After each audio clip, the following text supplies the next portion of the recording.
because I'm a good catch. I ain't gonna hold you. I cook, I clean. All Jamaican men know how to cook. That's a fact. All Jamaican men know how to cook. I don't know about Haitian men. I don't know about y'all Niger man. I don't know about y'all niggas. I don't know about the man them from the UK. I don't know about y'all Canadians. Okay? We don't know about you niggas from Sierra Leone or Ghanaian, whatever you want to call yourselves. But us Jamaican men, we cook like it's going out of style.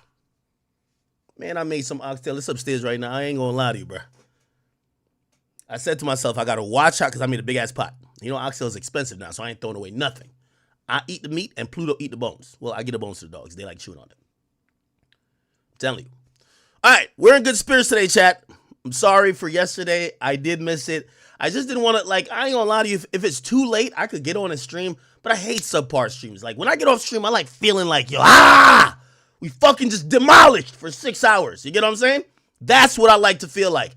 And if I had given, I could have kept the streak going on, but I probably would have only gave y'all a strong hour, and then the rest would have been fluff. And I'm like, nah, man. The chat niggas deserve more. So we are here today, and it's all good. Somebody said, what? No, ain't nobody could cook like Jamaicans. Don't even play with me, chat. That's a fact. Okay? So anyway, we're starting a new streak. Today's day 1. I know we would have rather the streak ended at the end of the month, but we're going to go as long as it can. So we're back to day 1. Let's make sure we get to day 2 tomorrow. Okay? All right. People, not too many crazy topics going on. We do have some more follow-up to the death of Lil Ronnie, a rapper who was brutally murdered with his 5-year-old daughter in Fort Worth, Dallas area, Texas. We'll give you an update on that. Apparently, they know the people, and there is a capital murder arrest warrant for those people who did the crime. Apparently, with some YNs. And I ain't gonna lie to you. I think, obviously a really tragic situation, but I think Texas is the right place to deal with them niggas. You kill a 5-year-old girl because you think you spinning and sliding and you over here doing YN shit. I think these niggas are gonna get frazzled. I think they're gonna get fried. All right. Obviously, if I'm these guys and I'm on the run, I would give them 2 options. Either you just transport yourself to a Tupac, Pop Smoke, King Von concert, just do it yourself, or I hope you in Mexico already, because I don't think it's gonna be too lovely when you get caught. You know what I mean? Again, I often say when you see a lot of people do these senseless but crash out type of crimes, I get it. You know what I mean? You see your op, you gotta do whatever, but just make sure you realize you have now traded your life for theirs. That is very important. Okay, you wanted him off the earth so bad. Okay, he is gone, but now your freedom is also gone, and possibly your life as well. So, matter of fact, we'll actually start with that. How you guys are doing? I see you guys on the King Academics channel, the Academy channel, and of course, we are live on Rumble. I gotta get Meta back up. I just gotta authenticate my account again, but I can't do it on this computer. I'm not logged into Meta. So sorry for my somebody hit me, and I do read all my DMs, and they were like, yo, bro, why you stop streaming on Facebook? I'm like, what the fuck? You're watching this shit on Facebook, my nigga. Holy. But it's all good. Oh, I almost showed you my email again. All right, here we go. I took some notes on some videos I did want to play. Let me see. Can I find it here? Yes. So we do got an update, and we're starting with the update on this security camera video. Okay. So, and by the way, when I was explaining it, I guess I didn't understand the full situation. Or not the full situation, the full layout of this place and how it happened. Reportedly, looked like these guys right here are the guys who ran down on the rapper. The rapper's car is not here, it's actually to the left, and it was parked. So, I guess it's parked at one of these bays. He's trying to clean the car. It's one of these self-cleaning, self-car washes type of places. And his daughter was in the car. So he's sitting in the car, and they kind of run down and they start shooting at the car. Now, there was some people who felt that maybe they executed the girl. It appears that the girl was probably the casualty of bullets flying to the car. Somehow, I don't know if he was hit at that moment, but he got out the car and he was trying to run. And obviously, some people that's everybody's kind of criticizing about that, which we hope nobody's ever in a situation like that. But the overall thing we should probably say, if you got beef like this, please leave your loved ones at home. Get another car for them. I remember talking to Young and Ace, and it was just like, Young and Ace said that after he got shot, and he watched his brothers die, he didn't want people in the car with him. He wanted people to take other cars because he felt like people getting hurt around him, it was his fault. And I completely understand. If you a nigga beefing in the streets, you got all type of guns, you tell niggas, yo, you gonna do this, that, third, you might want to have a different mode of transportation, maybe having the mom bring a different car. Because again, not that you're preparing for your death, but these quote unquote YNs are ruthless. So they run down on the car, they're firing into the car. The young girl gets hit, and rest in peace to her. She gets hit and she gets killed. Him running away from the car, I have to imagine, and again, I don't know because he's dead, but I have to imagine he's trying to lead them away from the car. Like he's trying to run because they're not going to just run to the car if their target is him. They actually do chase him because he runs from the car and he tries to run, but apparently there's a fence over like the other side, which is this side over here. So there's a fence over here, so he can't get away that way. So that's why he ran up to where the garbage can is. And they doubled back over there and they shot him a couple of times. He fell, but then he got up miraculously. Adrenaline is a hell of a motherfucking thing. And eventually when he ran, he collapsed right about here. Okay, so, these guys here, these are the assailants or the YNs, whatever y'all want to call them these days. I got to be honest, man. Hold on. I don't even think these niggas are wearing masks or nothing. They don't look like, maybe you got a shiesty on, I don't know. But these guys look like, whatever. Anyway, they run down. I'll play it. Video leaked from Slappy's car wash in Forest Hill shows around. So you see him running there. So this is when he's running from the car. We have to assume that his baby girl was already probably deceased or definitely hit multiple times. Sibley trying to get away from his attackers. Video shows them firing guns with his 5-year-old daughter, Armani Sibley, in the car. She and the popular 30-year-old Fort Worth rap artist known as G Money Lil. She looks just like him too, huh? Ronnie did not survive gunfire Monday morning.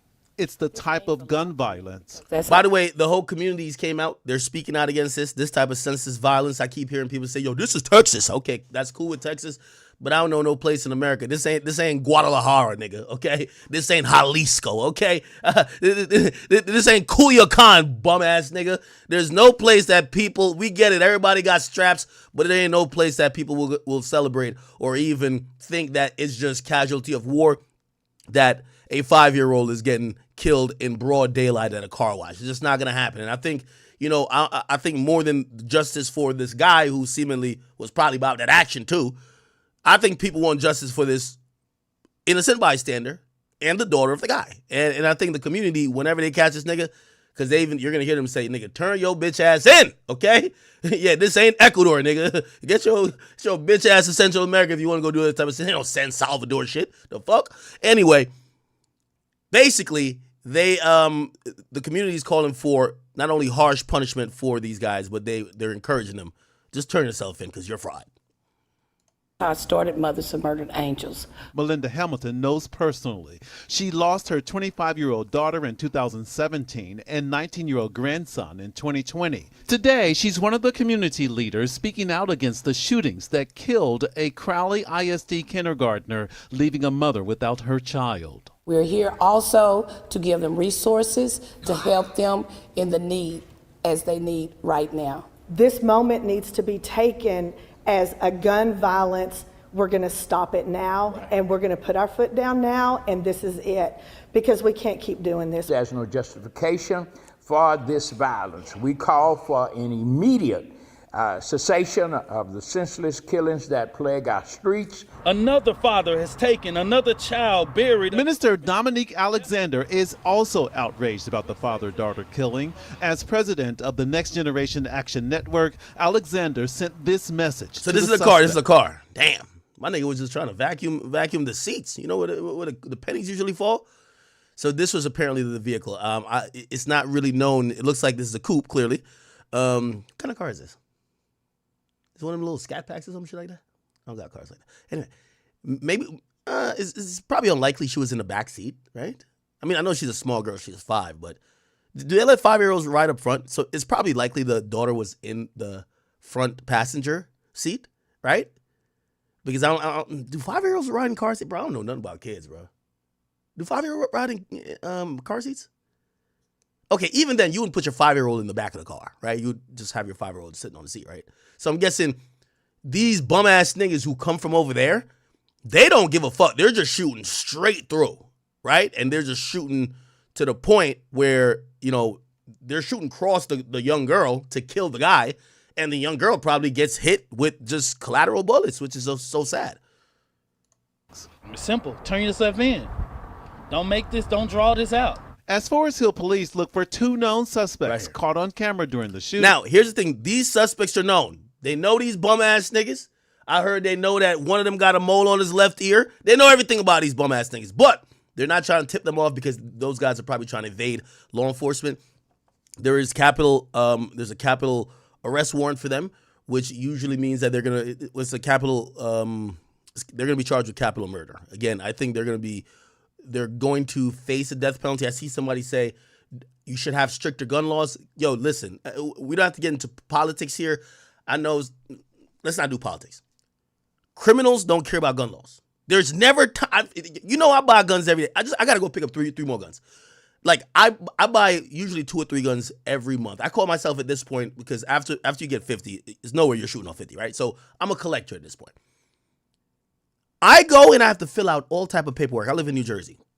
In New Jersey, when you fill out the paperwork, it's not like Texas or other places. You don't walk out with a gun. So I bought the guns before. I got to go pick them up. They're on a background check. And at least in Jersey, it takes a day or 2. This is why you don't get the same day. It goes through the state police. I'm a legal citizen. I go through, fill out all paperwork. I fill out an ATF form because I'm legal. I'm not running out on people in broad daylight. You think these bum-ass niggas is going to go fill that out? No. They're buying a stolen gun, a ghost gun. They're stealing. They're doing anything. So when y'all say stricter gun laws, no. You got to, listen, I'm kind of with Trump on certain shit. Some of these niggas, we just got to give them auto death penalty. All right, nigga, we catch you in the chair. Peace. That's it. Because criminals don't follow the law. So making laws for them is like, now I get it. Some people might say accessibility. And again, I don't want to get too far in the woods of, talking about 2A stuff, which is just right to bear arms. But, my general principle is these bum ass niggas, they're not going to give a fuck about a law. Okay? That's the reality of it. A spokesperson for the family shared this. Then on behalf of a mother, I would ask that they would do the right thing and that they would come forward, because at the end of the day, there's a mother somewhere, man, that's demanding justice. In Forest Hill, I'm Scoop Jefferson. Okay, hold on. Somebody just made a good point. Let me try to what's that? Let me go on the Academy. I'm interacting with y'all today, By the way, tell me how my reaction to that Trump shit, the Trump and Zelensky shit, that shit went viral on TikTok. You know how many people hit me up over that? I was like, and usually usually we go viral from whatever, but people are like, nah, we love how you broke that down in a normal hip hop type of way. Anyway, give me a second. I'm finding that comment again. Somebody just made a really good comment, or a comment I could respond to. Just give me 1 second. I got to scroll up. I'm back on the Academy page. Here we go. Okay, Blue Oak, thank you for that comment. It says universal gun laws means better results. Weaker gun laws in other states mean people will buy guns in those states. Well, I mean, it's more than likely that these guys are not trying to use legal guns to do crime. Like they're not trying to use a legal gun. That argument you have going on most likely is applicable when we're talking about school shootings. Because usually the people that do school shootings, usually some white kids somewhere, and yes, they do use their legal AR-15. They do. You get what I'm saying? I get that. But these niggas running around, if you think your local drug dealer has a legal gun on him, bro, that nigga been back and forth to jail. Probably he's a felon anyway. He can't carry a gun. These niggas doing this crime. If you think this was their first time they try to shoot somebody, you're mistaken. These guys are probably felons, can't have a gun, but they do have a gun. They're criminals. Okay? So again, while I do think laws could help, you have to get to a point of reduction where you're like, yo, we're making laws for the people who are basically sworn to never follow them. You get what I'm saying? Okay. So that's that. We got some more updates here. And by the way, I do believe doing crime in America at this point, it's almost impossible to do a crime and get away with it. It's all about really the resources that the police are going to commit to it. This is why, obviously, they said they already have 2 suspects that they kind of knows know that they want to arrest. These guys are cooked, right? Like, you could tell the whole police department, this is national news at this point, the whole police department, they're doing press conferences. They're going to catch these niggas and collar them within the week, right? You can see the amount of effort, and I'm glad that they're putting some amount of effort into it. Unfortunately, this is how police looks at it. If two gangbangers killing each other, before the police could do, like, this is what happens in Chicago, right? People give Chicago police a bad rap. But the reality is that street justice actually is way quicker than police investigations. So when they're investigating, yo, there was a shooting on O Block, is it somebody from 63rd that does it? First of all, they show up. Nobody wants to give any statements. The guy who got shot didn't even go to the hospital. Like, all type of bullshit happening. This guy got killed. They can't even match. Everybody got illegal guns, whatever.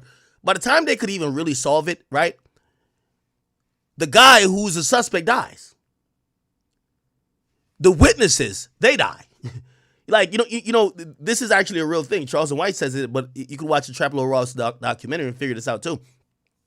Half of the reason why King Von never got locked up for these 7 bodies is because the people that he was allegedly killing, the people who saw him, right? He killed somebody and somebody else was there, and before he could go to jail for life for it, the nigga got killed. So again, when all the witnesses keep dying, street justice really is faster than real investigations. So, you know, it's one of those type of things. Anyway. Central 99, how's it day one? We missed the day, so the clock starts back. Y'all ready? Thank you for the 5 gifted. Ghost Dog TV. Okay, let's get to it.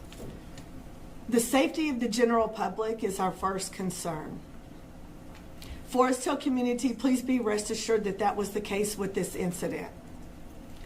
As civic leaders, it's our responsibility to make sure we have competent and knowledgeable staff in place. Chad, I agree with you. Same with Bloodhound Jeff, right? Like, he died before they could really, like, lock him up. Noah Scurry. They literally told Gilly, they say, oh, Gilly, the guy who we were investigating and we were about to pick him up, they literally said that. He died before we could pick him up. He got killed himself. Shit, they even say, and according to the prosecutors in the Young Dolph situation, they said, oh, Big Jook died before we were investigating him, but before we could lock him up, he died. So again, you realize street justice way quicker than the criminal justice system. And that's why, you know, certain places, the cops are just like, go ahead. If a gangbanger kills a gangbanger, they're not rushing to solve it because by the time they waste resources, the gangbanger who killed the other gangbanger gets killed by another gangbanger. So it's retaliatory killings. But in this case, it's a young girl. You know what I mean? So that's what I'm saying. My only philosophy was, if you're wondering why this is different as opposed to other type of buffoonery killings, is that there is a young child, which symbolizes not only the innocent, it also symbolizes innocent bystanders that get hurt during these senseless violence. So they're going to double down on this one. We're confident the employees acted quickly in this incident, as with all incidents. I want to thank all first responders, law enforcement agencies, and all staff. All right, come on, let's get past this. We were receiving a lot of that information, so we had to make sure that we had the right information. It was a shocking event from North Texas. I won't speak on the details of the investigation, okay? But what I can share is we lost 2 victims, a father and a daughter who was 5 years old, to this event, to this tragedy. On March the 3rd at 10:40 in the morning, Forest Hill officers were dispatched to the 6500 block of Forest Hill Drive, reference the shooting. Our officers arrived and began life-saving measures, but both victims were pronounced dead at the scene. My first press release that I put out, I shared that we had identified a suspect vehicle. We had identified 2 suspects in the incident. And now we've identified the 2 cowards who took the lives of these innocent people. We have public enemy number 1, Adonis Robinson, who is also a registered sex offender. Oh, they're naming him now. Holy, they said the guy is a registered sex offender. Adonis Robinson, who is also a registered sex offender. Public enemy number 2, Jacoby Russell, who's on the run. They're scared, they're cowards, they're hiding. Yeah, chat. Is it me? I like when my elected officials talk some shit. It makes us, like, regular civilians feel a little bit better. So that's why I even say what I said about the Trump thing. I'm like, when the niggas telling us like they're giving us a veiled threat, we looking at the person to protect us like, could you at least talk some shit back? Yo, you know that sheriff, he's from Florida. He be talking big shit. He'll line up with all the police and he'll be like, listen here. Like he talks dumb crazy. He'll be like, we're going to catch you. Like he talks crazy. But I'm like, I feel safe with him because he's not playing around. I like when the people the police chiefs, whoever, the sheriffs, you got to talk some shit. These bitch ass cowards who did this, we're going to find you under whatever rat hole you're under, you bum.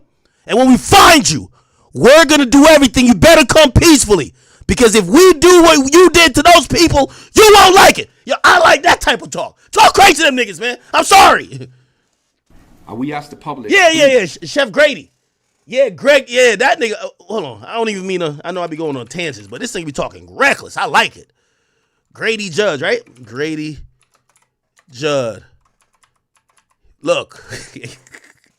Gangsta. That the men and women in law enforcement will put their life at risk to keep you safe, and that's what happened. They killed 2 innocent women last night in their homes. They tried to kill a lot of law enforcement officers last night and were unsuccessful, and we took them all in custody. Okay? One more question, Sheriff. Gunfight, was that in the heat of the moment? Do you have any regret about that in light of what... No, I don't know. I not only have no regret, I'm pretty excited about telling you that's exactly what would have happened. And make no mistake about it, there's nothing about politically correct in a gunfight. There's nothing about politically correct when you're keeping people alive and well and safe. And the people of this community and these law enforcement officers come first. I meant every word of it then, and I mean every word of it now. If you surrender peacefully, that's the way we prefer it. You start pointing guns at us, you can not only plan on, but you can guarantee we're going to shoot you. That's what I like to hear. Yes. That's one thing Florida got, man. I like shit like this. Yo, you got to be tough on crime. I'm a tough on crime person. You know where they're at? Let us know. No. The part that went viral was he's like, we ran out of bullets on these niggas. Was that in the heat of the moment? Do you have any regret about that in light of what that you took? Some of the comments that you made last night. Whatever. Oh. This investigation started on Monday. The Texas Rangers have been our primary investigators. Our Forest Hill CID unit has been assisting. But I wouldn't be here standing today if it wasn't for the Fort Worth Police Department. I want to thank them because their efforts, their officers, their assistance has been instrumental. From the minute the call came in, they started working. They have not stopped. Yeah, they're not going to give us too much investigation. We also had the Everett Police Department who assisted in crime control, in crime scene control, and crowd control. Okay. I want to urge the public, just the way you saw that video, and you know where they're at, then please call 911. Let us know where they're at. I encourage anyone with information, please, if you want to stay anonymous, 513-713-22. Okay. Están aquí arriba de las televisiones now. All right. So that happened. What else? A day after a shooting. While opening fire. If you zoom in on the left side of the screen, 2 men are seen, each holding a firearm. Police are still searching for the pair of suspects who took off in a white Kia. A little girl was so is a nigga in a Kia, man. Killed while in the maroon Challenger. Sky 4 video shows the amount of shell casings surrounding Sibley's vehicle. If you were aware that the takedown was going to take place prior to it happening, you are not only part of the problem, but you are the problem. Family spokesperson Bishop Rodney McIntosh says the young girl was just dropped off to her father at the car wash minutes before the gunfire. Oh, wow. That gives a different angle to it, chat. How they knew it was at the car wash. Apparently, if he just got his daughter at the car wash, it's possible the baby moms. You know, yo, come take your child, or, you know, sometimes they got to exchange custody or whatever. Maybe the ops got the drop on him from the baby moms. Not saying it's her fault at all, people. We're just saying how they knew that nigga was going to be there. That's crazy. The mother wants everyone to know that she is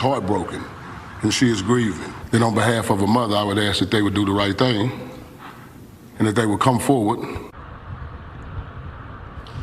And the last update from Forest Hill Police, which was yesterday, they released that they have identified one of the suspects. Hilarious. Okay. The Texas Them niggas is getting cooked. Them niggas is getting cooked. You know what I mean? Rest in peace to both of the people who died, but them people who think that they're gonna get away is crazy. Hold on. Rangers in Forest Hill. And I was an up-and-coming DJ. All right. I seen Hood Fame go yayo. He posted some shit. You know, apparently that was his brother. And he posted this, actually. He said, I guess this is him and Lil Ronnie. Okay, if this will open. It does. This is them. What? Is this go yayo? I can't tell, man. I don't know these Negroes. Anyway, he says, yo, Lil Ronnie, I don't know what to say, big brother. You gave me the game. You put me in front when you didn't have to. You told me everything. You took me under your wing when Zach died, and I've been glued to hip-hop ever since. Oh, no, glued to your hip. My bad. Ever since. You were my coach. I never had brothers, so we became brothers, okay? I remember sleeping on Mama's Frida couch. Rest in peace. I remember when you introduced me to Black. You introduced me to Greg Cross, Big Uke, Money, Kevin, Kunta, Zach. Gave me the name Yayo, but you who stamped it. I wouldn't be none without you. I should have took the QC deal. When you told me to, it was small. I couldn't repay you for everything. They laughed at me when you told me they was going to come back running when we got millions. I finally signed my deal. You was more happy than me. They took a good nigga. They took my coach, my heart, because I go against God for you. Big bro, I can't look at myself knowing I'm back in jail. I can't even see you get put to rest. They took Chink. I know what her and Yanni mean to you. I remember when your brother Eric died. I was with you every day. We lost Zach in Easy the same year. I cried on FaceTime with you when I was locked up with when T. Jones passed. I'm crushed. I'm lost. You never did nothing. You never did nothing. You told me to leave the streets alone and rap, but I didn't listen. I was supposed to save us, but I failed. I'm sorry, because I'm sorry, bitch. I'm missing a part of me that you gone. You know what I'm about to do. You know what I'm gonna do about you more until I join you. Blood for you. Chink on my kids. Every dollar I get, every hoe I fuck, everything that drop is for you till I go. How I'm supposed to do this without you, cuz? Shamon, I'm sorry, this is my fault. But we gonna win in the end. Fuck rap. Fuck all this shit. I never get to just shoot the shit with you again. I'm through, cuz I'm sorry. Little bro gone. Do it for you, though. Hood fame forever. Tell Zach I miss him, and I'll see y'all soon. Damn.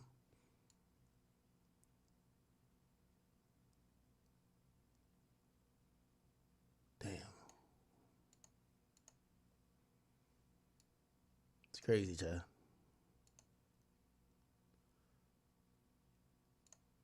Okay.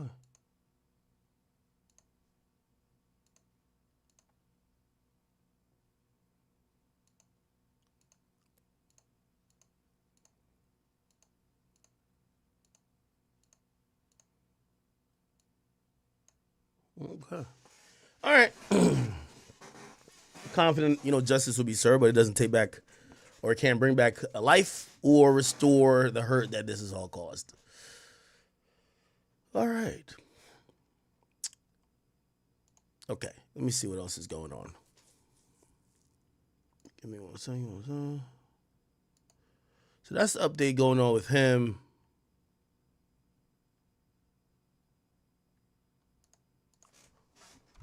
That's sad, huh?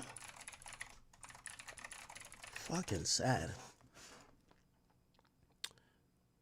All right. Chat, do y'all want me to cover this Asian doll and Queen Von beef, bro? Oh, and these are the people who allegedly are the suspects.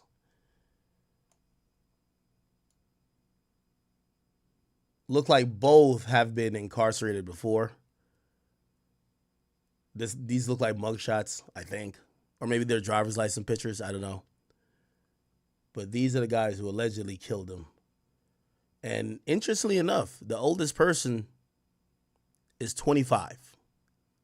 Or really 24. He's about to turn 25 this month. Literally in 16 days. And the other guy, born in 2003, he's 21. Crazy. All right. So King Von's sisters, and I gotta be honest, man. Yo, these chicks are the definition of the people who should be on like baddies. Now, King Von's sister name is Kayla B. I know her for two things, and excuse me for not knowing her for more things, but I don't really keep up with like female influencer culture like that, at least too much. I know her for dating Chief Keef or beefing with Sexy Red over dating Chief Keef, which, by the way, is so interesting because if you know the O-Block whole association and lineage, King Von's sister ending up fucking Chief Keef is a mindfuck. But I'll leave that to another day. But also, I know her from, I don't know, like randomly fighting random people. That's kind of why I know her from, right? We all know Asian Doll. She's dubbed herself Queen Von. And apparently they have gotten into it. Now, them getting into it, King Von's sister, Kayla B, has came out to say, yo, Asian Doll, slow your roll, shorty. King Von was only with you for the clout. After his death, you were acting like you were some queen. He was just fucking on you to try to get his name bigger, right? Here is some of the stuff that she said. Check this out. On about this musty young lady is when my brother even told me. And this is what his exact words, it's what he told me. He was using her for clout. He didn't really like her. He was just going to play along, until like he take off with this music shit. And anybody that know a Chicago guy, no, that's what they do. Maybe a Chicago man will use you until you motherfucking dry. Like, come on, man. They going to use you for what you worth. And that's exactly what he did. Like, you try to make it seem like, oh, I put Von on. You ain't put Von on nothing. Yeah, okay. People knew y'all was going together, but nobody is like, if you put him on, how come you ain't get on? You finally had a one hit song after he passed away, and you was only getting attention because he passed away. Other than that, if you put him on, how come your music didn't take off like his? Like, you only had one. My first time even knowing about one record label deal from Gucci, and you got signed for $1 million. Why not have way more money coming than that? Like, what are you talking about? When you started messing with Von, girl, you was fucked up, and he even told you was fucked up. You ain't had no money for real. You was out here bad. You was in Atlanta down bad. Like, if don't nobody know, I know. Nobody was checking for Asian Doll for real. Like, stop it. One record label deal from Gucci. And now, I actually watched a little bit more than this. I know. I was trying to prepare for stream. This wasn't my... this was not me enjoying my spare time. Now, I'm going to try to give some interesting parts of this because the new thing is that these women, they all need to just make a Twitch account or a Rumble account or just go live on YouTube or Instagram Live. They go on TikTok and they all do story time. So that's the new thing, right? Whether it's Future Side Chick, we'll get to that, or this, this is King Von's sister. So while I was watching this and was trying to figure this out, I saw some shit which I was just like, yo, what the fuck? Anyway, she later says that, she later basically accuses, and y'all tell me what y'all would do. She says Asian Doll was cheating on King Von. Asian Doll was cheating on King Von, and she knew about it, and she was there when it happened, and she didn't tell King Von. And to me, that was like, I don't know. I guess it just, for me, just like a really question to y'all. If, for the chat queens in here, if your brother's girlfriend is hanging out with you and you see your brother's girlfriend hanging out with you and cheating on your brother, would you tell your brother? Or let's flip it around. I think guys would, right? Like no, guys wouldn't, maybe. Maybe the girls would, but maybe the guys wouldn't, right? If you're hanging out with your sister's boyfriend and your sister's boyfriend fucks a bitch in the bathroom, would you tell your sister? I don't know. That's the question. Anyway, she goes on and says some shit like this. Listen to this. But anyways, so, yeah, like, she steady trying to make me get in the car with some other people. It's just like So apparently they're out of town and she's with Asian Doll, but Vaughn is in there. already people what's going on. So I pour it to the side, like I'm like, gee, like whatever you do when you're not around Vaughn, it's not my business. I said, and whatever Vaughn do when y'all not around, it's not my business. I tell her, like, you don't have to keep trying to like put me in another car, like, cause I'm not going. I don't know these people. I know you. Like, bro, stop being weird. Like, so apparently Asian Doll is trying to go fuck on some guy, but Asian's kicking it with her. But Asian's dating her brother, so Asian puts her in another car. If you mess with this little boy, I don't care. Like, for real, like, you don't have to keep doing that. So she like, okay, y'all. So after I said that, y'all, she got fucking comfortable. She got free. Her true colors got to coming out, y'all. After that, she didn't care no more. After that, y'all, we driving and stuff in the car. So I'm in the front seat, her and him in the back seat, all cuddled up and everything, tongue kissing down to the ground. Like, I mean, now that's crazy. If my girl go out with my sister, I don't have a sister by the way, and my sister is witnessing my girl kissing another man and don't tell me, man, if I was Vaughn, I would be haunting my sister now. But why you ain't tell me this shit? Doing it big back there. Like, the way she was back there kissing that man, you would think, y'all know how, I don't know if y'all ever seen the video of her Vaughn kissing on the internet, but go watch a video of her Vaughn kissing. How she was kissing that little boy. How she was kissing Vaughn in videos, that's how she was kissing that little boy. Mind y'all, Vaughn is in jail at the time. So you can't say Vaughn was cheating on you, you was getting get back and none of that. Because Vaughn was in jail. You was just being yourself. But anyway, so yeah, I don't even remember what we had went.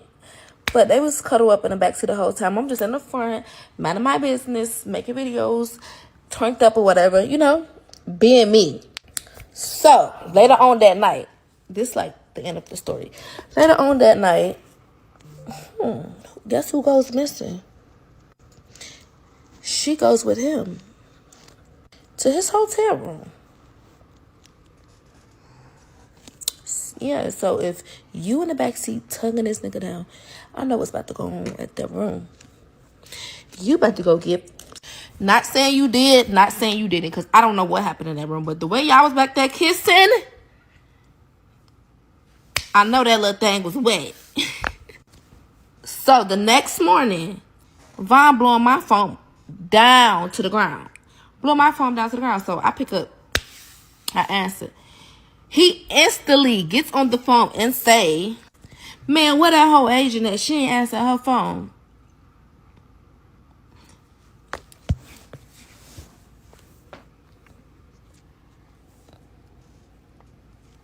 Y'all, where she at? Where she at?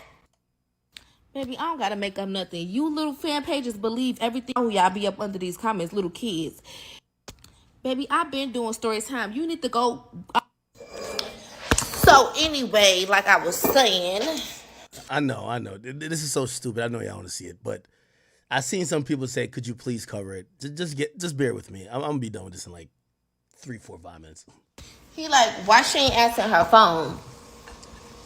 So, I'm like, well, we about to go somewhere. She's upstairs getting ready. Whole time, I'm in the room. I'm in the room lying to my brother. Taking up for you, Dusty. Vaughn did not believe me anyway. He like, man, y'all out there doing this. Y'all were. Whole time, brother. It wasn't me. It was your little girlfriend. But I'm only saying that because she stays screaming, somebody do this and this and that. Girl, everybody that knows me know I've never been to HOE. Like, that's one thing I'm not known for. No, the most you can say about me is that I'm crazy or something, like, and maybe being drama, but you do too, so that really don't even matter. But known for being... Yeah, chat, we have a bunch of little topics like this. I know, it's so stupid. Yo, as a grown man, like, I'm in my 30s, my nigga, like, when I watch this, I'm like, it's so stupid. But I'm trying to like give y'all a wide array of topics. Like you don't want to like, we're almost at an hour. No Drake talk. That's good. We're gonna talk about Drake, but we ain't get there yet. Okay, so we're chilling today. We got to cover a couple of these topics. They're so stupid. The bad baby in Alabama Barker stuff, bro. I don't want to cover it. I'm gonna be honest with you, but I do feel like there's probably like 30% of y'all who care about that. So let me just try to like give an effort to it. Asian Doll and Kayla B, the King Vonners, like I know. Even the Future shit, because I feel like Future don't even want to be associated with the girl. You get what I'm saying? So we have these like topics, and I see somebody say cover Anthony Edwards, his baby mama, who's also little baby's baby mama. We're gonna cover those, but this is why I talk about weak topics. So I know, just bear with me. I'm sorry, okay? Bear with me. I'm sorry. These are our topics. For being and doing this, you're a liar. That's what you're known for. And you think you're low, you're not low. And I'm gonna tell it. But Somebody say I'm not about to listen about bad fan. I ain't gonna lie, it's so stupid. You're right. It's so stupid. It's so stupid. yeah, so that was that. But other than that, you're not low. You're a hoe. You the Okay, all right. Yo, here's the point, man. Kayla B and Asian Doll, with all due respect to y'all, this is the 5th year since King Von has passed away. And we did love his music. He was a real nigga, whatever you want to call it. But y'all at this point got to start working on some legacy for yourself. I really got a suggestion.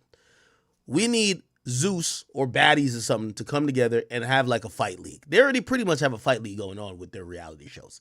Let y'all chicks fight. Because I've seen like about 4 or 5 grainy videos of Kayla B giving some chick the beats. And since y'all clearly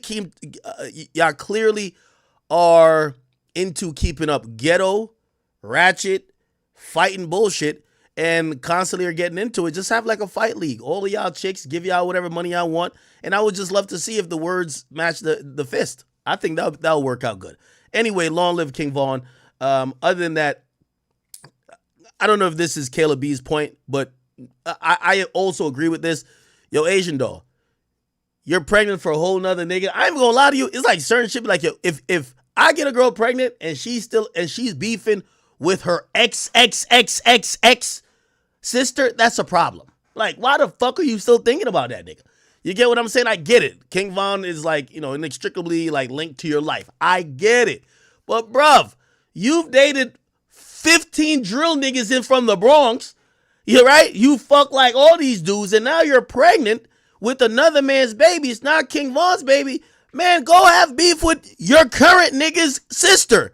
Why are you beefing with your nigga from 5 years ago who died, sister? You get what I'm saying? And Kayla B. Bruv, is this what happens when Chief Keef kick you out the crib? Well, not kick you out, but tell you like, yo, listen, go home?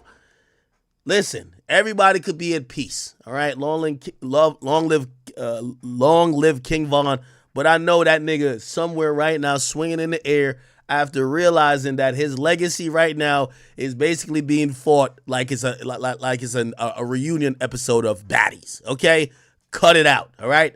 Cut it out. That's all I could say.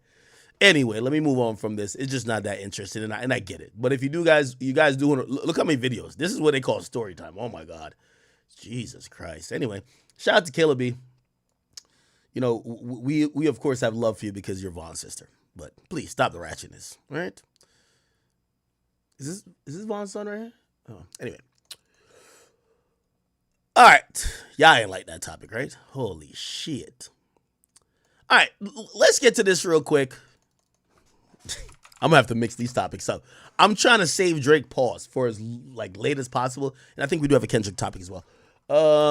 Cameron apologizes to Ocho. So remember last time when we talked about this, I actually gave my opinion and I said, yo, it was very important that for me, I thought Cam was wrong. I really thoroughly enjoy Cameron's, rants. I think Cameron's a really smart guy, this and third. I think he's entertaining, but I don't got to be a dick rider and just say he's right all the time. He essentially went off. Sorry. He went off on. Hold on. He went off on Ocho Cinco. Let me play the apology. Goddamn, I can't speak right now. After I looked at it, I was like, yo, I did kind of go hard on Chad. And my brothers told me, my brothers be on bullshit with me too. They be on bullshit. They're like, Cam, it kind of was kind of crazy. I said, I do crazy though. That's what I do crazy. He said, yeah. And then they told me what he said, and I was like, Was he being slick? And he's like, nah, it's kind of like he was kind of defending himself. So I want to say this. And then I seen clips of it. I didn't watch the whole interview. And no, Cam, no. You're my mans, but we're gonna have to have some accountability here. You should watch the whole thing. You clearly had seen when he said other things that you took personally, probably more personally than you should. Here's a recap for you guys who don't know. Essentially, Cameron felt Ocho Cinco was being slick when he first got started with the It Is What It Is podcast, when Ocho said, I want to take his spot. But he was basically saying, I'm coming for that spot of that kind of a guy who's commenting on sports, but talks also regular shit as well. Cam felt it was an attack on him, but really it wasn't. Then they went into conversations later on when the show got successful about maybe Ocho joining Cam in It Is What It Is. And they had a personal conversation with which Cam was like, yo, all right, let's figure this out now. And Ocho was just like, yo, all right, I'm going to connect you with my agent. And Cam felt offended, like he was kind of like just pushing him off to the side. Well, that's how all business are conducted at that level. So that's kind of what was going on. Not too sure what spurred exactly why he went off, but he called him a bitch ass nigga, this and third. And Ocho Cinco basically said, listen, yo, I'm not going to name call you, but if you think I'm a bitch, like I'm not no hoe, like I'm everywhere. And also, this is exactly what happened.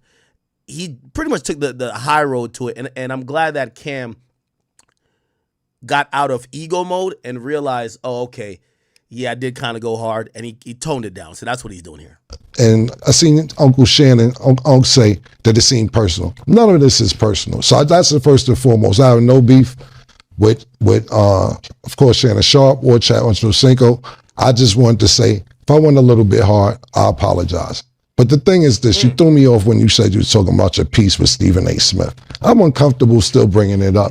And if you say you was trolling, talking about your piece with another nigga, that triggered me to all the other shit that led off. This is some Harlem nigga shit. You hear what Cam just said? I'm triggered because you were talking about your penis with another man.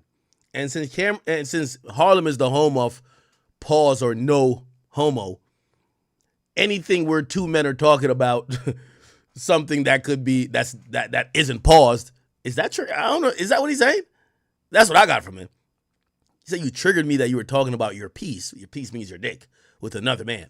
And I'm like, wait, what the fuck does this got to do with you, Cam?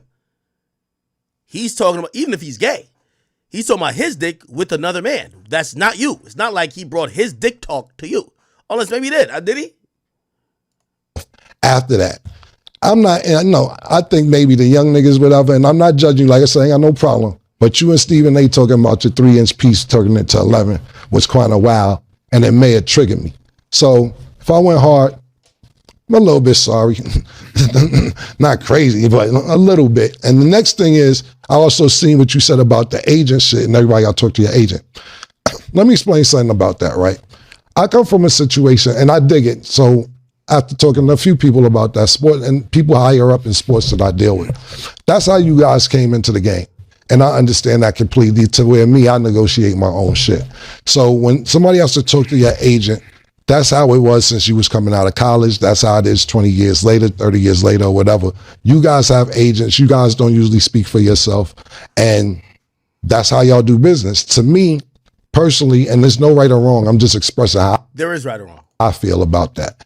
If I'm the person doing business with you, and I'm talking to you, why do I got to talk to another nigga about what you want? Unless you can't negotiate for yourself. Cam, what the fuck? Cam, I guarantee, as wise as you think you are, you don't know the podcast game. I guarantee you can't negotiate for yourself. I guarantee you can't. Because here's the thing, while Cam might, he probably knows music enough to maybe negotiate, which even then, you're going to have these other entities that are going to help you even in the musical negotiation with the label. But Cam has worked in that industry for a long time. Like, there is 55 issues to resolve in a negotiation in a podcast game. Cam, if you don't know what some of these things mean, like, this industry is reasonably new. Why would we want to be like, well, I'm talking to you, so no. Just to put in perspective, and I love Cam. Remember, I'm going to keep saying I love Cam because it would be a day my heart would hurt if I see Cam online saying these bitch-ass nigga academics, because I love Cam too much. He's one of the GOATs. But we do have to speak truth to power here. There is so many things that get negotiated when you're doing a deal in content that Cam just would not know. And when he say, oh, if you know what you want, why you need somebody else? Let's put this in perspective. That's exactly how record labels told rappers and their representatives when they signed them in deals that later didn't account for the growing industry and the moving away from records being sold in store because the piracy era was on the horizon and now streaming came in. You realize why a lot of them older artists are saying, yo, my shit used to be popping when we were selling CDs and cassettes, but now it's switched to streaming and I don't get paid from my streaming. You know why? Because you didn't have anyone who was an expert at that industry, also projecting revenue growth and also protecting your IP and your property and basically carving out every single thing that when the industry later went to streaming, you're not getting paid pennies on the dollar and you're getting paid your fair share. This level of ignorance, when we're talking about you should know what you want, you can't know what you want when you're not an expert at the industry. There is nobody, including Joe Budden himself, who, at least within the black community, we call the podfather. You don't know the full ins and outs of podcasting and the business of podcasting. Why? It's constantly changing. It depends on 15 different things. The networks you're on, how ads are being ran, how this will even change later on. Will it be syndication? What does syndication even looks like if you're signed? There's a lot of things to be discussed. What about if a TV station then picks it up, but they only pick up old episodes? Or there's a lot of things that you need really professional help to really protect you. And the people who love saying they don't, if you're just booking shows, I get it, you don't have a manager. But if you're doing high-level deals and you don't have a manager, you're usually the person who's penny pinching and end up losing out anyway.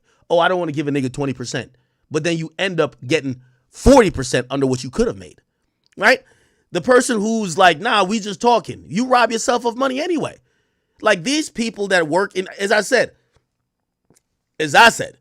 when I went through this whole podcasting situation and I wanted to be with Spotify. Spotify was the attractive, she was a bad bitch in the fucking bar, right? To me, Joe just went there. I'm leaving everyday struggle. I want to go somewhere that looked nice and shiny. Because, I wanted that, like also, I can still A1 tier 1. Feel me? They offered me, I don't know if I've told you mine. I'll keep that out for now. And the first deal, because it was millions, I said, let's fucking go. Complex ain't never thought about paying me that. What Spotify's first offer was 3 to 4 times what Complex even paid me. Actually, like more. Because they came with, yo, what's up? I was just like, all right, let me get the ownership. Let me get this. But like, the money's good. They're like, nah. You're the hottest thing in this shit right now, my nigga. Hold on. Obviously, it's a Jewish guy doing it for me, so he ain't say my nigga. But yeah. The negotiation took 3 months. I remember being so frustrated. I was contemplating firing my agent and my lawyer, my entertainment lawyer. I'm like, yo. By the time we signed the deal, I signed a deal that was 3 times better than what was proposed. It had all type of, carve-outs. It basically allowed me to do anything I wanted to do in the other platforms I was doing it on, whether it was Twitch, whether it was my YouTube stuff. It allowed me to use the content and how I want to use. And then when the contract ended, because this was not the initial offer, I own all the content. It was going to be Spotify's content, the ones I recorded there. I own all of it. That 6ix9ine interview, that's mine. So literally, I got like over $10 million from these niggas, and I'm cooling. And I just stayed there for like 2 years, and I got all the shit back. Like, that was a great deal. That deal is facilitated by some experts. The person who negotiated my deal, again, and I'm only giving, they always say the game is to be sold, not told, but we have to put some education in the air because Cam is talking like too much like a street nigga when we're talking about millions of dollars. The reality of it is the person who negotiated, like, this is my agent. My agent is the same agent that did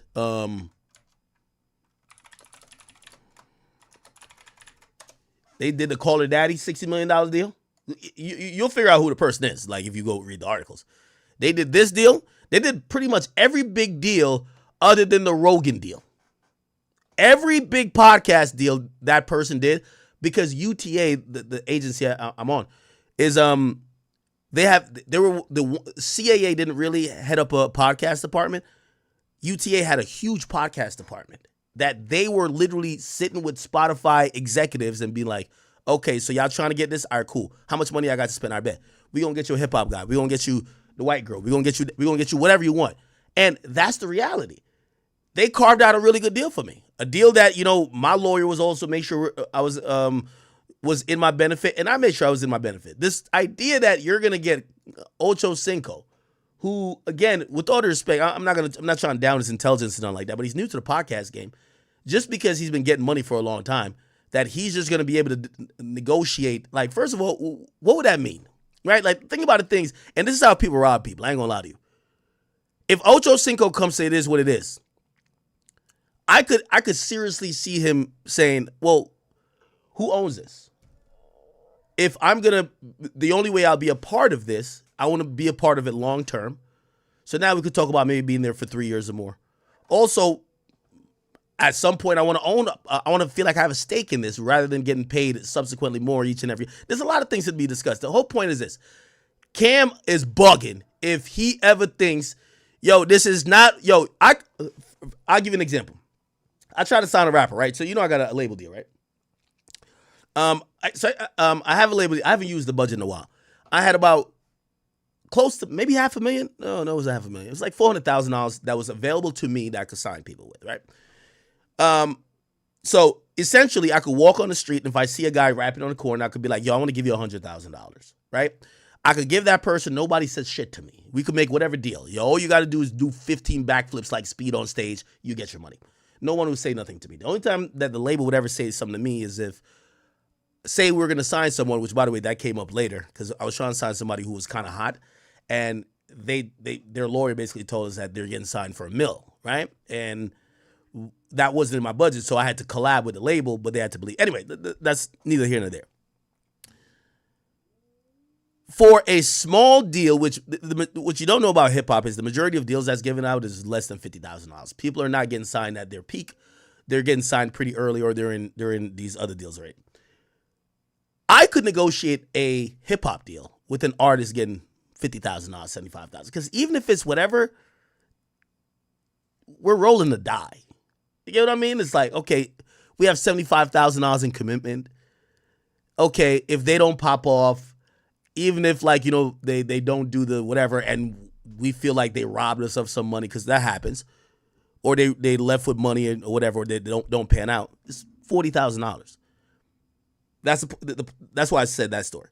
The point of what I'm saying is that when you get to this podcast market, like Stephen A. Smith, who was asking for $25 million from ESPN, you think Stephen A. Smith could go in there and figure that out? First of all, the person who's going in there to figure it out, you need to have all the insights that they're not going to provide to you. That's where you get your agent to figure it out. Your agent's going to come in and be like, hey, listen, we negotiated for Skip Bayless before. We negotiated for this person. We know all the data. Based on what Stephen A's doing, of course he deserves $25 million a year. Like, this hood way of dealing with shit where it's like, nah, holla at my mans or just talk to me, what you want. That doesn't work. You get what I'm saying? That doesn't work. Because also a lot of times, us people, when we're doing content, like, for example, I'm doing this is technically content, right? You devalue yourself. You're like, wait, so you tell me talking on the mic this and third for this amount of time is worth millions? Like that sounds far-fetched to the majority of people.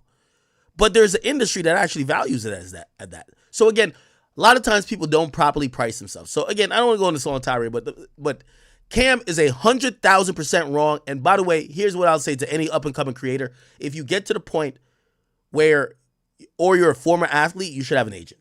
Now, if you're a small-time creator, you don't need an agent, right? If you're not doing too much, you don't need an agent. But once you become big-time, you need an agent. Have to. Trust. And yes, an agent probably going to take sometime between 10 to 15%. But that 10 to 15%, you're going to get back. Because the deal is going to be inflated because of what they're going to negotiate. And also, it sets a market value for yourself for your next situation. Trust. And I'm not saying there's nothing wrong with that, but I'm just coming from that. A lot of people sit there and wait for their agent to do this or their manager to do this and not know what they're getting, et cetera, et cetera. Really what they're getting what their agent telling them they getting. And then you paying a nigga where you could have kept that money for yourself. So I'm not disrespecting anybody with an agent or manager that negotiates deals, but I'm just saying if I talk to niggas directly and you know what you want, if we could do it, we could do it. If we can't, we can't. We sit there and watch the Manny Pacquiao and Floyd Mayweather fight happen 3-4 years after it was supposed to happen because of managers, because of agents, because of boxing promoters, etc. For that fight to happen, you know how that fight happened? Manny Pacquiao was at a basketball. Oh, what the fuck? I click on something? At it, walked over to Manny Pacquiao. They had a 15-minute conversation, and the fight happened 2-3 months after that. Wasn't a bunch of people in the way. Now, do you need people signing contracts, get the contracts together, etc.?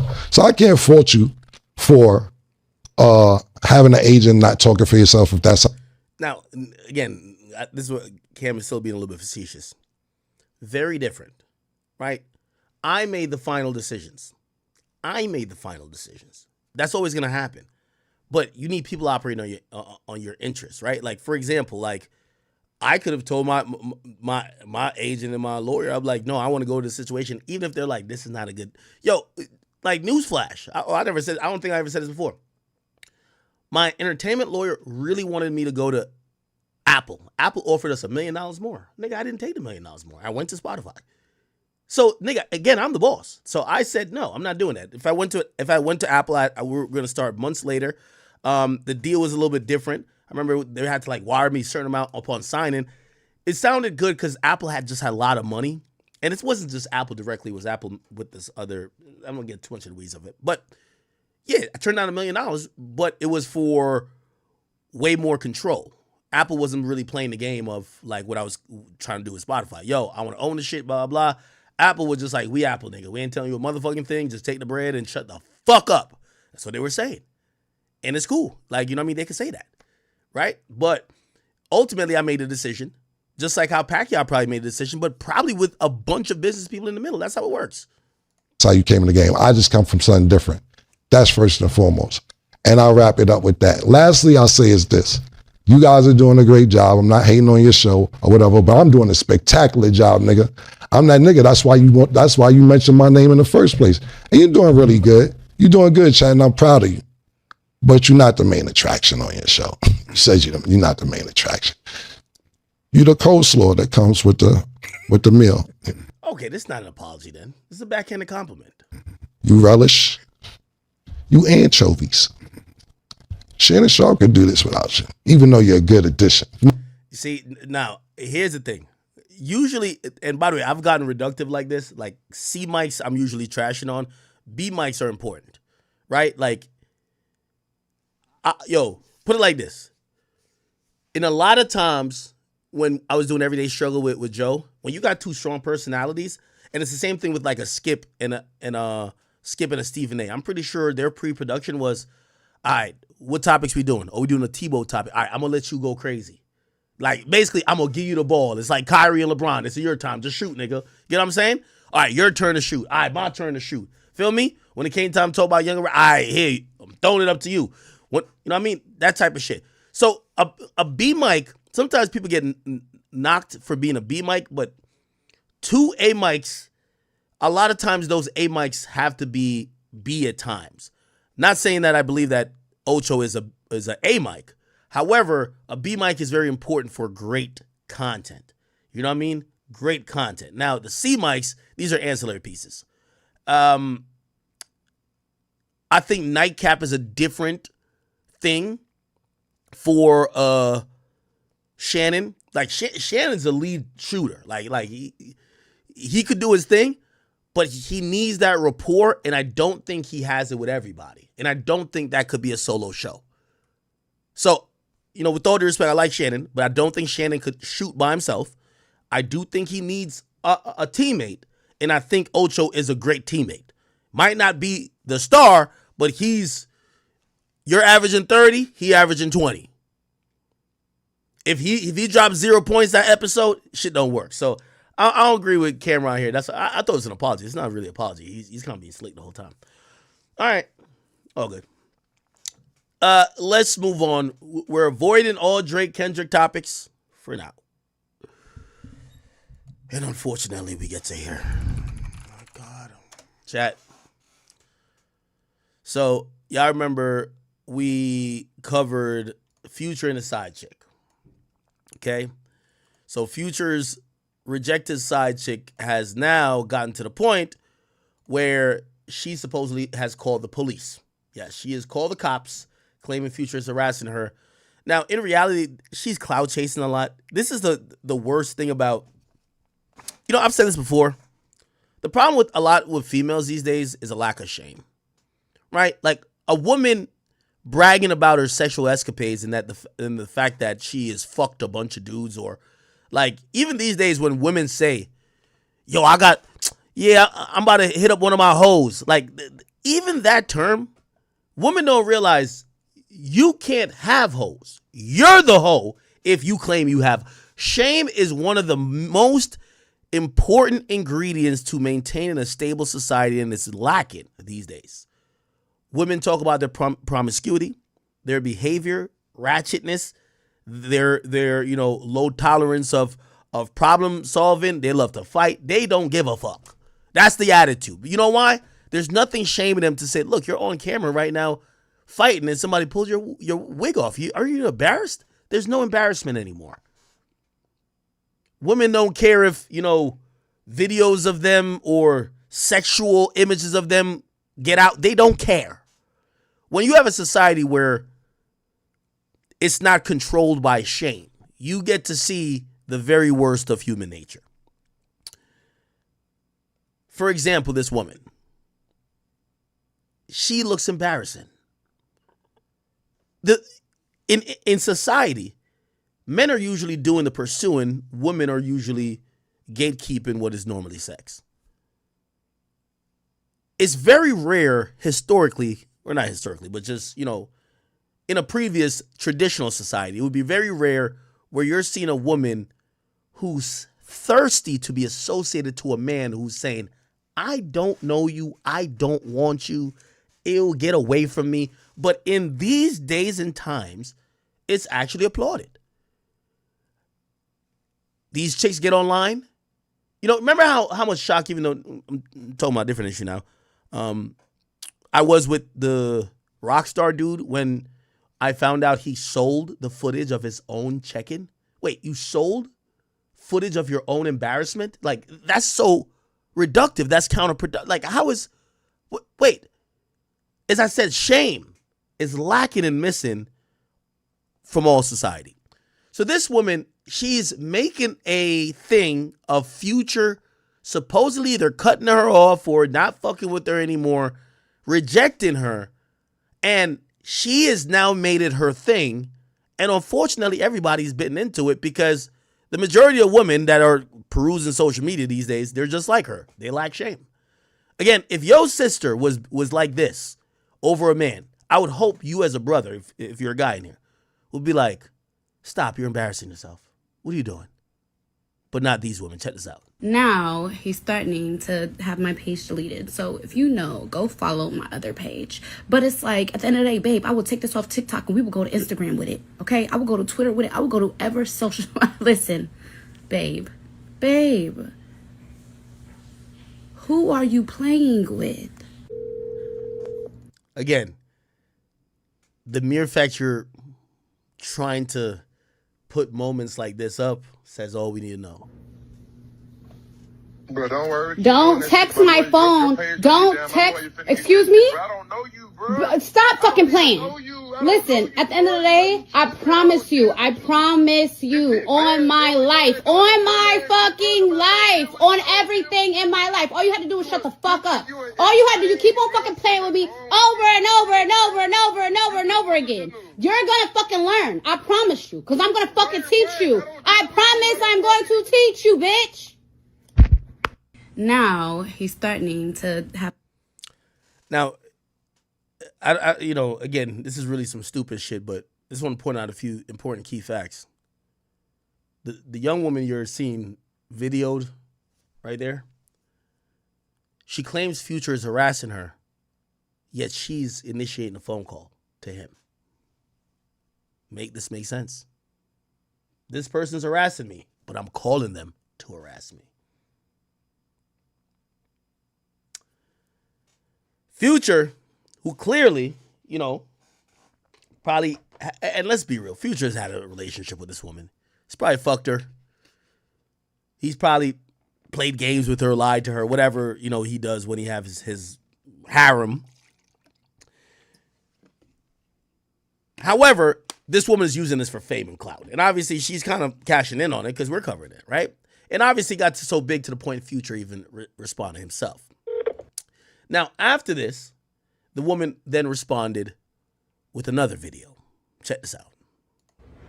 Miami Police, how can I help you? Yes, I need an officer to pull up to submit a report against harassment, please.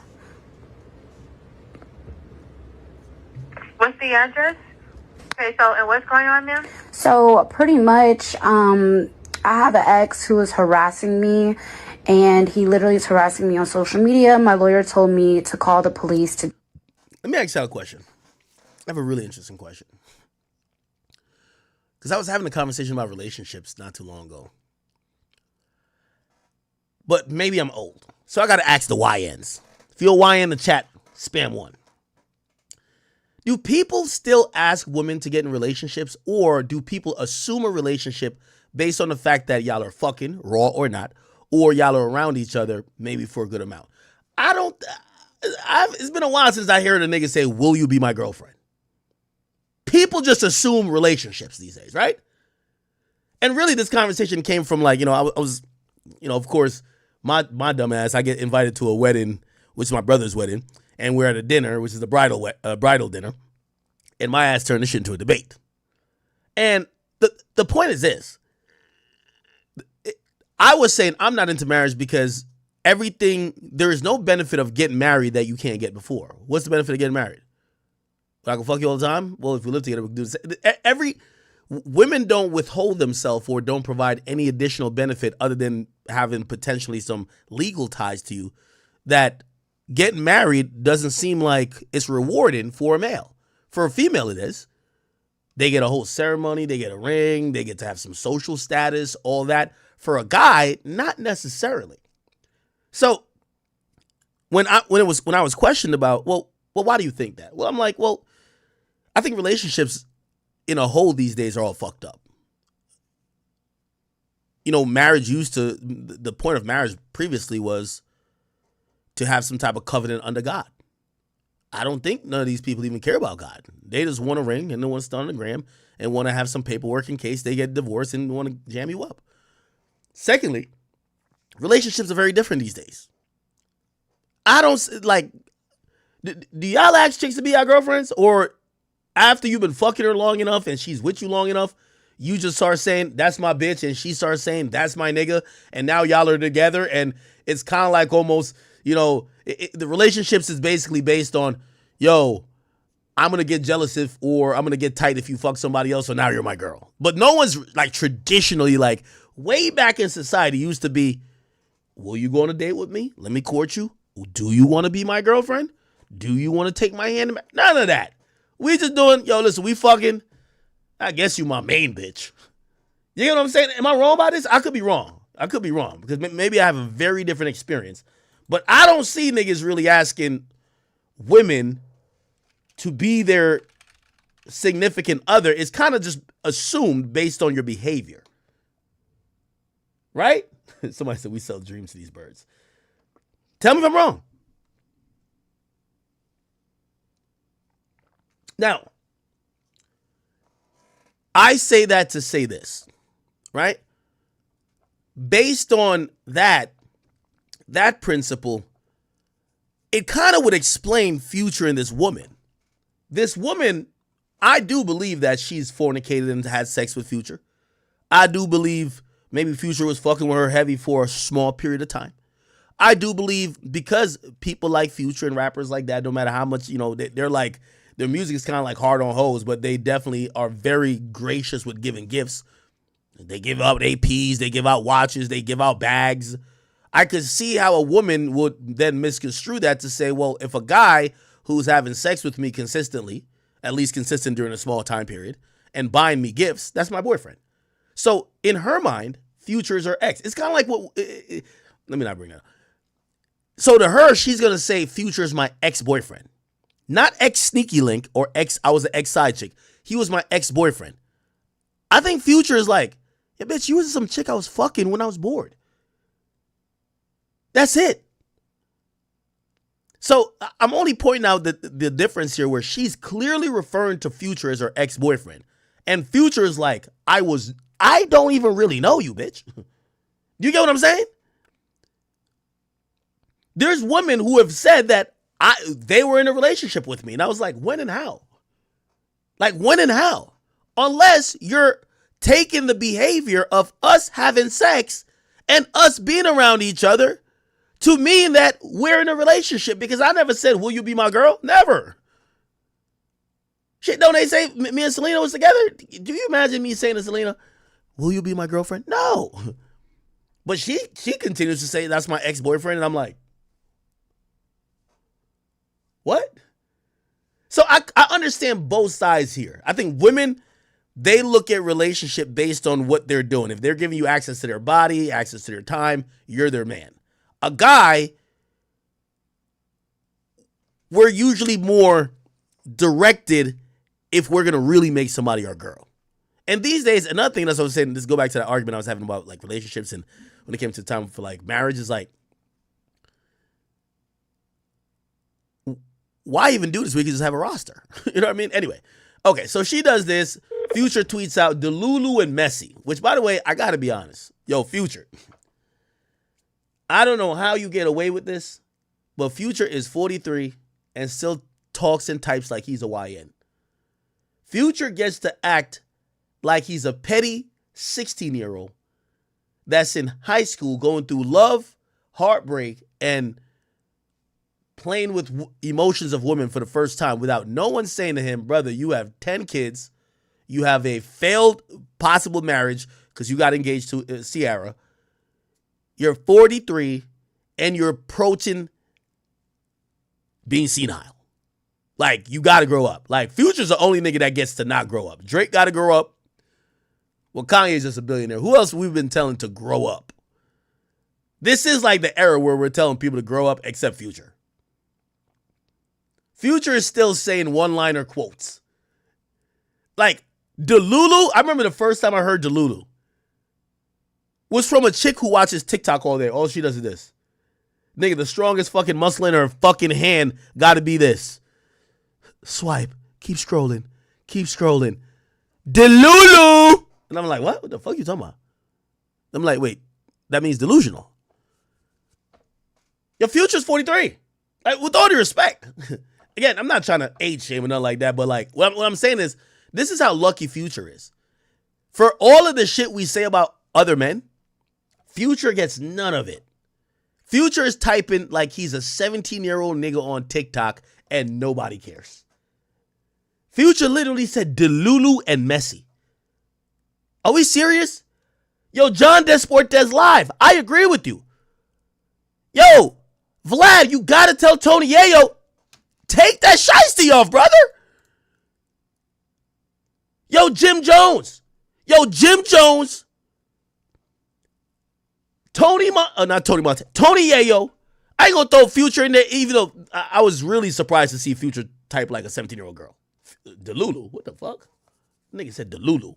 Please stop. Yo, you ever seen, hold up. I don't know if it's a meme, but when I seen him on there, I was like, this gotta be a meme now. Tony Yayo. By the way, Tony Yayo, I fuck with you. Don't get mad at me. This is what it is. Tony Yayo, shiesty. Yo, this is crazy. Like, this is crazy. Like, brother, this is crazy. No? This ain't crazy to y'all? Meek Mill one of them too. Meek Mill look like he need to go get his colon checked soon. This nigga still act like he's a... Yo, The worst thing other than YNs are the older niggas trying to masquerade as YNs. Because the thing is, they be trying to act like they're kicking knowledge, but they be trying to wear the uniform of the YN.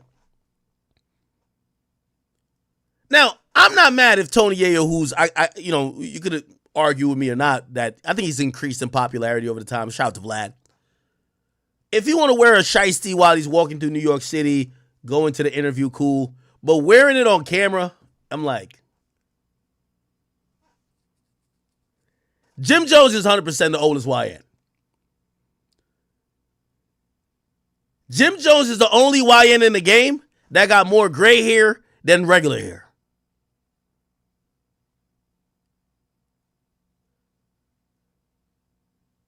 Like, every time I see Jim Jones, I'm like, Jim Jones, bro, all you got to do is put on some Just for Men. You got to get the beard. Like, it's just getting too gray for you to be saying YN shit. Like, it's like these niggas are not understanding. I remember when niggas used to clown Jay-Z when he says 30s are the new 20s. Well, these rappers are trying to show us 45 is the new 18.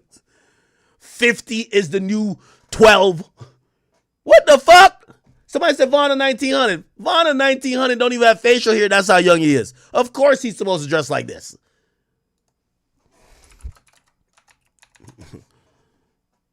Or 1700, I mean. Did I say 1900?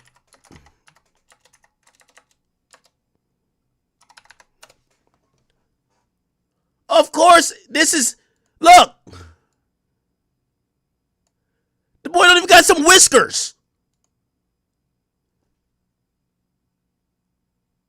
He don't even have a whisker. The nigga don't got facial hair. Of course, him looking like this isn't like, whatever. This is why, we have to put the chart back up of what is acceptable to be a YN. Yayo, with all due respect, you having a shiesty on with a mink coat is crazy. A mink coat is a signal of opulence, of wealth, of status and stature. A shiesty is literally the symbol of doing shiesty shit, crime activity, and not being seen.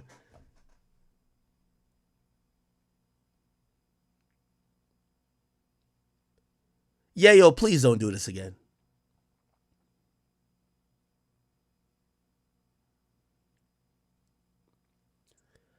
Someone has let me know that Shorty here is now on TikTok at this moment speaking on me. Ma'am, I do love drama and I do love back and forths. But if you can't get a back and forth from the nigga who was punching long, hard cock in your gut, and he's saying he don't know you, well, I don't know you either, bitch. Go have some shame. If the nigga who was donkey fucking you, squirting his semen on your face, is saying he don't know you, you think you about to get online and argue with me?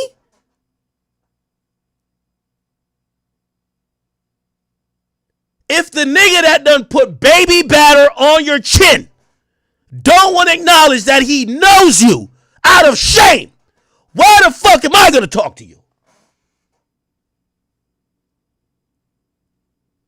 We need to bring shame back. You gave that man your body and he says he doesn't know you. You should be ashamed. Go in the corner and sit down. You gave him your body. He doesn't know you. You need some shame. That's your most prized possession. It's a reason why God allowed the beautiful women of this earth to bear and to have kids. You became a part of that nigga's collection, except it's the garbage collection, the forgettable collection. If he don't know you, if he don't remember you, we're just clowning you out just because this is easy content. And also, I like what he did, even though he's typing like a kid. Future, cut that out. He used your ass for album promo, so let's just move on to that. Future tweeted this out.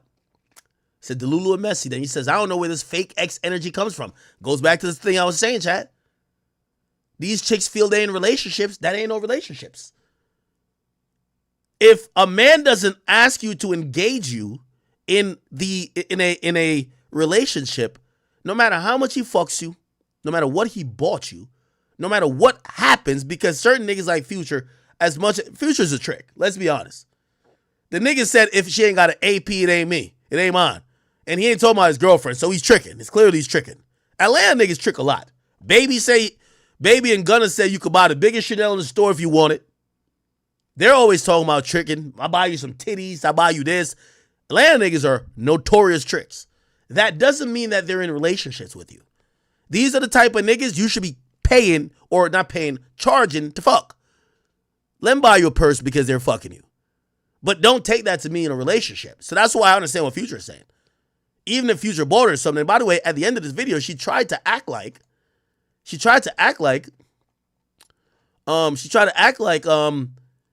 was gifted, like she was gifted like APs by Future. Listen to this, because she responded again. On Twitter? Are we back subtweeting? We haven't learned. I will never learn. But you, sir, you're just old and stubborn. Then you said album's gonna be fire. Yeah, we know! Thanks to me, duh. Fuck. It's always a cum rag always acting like she's the one, that's the secret sauce. There's always a cum rag who's always... Remember when Amber Rose said, y'all wouldn't have got My Beautiful Dark Twisted Fantasy if it wasn't for me? Oh, so it wasn't because Kanye is basically batshit crazy but a musical genius. It's because he's fucking your pussy? How come all the other niggas who done fucked you afterwards ain't did shit? These chicks are delulu. They're delulu. I see it. Future, I see why you said that. These chicks acting like their pussy is the fountain of youth and the fountain of understanding, knowledge, and creativity. I remember when Amber Rose said, yeah, y'all wouldn't have got My Beautiful Dark. News flash to you scallywags. These rappers use you for your youth, your beauty. They use you for the wetness and moisture of your pussy. They beat it into submission, and when it's crying out for help like a goddamn tenderized steak, they move on to the next chick. Then they make a song about how much you ain't shit and how much the fuck they just fucked the shit out of you. If it wasn't you, it'd be somebody else. You're not special.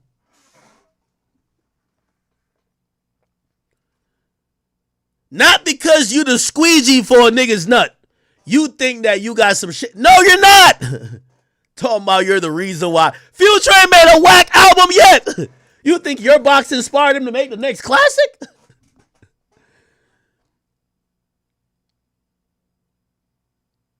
You think your box inspired Future to make the next classic? That's the problem. There's a lot of times women don't really understand that. Yo, listen, a really God-fearing woman and a woman could be a really good addition to a man's life, could really help uplift that man's life. But in reality, a lot of women ain't trying to be that person. And that takes time. It takes effort. It takes patience. It takes not going on Instagram or Twitter or TikTok to try to expose them when you're in a beef.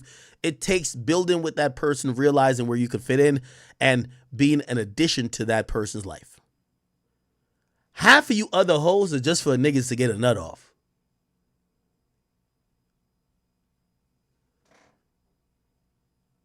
And also, Future is smart enough. He's been in the game long enough. It's always good when an ex is crashing out when nothing she says make you look crazy. The only thing that I said that made Future look crazy, Future was typing like he was 17. Cut it out. You can't, let's not put you in the oldest YN category. But let's be honest. Let's be honest. When she said, like, her thinking that Future's using for promo at this point. Thank you, gorgeous. Thank you. You're welcome. I'm not going to say that I revived anything because, like I said, I'll give you the credit. You're a great rapper. But that's another thing with a lot of women. You were only attracted to the nigga. That's why when Amber Rose said, My Beautiful Dark Twisted Fantasy only came because of her. Stop it here, you fucking scallywag.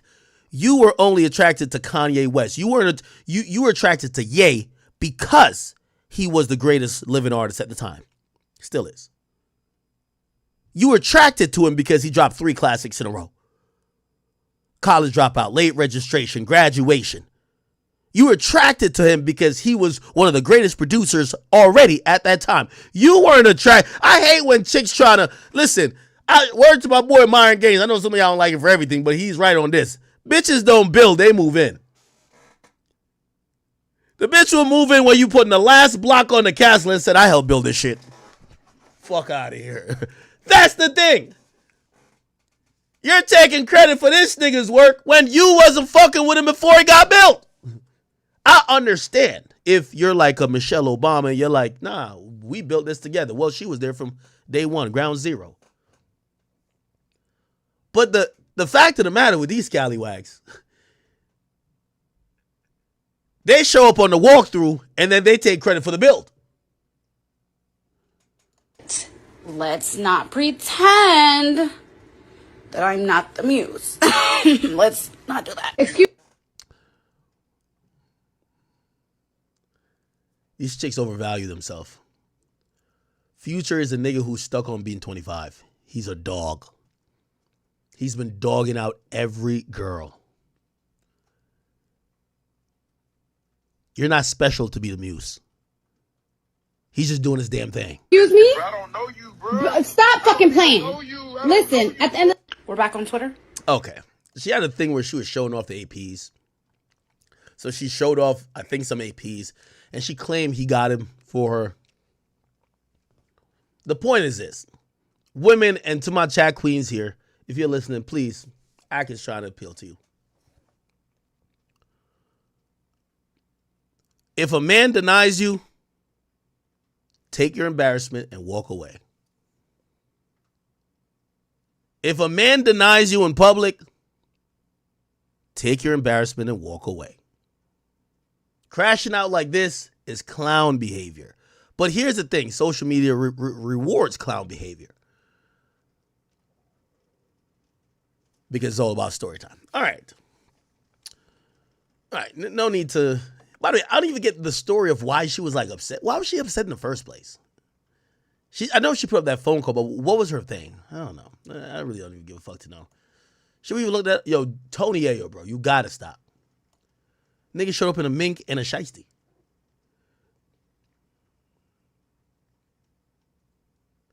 It's like showing up with a tuxedo and a shiesty and thinking that I'm valid. Crazy. All right. Let's see what else is going on, people. Let's see what else is going on. By the way, we're approaching 2 hours. We haven't even hit the Drake topic yet. We ain't hit it yet. Chat, we're doing good. We're doing good. Okay, here we go with another one. So, chat, if you guys don't know, my man Neo, cause I'm so sick of love. Well, this is how y'all gonna show me our age. What grade, what age were you when this came out? Ding, ding, ding, ding, ding, ding, ding, ding, ding, ding. I used to play piano back then. I used to be playing that shit, whatever. Yo, Neo did good for himself. You know how Neo got all his fucking money? I remember that nigga say he wrote, he wrote to the left, to the left. He wrote that for Beyonce. That nigga say he got like $10 million off of that. Holy shit. I see why Party Next Door was like, take work. Take all them songs. I'm chilling. This peanut head ass nigga look like Lil Woody. By the way, I seen him in person. He nigga look like Lil Woody, bro. This nigga been having his way recently. And I always tell y'all, chat, this is like a catch. The only person, but he doesn't have a polygamous, a polyamorous relationship, is Nick Cannon. Nick Cannon, the only nigga in the game who I know where all his baby moms are fine. Like, they're fine. Like, legit. If you didn't know that those were his... Look, let's look at the family tree. Because he got, like, an extensive one. Nick Cannon baby mama tree. You got to look at the family tree. Here we go. All of that nigga's baby mama, fine as fuck. I got to keep it a bean. Nick Cannon, that nigga don't have kids with nobody who ain't at least 8.5. All baddies. Gotta respect it. Now, even with that, Nick has never had a harem. He's never had, I'm fucking with y'all all at the same time. The chick I think we've been seeing him with the most is Bree TC. Now, here's the thing. Every rapper from time to time or singer, again, I'm saying Nick would have been the closest, but he never did the I'm dating y'all all, I'm fucking y'all all. He would just break up with one, go with the next one, have a kid, break up with that, go to that. He's not having them all, whatever. But have we seen polyamory before, Chad? Well, we have a couple times. Here's my theory to the whole thing. And even as rich as these niggas claim to be, or successful as they are, anytime these niggas get multiple women, they always get 3 3s that make a 9. They get 4 4s. It ain't never 3 8s or 9s. So anyway, and I can't knock it, because hey, sometimes after a while it might be like, man, fuck it. Like NBA YoungBoy, he got a. But when you look at all the chicks, you're like, his wife is beautiful, but everybody else is like, them chicks you can see in the mall at that paper or plastic. You know what I mean? Anyway, that is the meta. Also, when you think about Finesse 2 Times did it. Finesse 2 Times had 3 chicks that looked like before they could fight each other for Finesse 2 Times, they were fighting high cholesterol. Like, that's a fact. Like, Finesse 2 Times, 2 girlfriends. He had 3 before. Let's see if we can find the 2. Oh, this was his roster. You can't really see it. Oh, no, this was the one that dropped off. No, but yeah, this was his roster. You feel me? Yeah, this was his roster. One chick that looked like she shopping big and tall. One that looked like the goddamn Dollar Tree general version of Sukiana. And the next one that, I don't know what she must shop at the same place the Flintstone shop. I don't know what going on. And is this Black Forces? I don't know what's this. But anyway, I ain't gonna knock it. I got me 2 Cubans. I got me a couple $100,000 a mil. Yo, y'all hoes gotta triple up. You take 2 3s, you take 3 3s, that make a 9. It works. You feel me? So that was his version. But now we get to Neo. Remember, Neo is in a different weight class monetarily than this guy. You know, Neo got that bag. To the left. Everything on him to the left. You know, Neo wrote that shit. I'm like, damn. Neo was writing for all the females too. You know who also wrote for a lot of women who I ain't seen in a while? He probably have a harem and a half. Somebody got to figure out where this Hamburglar ass nigga is at. By the way, I like him, so I'm not dissing him. The Dream. He wrote a lot for Beyonce. We ain't seen this nigga in 10 years. Where the fuck he been at? This nigga been off the map. He used to be writing for Beyonce like it was going out of style.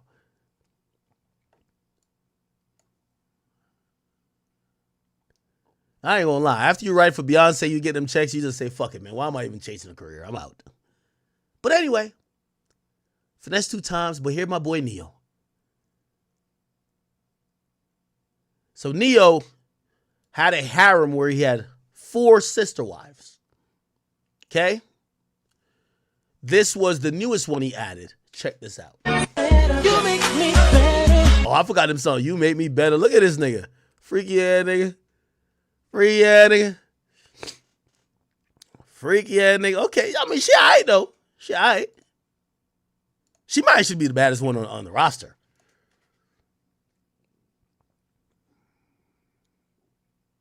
Okay. All right. They go in the gym together. I mean, you got to add your trainer to your goddamn harem, right? Yeah, look at this look right here.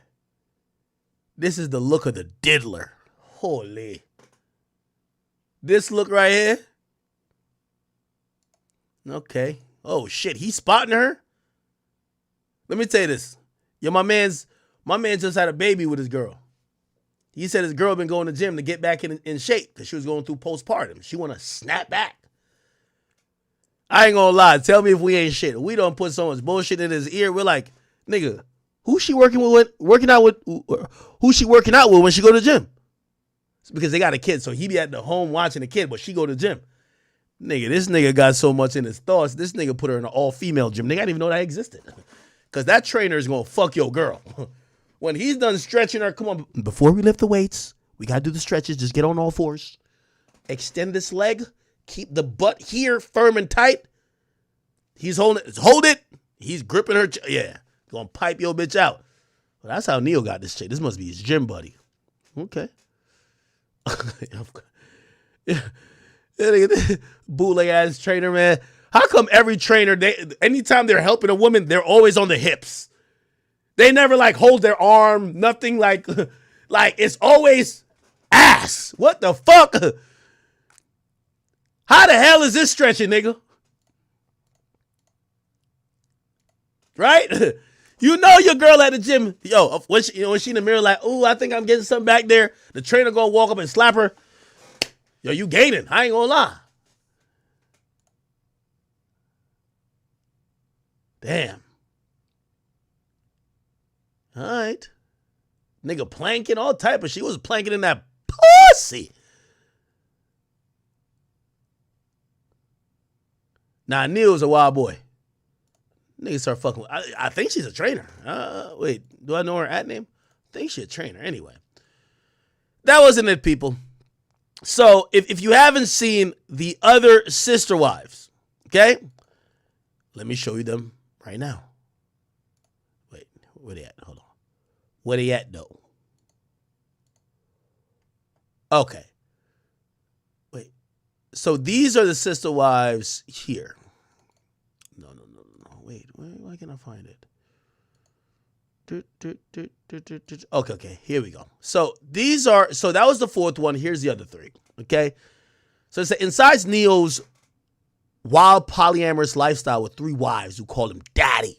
These are the other 3, which I think the new one, the trainer, is the best looking one. This one, she top heavy. Okay. I see her though. Feel me? This one's okay. You know what I mean? She got, this is how you know a chick is over 40. If she got them paws tatted on her, nigga, that's some shit Eve did back in the day. Fuck out of here. You're 40. That's a 40-year-old tattoo, bro. By the way, all y'all chicks getting tattoos, we gonna know what era you was in when you're getting tattoos. All you fucking whores getting 222 tatted on you and all these stupid ass numbers, thinking like you a numerological expert, like you a mathematician or some shit.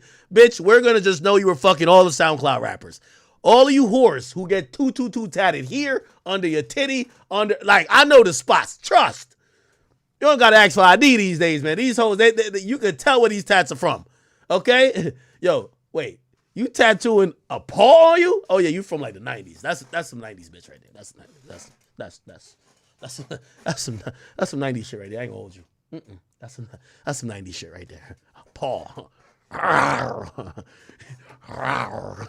Yes.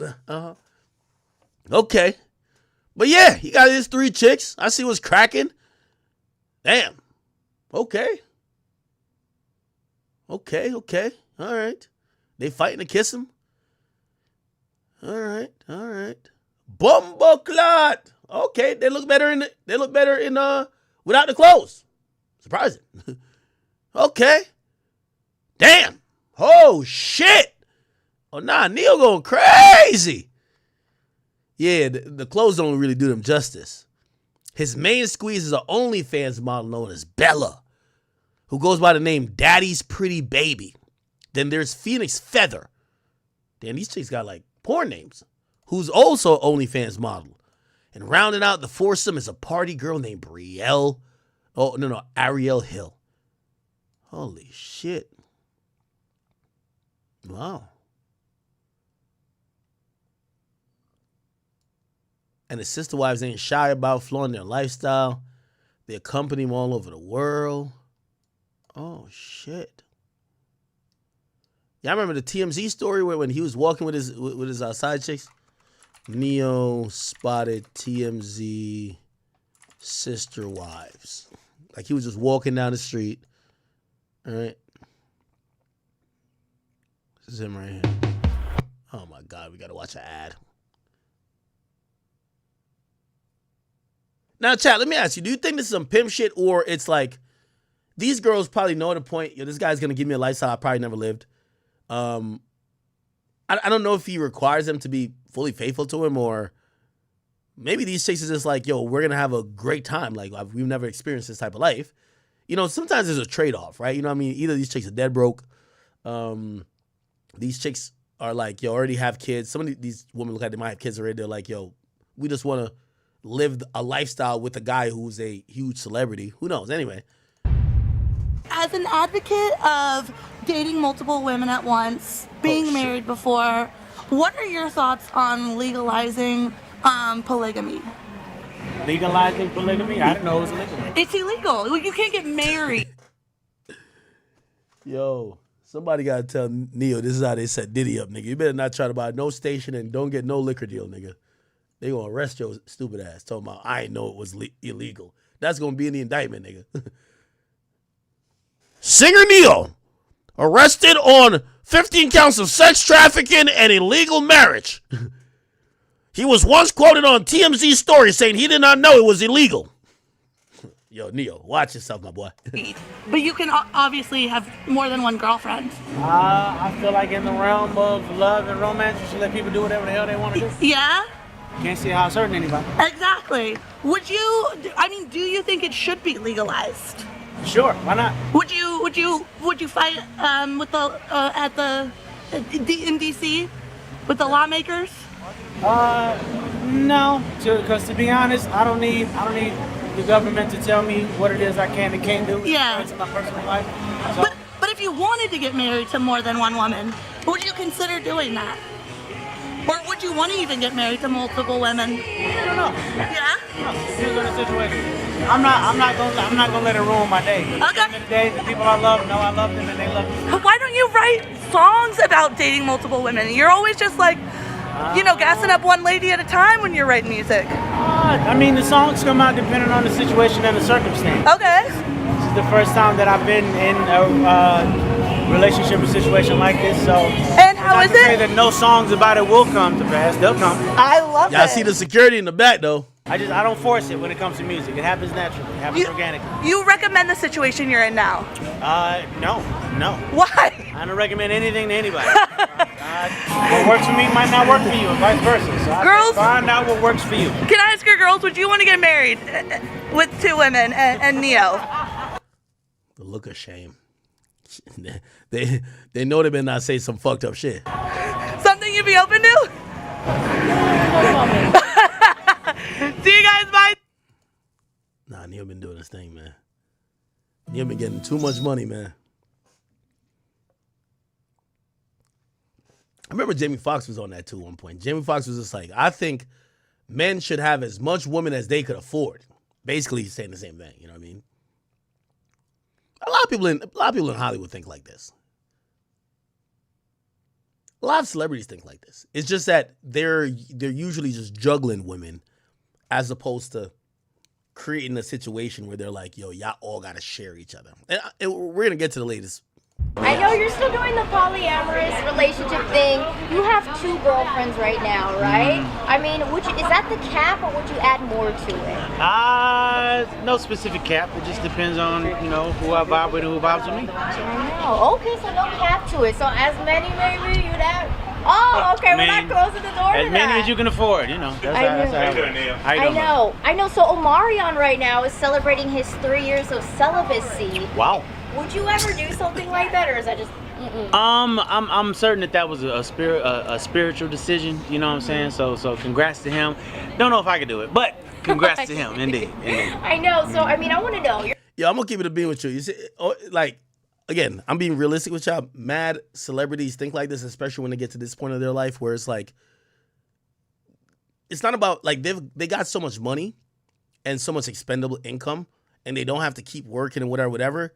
They just want to kind of create some lifestyle that they've always dreamed about, which is, hey, listen, to each his own. I suggest they leave the United States with this shit, though. I'm going to keep it a being with you. Don't go to Romania either, because they'll get you back here like the Tates. Don't do that. But y'all should leave the United States, because I ain't going to lie, it looks crazy, and this is how it looks crazy. So, I don't know if you know Neo's ex-girlfriend. So, Neo's ex-girlfriend, her name is Sade Bernergie, and I might be fucking up that name. It seems like it's a Haitian name. She had came out because she got kids with Neo, right? She came out and she said, yo, what Neo got going on is some nasty ass shit, okay? Now, Neo did an interview where Neo was literally talking about how his polyamorous relationship works around his kids, because he has kids. And this is what he said. Questions about that? About your relationship? Of course they do, and I answer them. Talking about his kids. Okay. Yeah. Honesty. Again, I'm not lying to nobody, not even my children. Hey, this is daddy's girlfriend, and so is that, and so is that, and so is that. You got no problem. She gonna make you some cereal. Kids have questions about that? He basically says she gonna make you some cereal, she gonna do your laundry, and she gonna, like, he basically was assigning tasks type shit. Feel me? Now, anyway, what ended up happening is that his baby mom actually commented and said, "This is disgusting parenting. I'm sorry to everyone that this narrative is being forced down your throats." Then she then commented on people posting and saying, "And they wonder why I was going to go upside his bald head about playing with my impressionable kid's face like that. Stop giving him attention. This is why he thinks it's cute and marketable, instead of hitting that booth and making a good song." She then continues. She says, "And didn't I tell your corny ass not to have that shit going on in front of my kids, to do that cornball shit on your own time?" She says, "That shit is sick as fuck. You hella fucking weird for that, Neo. But I'm glad you think I'm playing with you after I'm done. Warned you. I'm not playing by my kids. And poly relationships aren't 5+ girlfriends that party with you every night so you could pick up more girls to hook up with. That's what you call an open relationship. You're a wannabe boyfriend / pimp and trick. You like the GFE. I don't know what that is. What's that, Chad? Stop disrespecting poly. There's nothing exclusive about what you got going on. Weirdo." And he says, "Keep that shit away from my kids." And he says, "You need your ass beat. Belt to ass. That's the problem." Then he says, "You fucking crackheads." Basically saying the woman that he's fucking are crackheads. Then she says, "And I'll just be patiently waiting for this motherfucker to sneeze wrong before I dust out my receipt book of everything under the sun. Foot on neck, belt to ass." Then she puts up something like, "Take that down, you're better than that." "No, I'm not." Anyway, like I was saying, she's like, "Not today, not no more. Welcome to the circus." So she's saying she down for the bullshit. Then she said, "Freaky ass nigga." Then she says, "Anyway, just have to make that clear. That shit weird and we don't condone clown parenting. Moving on. How y'all doing? Don't mind me." Then she says, what is this? "Sorry, but I'm going to sleep. I said what I said already." It says, "Imagine hating the messenger but not the message because you thought I was a side chick. Laugh my ass off. Wait till you find out I wasn't." Yeah, she got some gigs lined up for me, baby. We're gonna make it this time, shit. Boy, I am out here looking for your ass because you can't stay clean. And all you can think about is your snot-nosed old girlfriend? Well, fine. Take your sorry, junk ass, stank ass and get on out of here. Because you don't want shit. You ain't got. Oh, shit. Okay. All right. Neo said, while you're so concerned with the tea, I'm sipping lemonade comfortable. Let my hat speak for itself." It says, "Fuck off respectfully." This is the 3. And this appears to be, is this the 4? Damn. Okay. 4 chicks. Meek reacts to it. You know he about to say some stupid ass shit. Maybe he says some smart shit. Broken clocks right twice a day. He says, "Neo shitting on us. LOL." Neo responds to critics over his polyamorous relationship. He says, them Neo, we don't approve of your poly relationship." He says, "Fun fact, I don't care." 1, 2, 3, 4. That's them. Okay, cool. Anyway, pretty interesting. And you know what? I ain't gonna lie. I was like, damn, Neo might be bugging out, maybe crashing out. Until, chat. I'm actually on Neo's side in this. You know I'm on Neo's side? Because you ever deal with a chick that's so intolerable, that nigga, Neo, the girl, the baby mama that's calling him out, she was so intolerable. I see why Neo said, "I gotta go get 4 bitches." Y'all remember this chick, that girl that was airing them out because that's the baby moms? She's the same chick from this video. Check it out, chat. Check it out. Diddy Jr. Here we go. She videoed him while he's in the house. Look at this.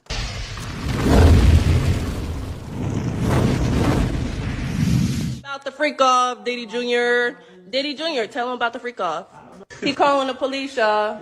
He calling, no, I don't give a, listen.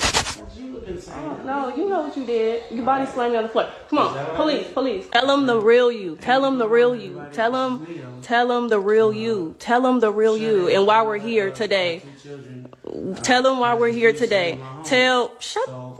Refuse to remove me. Why? Because the commotion. How did the commotion start? What did we talk about? What did I ask of you? All of that is irrelevant. All of that is irrelevant. Started throwing shit and getting loud and disturbing people. Okay, so you calling the police like a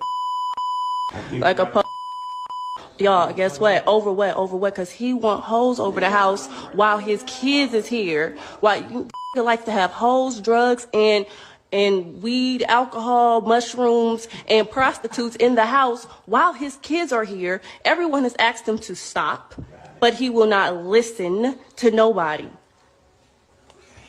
This is what's going on. This is the tea.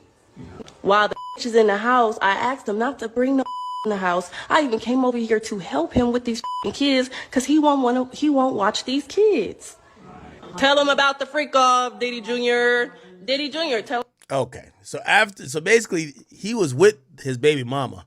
She was terrorizing the shit out of him, and I understand why niggas say, let me tell you this. You know how they said one good girl is worth 1,000 hoes? One bad bitch is not worth the headache that you could avoid by getting with 3 threes. That's the fucking problem. This chick was under his skin, pissing. The nigga already bald. He can't lose no more hair. He done wrote the biggest hits in R&B for everybody. He's trying to enjoy his money. Yes, he want to get a little freak off because he been fucking the same pussy for a while. He want to get a little extra shit. He want to get a little threesome. This chick is terrorizing him. My boy is playing Call of Duty. He can't even level up. He trying to get his Fortnite on. She's in his ear, recording him like he's a bitch. He feels like a prisoner in his own house. You know when a man feels like a bitch when they got to call the cops. Like, because if you slap her, you're going to jail. So you can't do nothing. I see why this nigga said, fuck this. Why am I dealing with this bitch who think that she's a 10 and God's gift to man? I'd rather get 3 threes with low self-esteem than deal with this one funky ass bitch who thinks she's so bad that her shit don't stink. Salute to Neo. I finally understand why you got 3 bitches, brother. Or 4, whatever the amount you got. This chick was intolerable. You'll freak off in a minute. You'll be next. You'll be next. What? This is intolerable. Let me tell you, chat, this is the problem with dealing with bad bitches. We all love bad bitches, but I remember it was Stephen A. or somebody said, like, sometimes you just need a girl who's a little bit, like, you need a 6, or a 7. You need a 7. You need a 7. 7 or an 8. A bitch who thinks she a 10, she turns to this. You can't even play the game in the crib. She's just under your skin, just bugging the fuck out of you. Stories will be coming out next. He gonna say, my daughter crying, you gotta go. But the hoe gonna stay, huh? The hoe gonna stay? The hoe gonna stay? Excuse me. The hoe gonna stay? The hoe gonna stay? Now, if he haul off and slap earth, wind, and fire out of her, he give her a victory slap. He be wrong, right? She's pissing him off. He's asking her, is his house, could you leave? She don't want to leave because she knows I'm a woman, and also I could get under his skin and force you to crash out. Neo, I finally understood. Neo, get 5 more bitches. I see why. Yo, a chick that's like a little bit older, there might be a 5. They are not gonna be doing this. This is a symptom of the shade room. No disrespect, shade room. I love you, Angie. But when these chicks, they're on the gram, they get their body done, they look like this, their eyebrows arch like there's some type of fucking evil villain in a goddamn movie. They start feeling they're the baddest bitch, and with that usually comes straight problems. Neo did not earn $100 million to get stressed out by a bitch with a fake ass. Fuck out of here. Bitch, kick rocks, and I'm gonna get 3 threes and make my damn harem. I respect it now. At first I was like, Neo's bugging, but after seeing how this bitch was annoying, one bad bitch ain't worth all these fucking problems. Get you some 3s, Neo. I support it. Those stories will be coming out next. He gonna say, my daughter crying, you gotta go. But the hoe gonna stay, huh? The hoe gonna stay?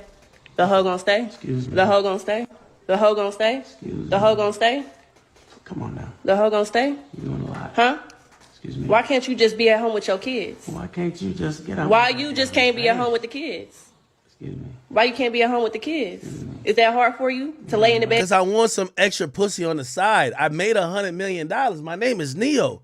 I was making love songs and I'm tired of your shit. Listen, let me go fuck a chick on the side in peace. Yo, you know what? You're dating Neo. You're not dating like some lame ass nigga that work at Walmart. Yo, I'm Neo.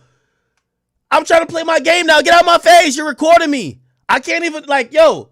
Come on, yo. Little Reese wouldn't tolerate. I guarantee she wouldn't do this to Little Reese. Little Reese wouldn't do. I'm like, and lay down with your kids? No, I've done it before. No, you don't do it. That's the problem. That's why I'm here, and you know that. And you know that. And you know that, though. And you know that. And you know that. I'm on that. Shut up. Shut up. Shut your up. Man, shut your up. Shut your up. Take care of your kids and shut the bitch. Shut the fuck up. Mr. Clean. Please stop playing with me before I slap the shit out of you. Yo, you slap the shit. what? Chat. The baby's on the bed respectfully. This is how you see. I'm telling you, this is problems when you think you getting with a baddie. All they know how to do is argue. You think Neo wasn't thinking? Yo, let me tell you this. You ain't really been in a relationship until you contemplated. Let me strangle this fucking hoe. I'm serious. That's some real shit. Don't cancel me. I'm just being honest. Like, this is just what it is. Yo, Neo is over here. He's playing his game. He's probably losing now because now you can't really lock in. She's fucking you up. She in your face. The worst is when they say, I'm about to plug your game out. You're like, yo, I've been playing for 25 minutes to get to this point. Like, just stop playing with me. Just let me be. And she wants your undivided attention, but you're playing the game. And now you're thinking, what if I strangle this hoe and I throw her in the trunk?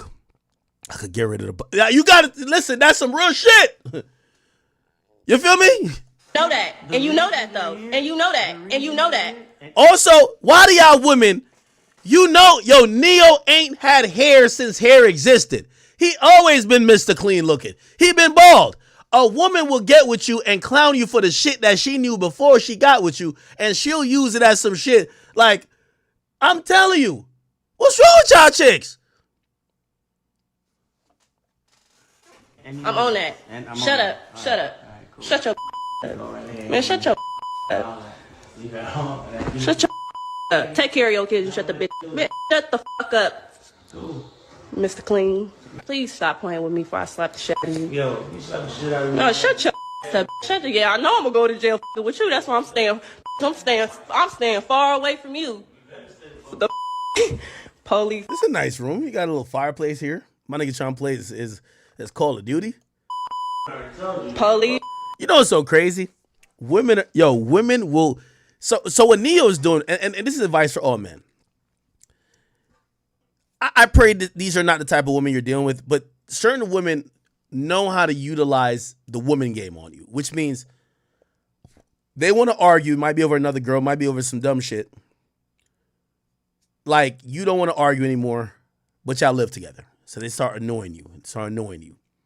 They'll even start threatening to put their hands on you, right? Now, what you absolutely can't do, you can't hit them back. So this is the most bitch-made thing to do for some people, but I think it's the right thing to do. You can't do nothing, but you have to call the cops. At a certain point, you got to call the cops on a girl. Because if you slap her, you're done. Like, when I mean done, you're done. You slap her, you're done. You push her, you're done. You choke slam her, you're done. You hit her with a victory. It's done. So now she's over here talking to you, and you're really thinking, yo, this chick that can't even lift 20 pounds is talking about she gonna put her hands on me. You gotta sit there, and what people don't give men credit for, you have to have so much composure. You're sitting. I've always said about Jay-Z. Jay-Z's is in the elevator. He's blocking. He's doing whatever. That's called composure. Because if he was aggressive at all, he would be seen as a bad guy. Shut your up, pussy. Now, let me Google where this nigga's from. Because if this nigga's from Chicago, you would have slapped the fuck out of her. That's a fact. Chicago. You know, I realized a woman will act up until women know who to try. I hate that saying, but they know who to try. They're not trying the nigga.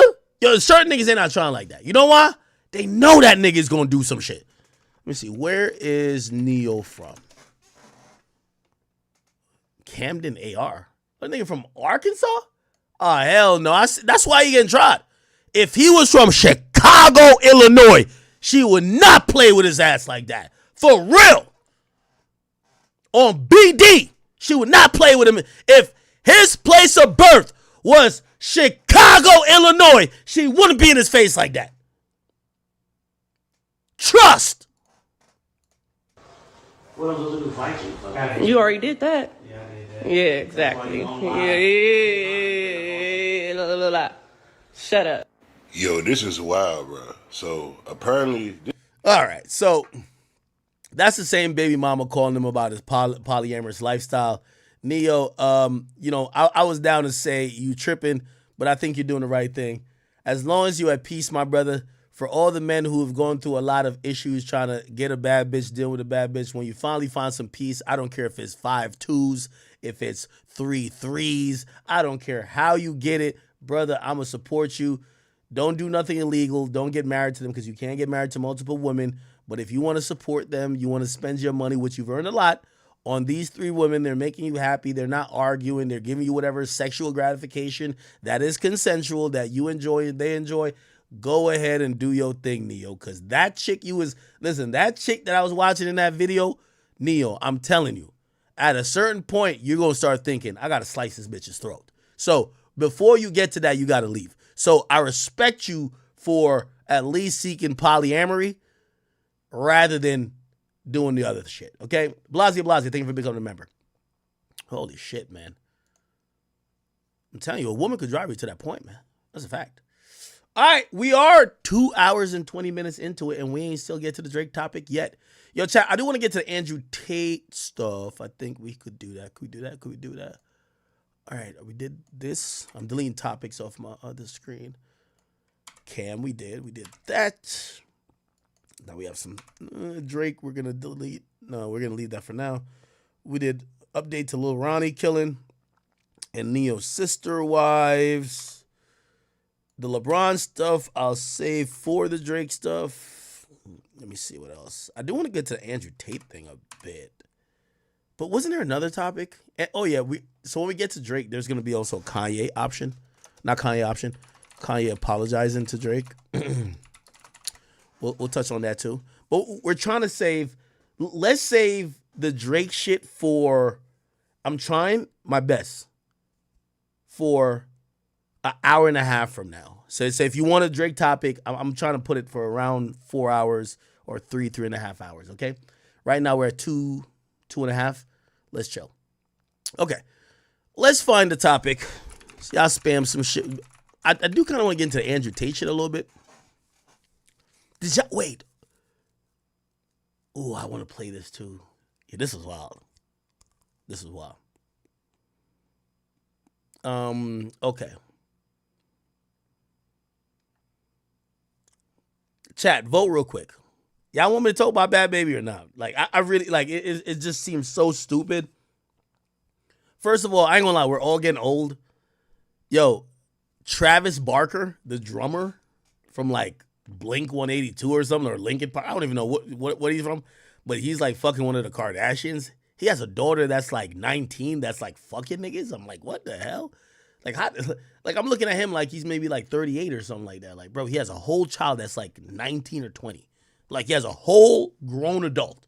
And I'm like, bro, I don't want to talk about his fucking kid. Especially, what the hell?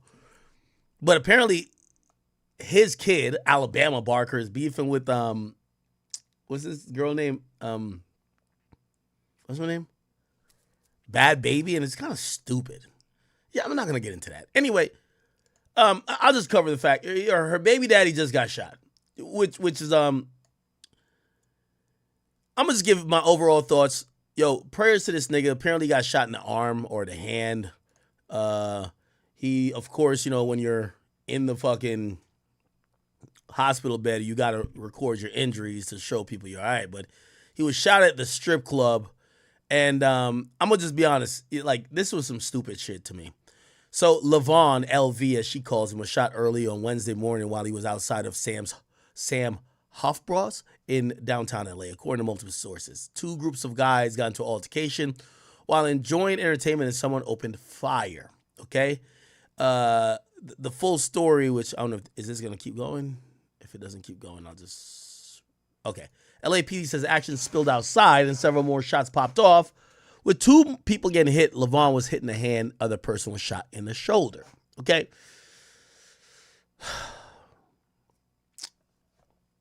Now, it's a police were in the area. They try to nab a suspect in a white G-Wagon. So clearly whoever who did this is probably a known person. The person allegedly who shot them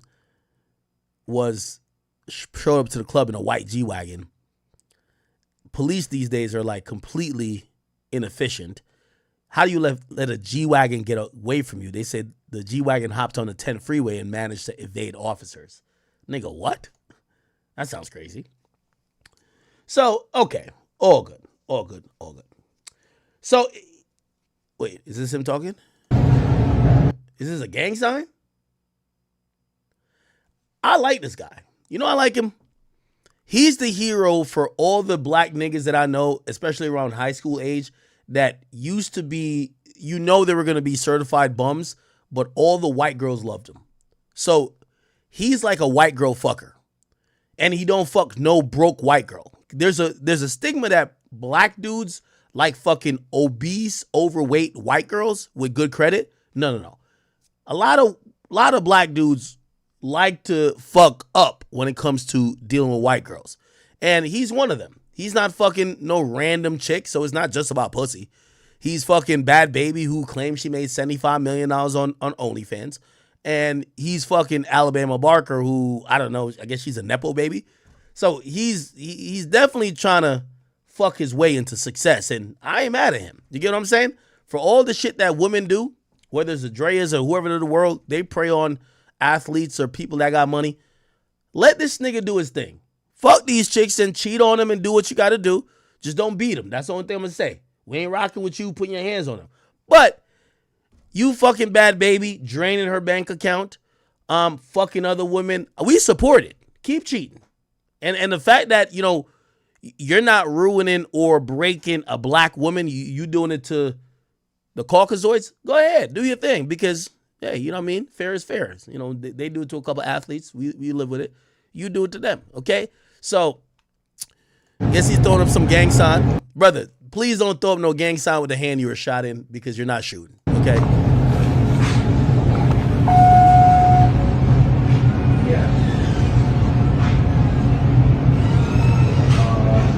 Is that a vape I just see on his chest? This is crazy. The fuck? This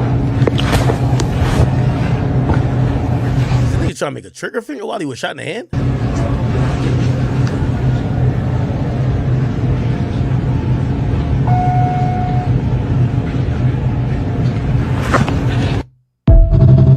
Yo, they gotta start taking niggas' phones when they get locked up, when they get put in the hospital like this. Anyway, also, we're not covering that drama, but just to kind of like put a little meat on this topic, pause. Shorty, Bad Baby, went on DDG's stream. So when she was on the stream last night while her baby daddy was getting shot at. Ironic, huh? So is this the only clip? All right, let me just go to Fearbug. No, let me just go to Twitter. Because she was talking about a whole bunch of bullshit. We don't care about that. Bad Baby Kanye. She spoke about Kanye, which is what we kind of cared about.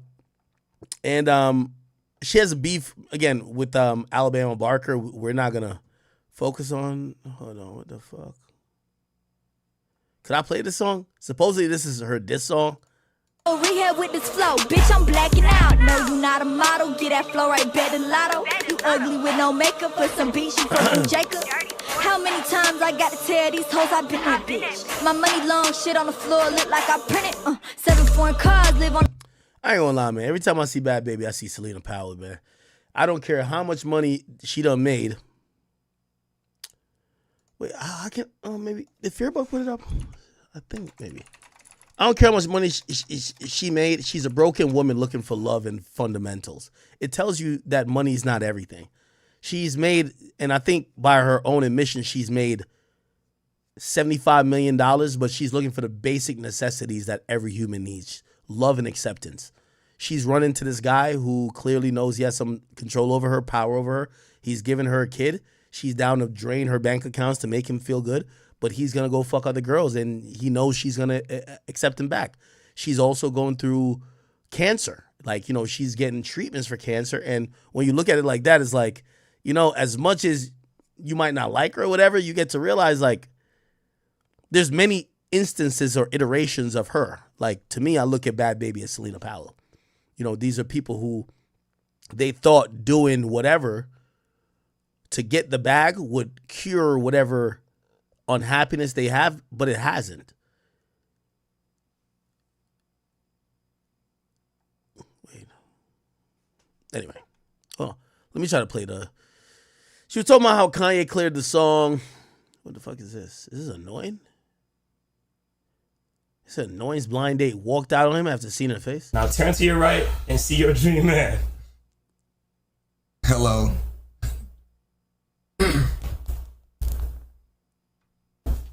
Hey. This is crazy. What happened? I actually have to go somewhere. I'll call you back later. That's crazy. Okay. Anyway. Hold on. Okay. Here she goes. So, this is her talking about her, what's the money she got. made in the day on there? When we first started, I made $1 million in 6 hours. And by the end of the day, it was at like 4 million. Oh my God. This is OnlyFans she's talking about. By the way, this is Bad Baby here. I'm going to be honest with you. With my sincerest, and I want to be very careful with this because I don't want nobody to think I'm being slick.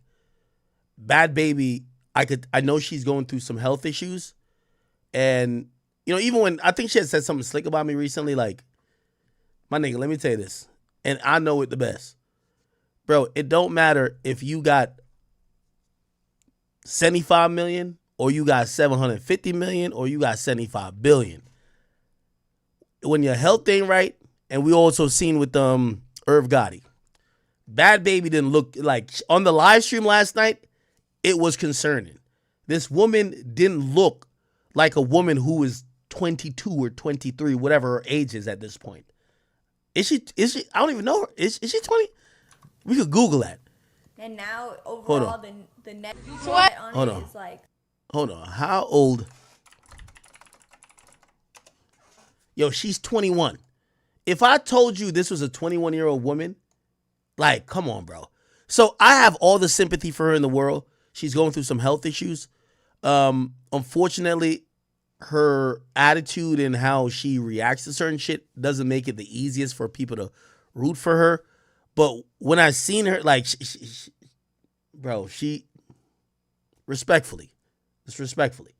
So again, I'm gonna send my prayers for her, man. She focused with a nigga who is using her money to fuck other bitches, always in a club. Just got shot, probably thinking about another hoe already. It is what it is. But she's telling us she made $75 million off OnlyFans. 75. Oh my God. Bro, she looks like she's 40 right here. Am I tripping? Fuck. Damn. Again, I want to be very, respectful because she says she has cancer and it's a blood cancer. I don't even know how curable that is. I don't know. So I want to be very careful. So what you do with that money? I got properties, cars, all type of shit. What's your favorite car that you got? The Trackhawk, but it's in the shop. They keep breaking my car. That's crazy. Do you ever look back like, damn, I was just on Dr. Phil just doing some little shit, and now I'm like, you still Wow. Okay. She was saying about how Kanye cleared the song. That's what I was trying to show. Because Kanye did clear the song.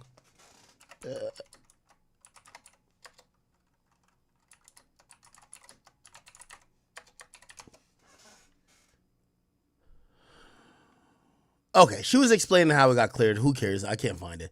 Anyway, Kanye, so Kanye cleared the song, so the song is actually out. She recorded this song to Alabama Barker over Kanye's Carnival song or beat, and Kanye cleared it. And what happened is somebody put up like a feature that was acting like Kanye was going to be on the song, but apparently it was AI, but Bad Baby's account put it up too. And Kanye came out to say, yo, listen, I'm not on the song. I know it's my beat. I cleared it, but don't put me in this shit. Yo, I'm not in the middle of none of this. AI beef, people throwing my voice on things, the whole carnival sample. By the way, it's very ironic Kanye saying that. You were just on a Justin LeBoy interview talking about how you loved AI. So it's like the inherent problem AI presents is that, yes, maybe legit artists could use AI for good to, with permission, make their voice sound a certain way or impersonate some other people, whatever. All those are legitimate reasons for AI, which Kanye has embraced. But what also happens is that someone could just put your voice on a disc if they wanted to as AI, and now the fans think you did it. So again, it shows like the pros and cons of AI, because he was just praising AI, but now he's saying, y'all are putting my voice on a diss song, which I didn't do. Throwing my voice on things, the whole carnival sample. I just talked to Travis Barker. I would never be in the middle. I don't even know what's going on.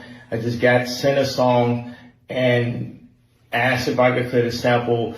Only reason why I clear anything is because so many people try to stop me. They stop clearances. Everything has been very difficult for me. So anybody asks me for something, I always clear it, but I'm not cool with being put in the middle of all of this at all. So any verse would be going viral using my voice and all that. It's like, I didn't do it. Okay. So pretty much that happened. And, they have like this little TikTok beef going on. I just want to say prayers to Bad Baby for her situation. Physically, I think we just looking at her, she doesn't look normal. So we want to pray for her for that. Her baby daddy, I think he should keep pimping. Keep fucking these chicks. Don't put your hands on them. But if these white chicks want to give you their fortune and fame, we've just seen it too many times in the opposite way. So go ahead, brother. We're rooting for you, all right? You know what I mean? Keep cheating. And I know some people are going to be like, yo, it's kind of fucked up that he's cheating on her while she got cancer.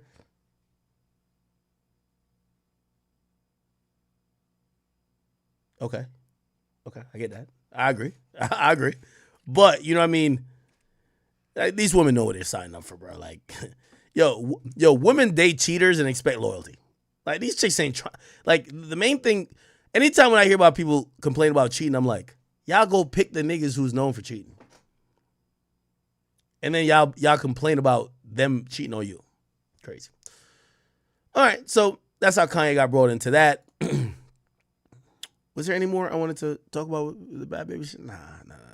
Okay, cool. Let me pull up this Andrew Tate thing. This is crazy, chat. So Andrew Tate recently just I don't know if you guys seen the video, but he flew from Romania. Andrew Tate flew.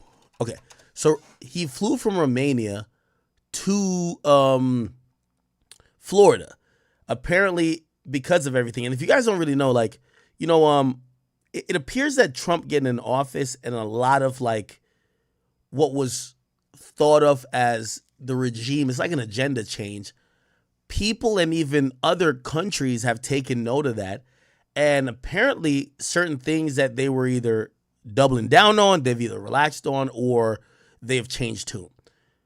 Andrew Tate and Tristan Tate, two brothers that a lot of people know got very viral for, giving advice to men online, but some people felt misogynistic. People felt like they were sex traffickers, whatever the case is. They caught a case in Romania. The case has been almost dismissed. Like the judge ruled that the case didn't have really any evidence, and the evidence was insufficient to go forward, and they had to go back and fix the case. Regardless, they've been going through this shit for about 3 or 4 years. Now, while that was happening, they've been on house arrest or even incarcerated for a long time. And as soon as, Trump took office, like 2 months ago? Or a month and a half ago, actually. Since Trump has been in office, Romania actually said, before they didn't even want to let them out of house arrest, now they're saying you could actually travel internationally. Their first plane or their first flight was to fly to Florida from Romania. Okay, so they flew to Florida. So Andrew Tate flew to Florida, and this was I'll show you. And developing right now at noon, the controversial Tate brothers arriving here in South Florida. They did so just a few minutes ago after leaving Romania. Now, this all comes after a travel ban was lifted that was previously imposed on the both of them. Andrew and Tristan Tate, they are charged with human trafficking and forming a criminal gang to sexually exploit women. Since Rush, though, is live at Fort Lauderdale Executive Airport. And that's where those brothers just landed within the last hour. A lot of people are talking about this on social media right now, Raj. Wow, what a scene it is here at the airport. Coming over here for a moment. And you can take a look. We'll walk over here. Hold on, they're not coming out yet. But if I open the door here, you can see security standing there. We're expecting Andrew and Tristan Tate. Take a look at the security there to come out in a moment. Come over here for a second. You can see the sheriff's office here. Everyone. Holy shit. And you can see all the media over here as well, waiting on this. Now let's get to our video right now, and this is video from Sky 10. You're going to see Andrew and Tristan Tate getting off of an airplane, private jet. They flew in from Romania. Remember, there was a travel Andrew and Tristan ban on them. That was lifted. These brothers charged with human trafficking in Romania. They're now in Fort Lauderdale. They're avid supporters of President Trump and have millions of followers online. A lot of people wondering, what are they doing in South Florida? Remember, they couldn't leave Romania for quite some time. The governor, Ron DeSantis, just spoke about this. Let's take a quick listen to what he told us. So now the governor of Florida, actually, who's a Republican, and some people feel like it's because Trump is in office why they got out. Trump obviously is Republican, but another Republican who's the governor of Florida wasn't that fond about the Tate brothers. Here he goes, which is Ron DeSantis, who was supposedly, a strong, competitor for Trump to actually win the Republican bid to be president. We have no involvement in that. I read about it through the media. Clearly, the federal government has jurisdiction, whether they want to rebuff his entry into the United States, and I have confidence. Now, this is kind of crazy because Tate, whether you guys know it or not, both of the Tates they're American citizens. That whether it's Pam they just lived in Romania. Or Kristi Noem, that they will be looking at that. I do know our Attorney General, James Uthmeyer, is looking at what state hooks and jurisdiction we may have to be able to deal with this. But the reality is no, Florida is not a place where you're welcome with that type of conduct in the air. And I don't know how it came to this. We were not involved. We were not notified. I found out through the media that this was something that was happening. He coming back to you? Okay, so that happens. Then the Attorney General for Florida actually says this.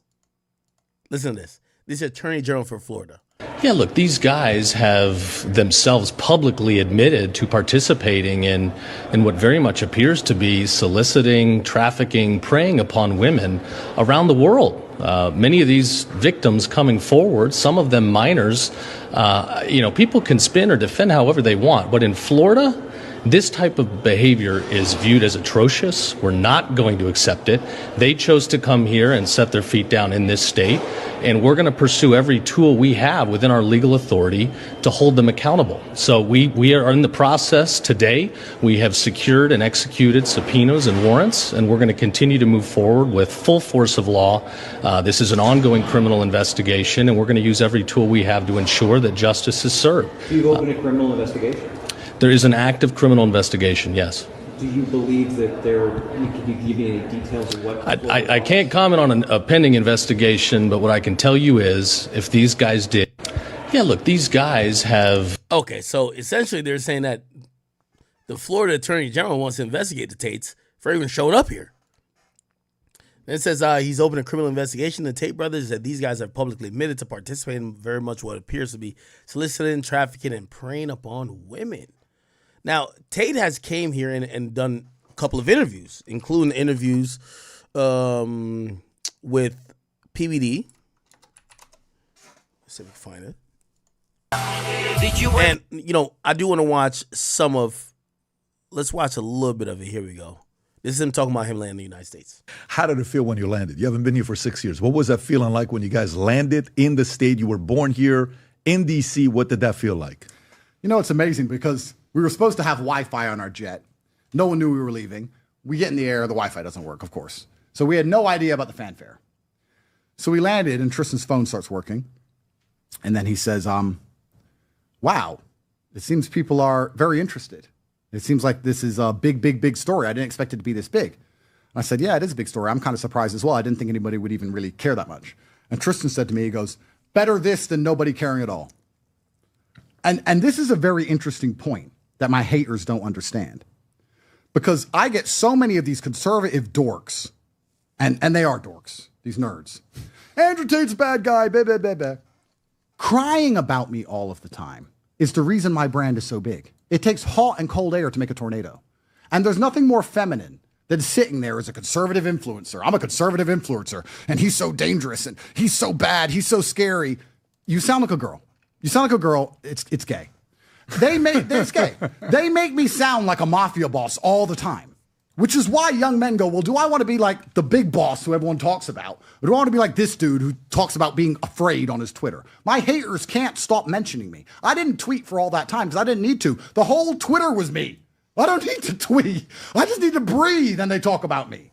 So they give me so much unlimited energy. If my haters had a brain, they'd stop talking about me, but they can't.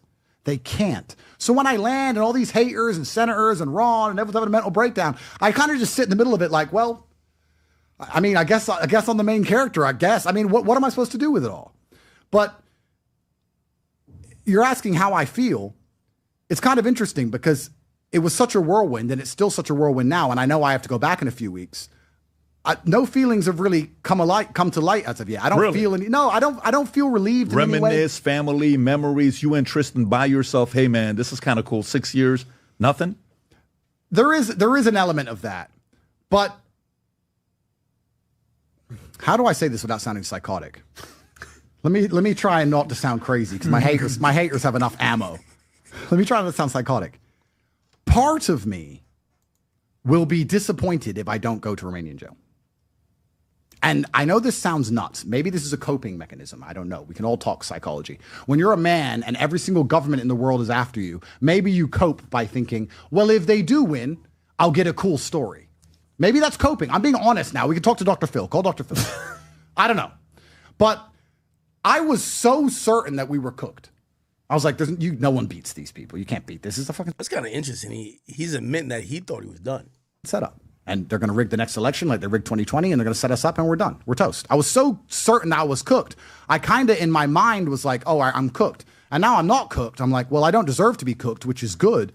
But it's a very strange feeling. I just hadn't prepared for it. I don't know what else to say. It's really weird.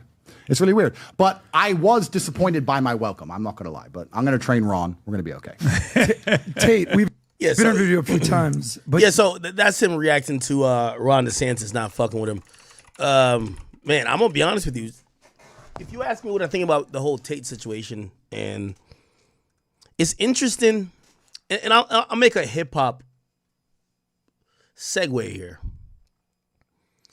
I feel that since Trump has gotten elected, everyone is waging the last stand war on woke. Everyone. They're like, yo, we don't like woke. If you are in this woke, and what is woke, right? Woke is like this really black and white, almost like soapbox, like, hey, you said this, you said women can't drive. You're this misogynist. You're the worst person to live on earth. Woke is you say men shouldn't be able, if they're a transgender, to play in women's sports. You are transphobic. That's what woke is. Woke just gives you these labels that is to basically devalue anything that you might have to say that might actually have some credence. Not saying it's always right, but just it kills the conversation. Oh, you're transphobic. Oh, this and third. Women can't drive. Oh, you're a sex trafficker.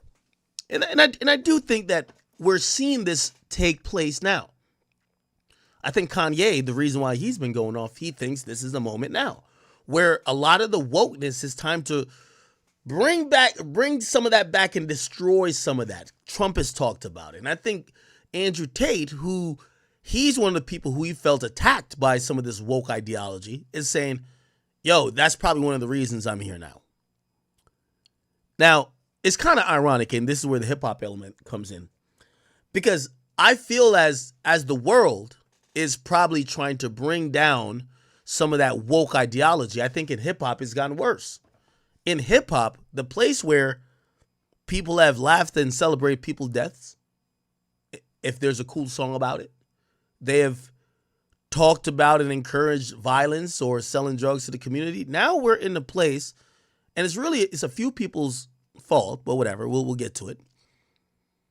These days, it's, hey, we're the morally good people, and those are the morally bad people. And that's the wokeness that we're finding in hip-hop. Hip-hop has gotten woke. It's really interesting. Hip-hop has gotten woke as the world and the U.S.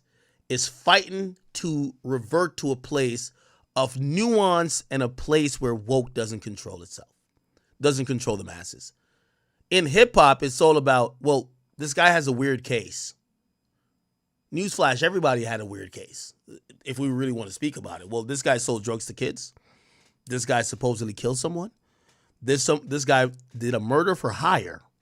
This guy over here, like the entire hip-hop landscape is so interesting as we're kind of watching this, because hip-hop is the most imperfect place. Hip-hop is a place where you see the killers, the murderers, the drug dealers, the thieves, the robbers. You see them all come here with stories that pretty much, you know, some people could either empathize with or at least could see beyond what they did because there's some redeeming qualities. But these days now, we're in the time where the world is getting less woke and hip-hop is getting more woke. Right? Oh, this guy, oh, we think he did this. Oh, Metro Boomin, he has a weird case. Like, before, these things would not be really discussed like that.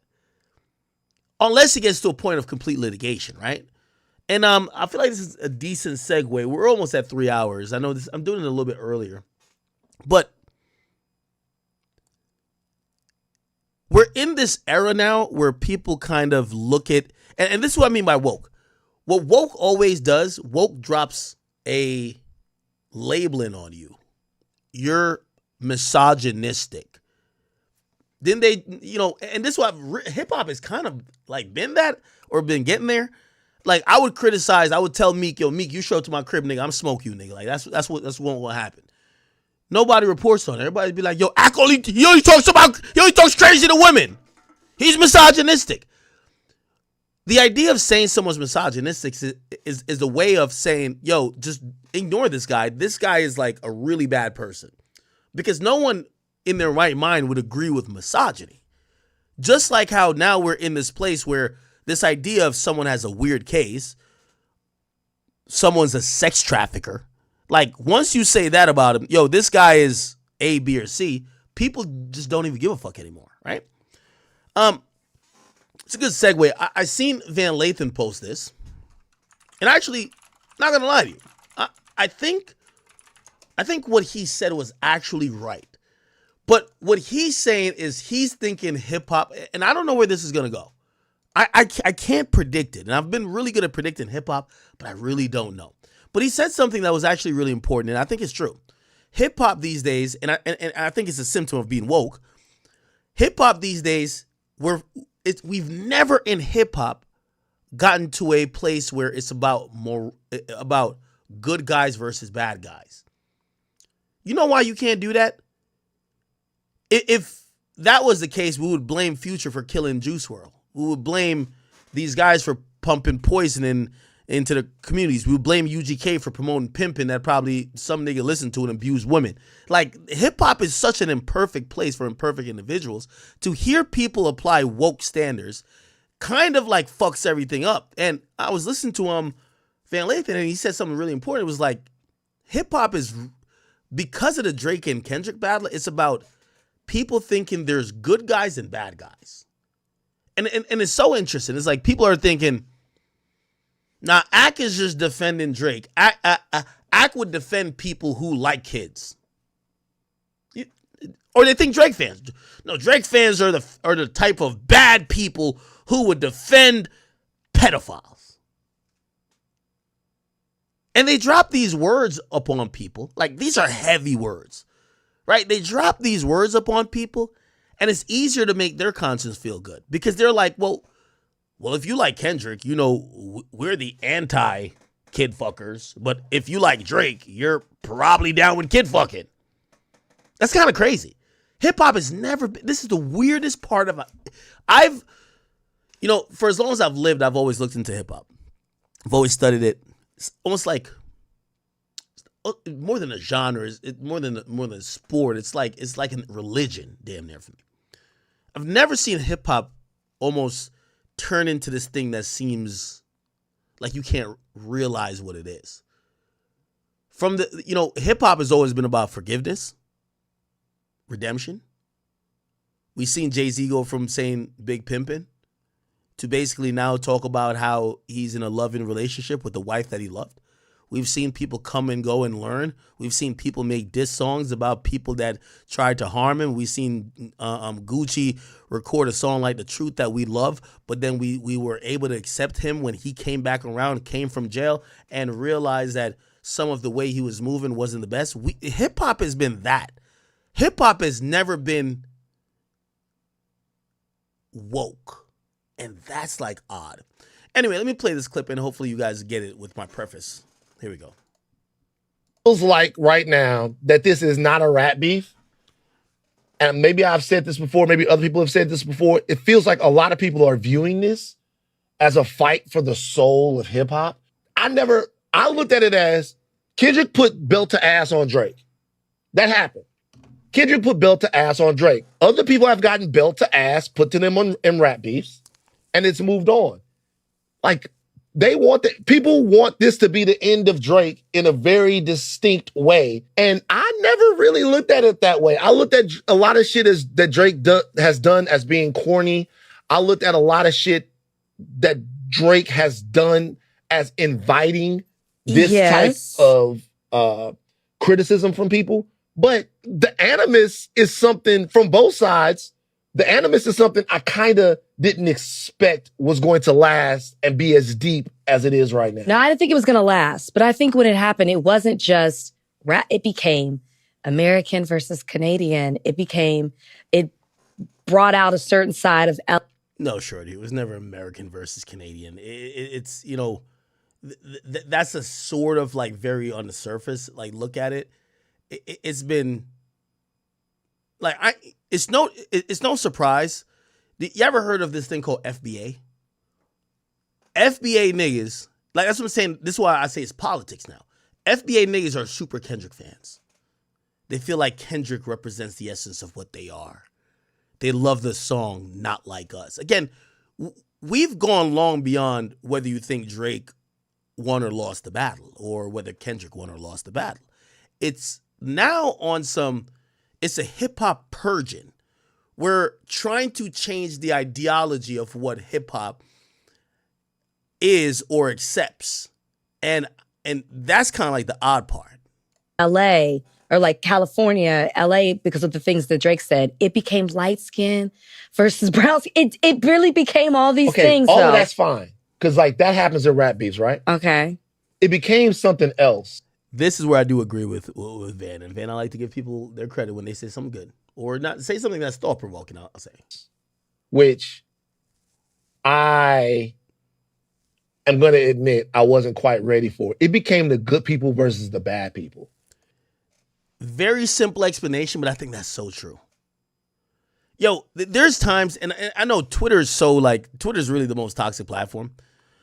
But if you ever really watch like these threads that they create, and whether it's Drake fans or it's Kendrick fans, like they're really fighting like a morality battle. Like, yo, this guy lied. This guy did this. This guy's not bad. This guy is this. It is crazy. It's not even hip hop anymore. It's not music. It did start off as music.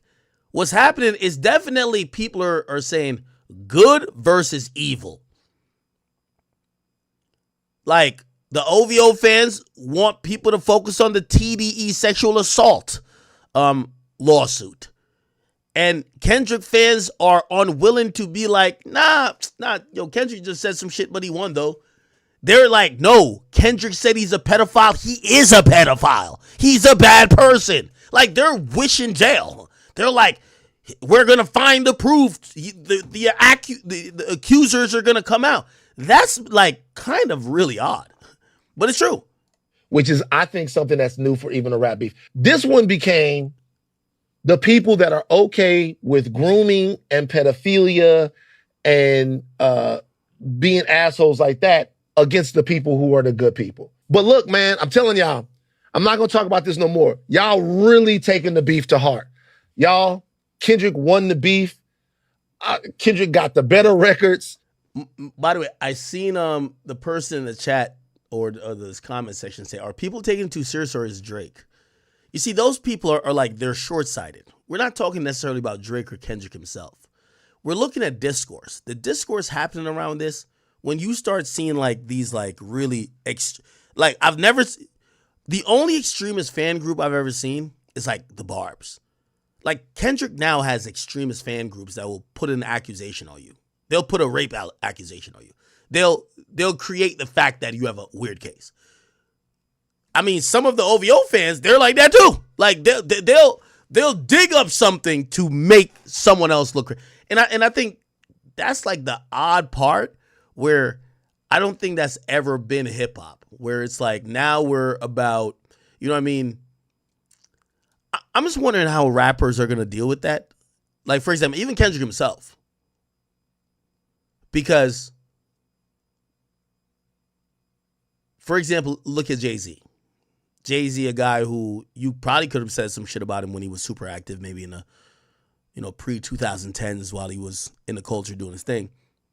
But he kind of went the executive route, got a family, just did his thing. And then in 2024, he has to deal with somebody claiming he did some crazy shit. And then everybody looking at him and basically judging him and summing up his whole career to say, well, you're probably a weirdo who got a weird case, and you're this and that and this. So I don't know. It's kind of it is kind of odd. And if the point I'm making isn't fully pushed across to you, this clip might help, right?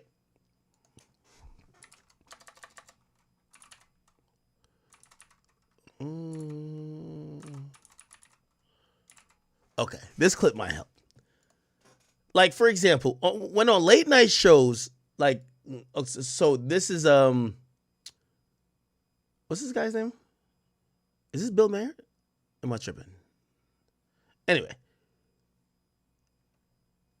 the conversation we're having a year after this battle or beef started is not who won. Everybody's stuck in their ways about what they thought about the battle. People like the song or not. What people are discussing now is the nigga really, does he really like hip? That's the thing. And I think that's the problem where hip hop is now like piggybacking to like this other shit. It's not about the battle no more. Everybody keeps saying, oh, Drake is in denial about the battle.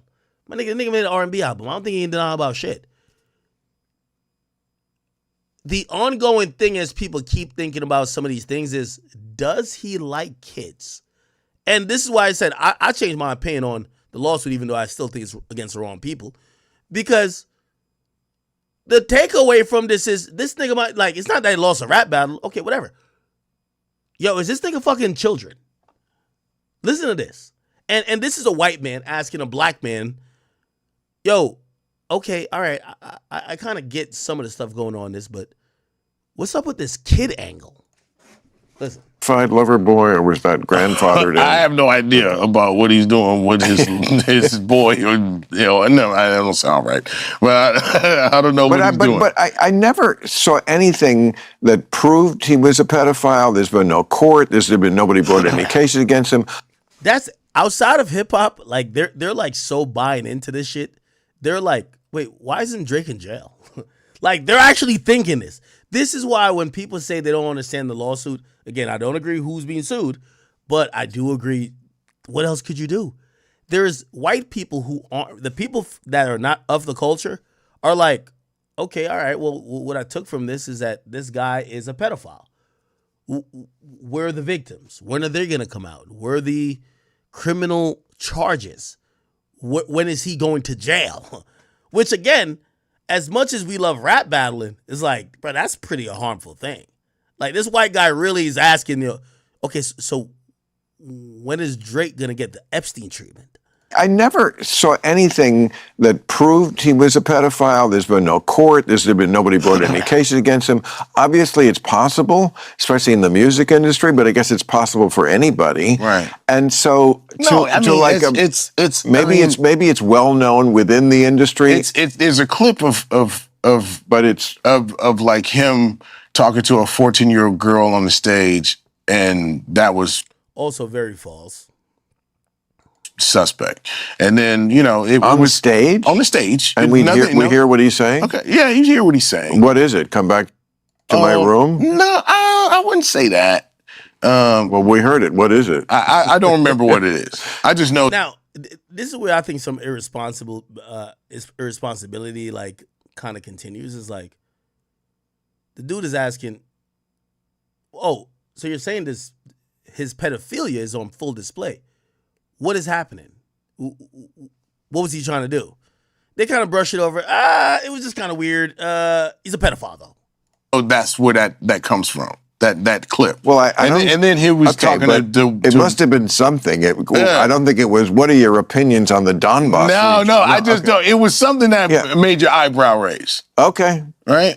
And then he was talking to the Millie Bobby Brown girl about relationship shit, and it's just. And people like to run with things, right? So really it started from, a feature, and we'll probably never know when Jab started or whatever, but it boiled over into this thing where it became this David and Goliath moment. And what you're seeing and why people are celebrating it so much is that this big, huge machine and and this so-called rapper from Compton that yes, he has success, but he's not as big as us. But hardly David. Right. Well, I mean, compared to the way you view things, right? Yes, but it blew up and it turned into something that Well, it blew up because he kept making records about it, and he would never stop singing it. No, and he sang it at the Super Bowl, and it's just I thought, well, he's definitely not going to sing it at the Super Bowl. He made his point. He did that shit. Oh, I understand. But I thought he would say to himself, I've made my point. It's just gonna look like overkill. But no, it was like, let's have some overkill. Okay, I would not want to be someone who, if I was innocent of this crime, because it's a pretty serious thing to level at somebody. You kind of have to really know for sure, don't you? No. That was the craziest thing of it all. What? Say, nah, you don't got to really know if he's a pedophile. Just call him one.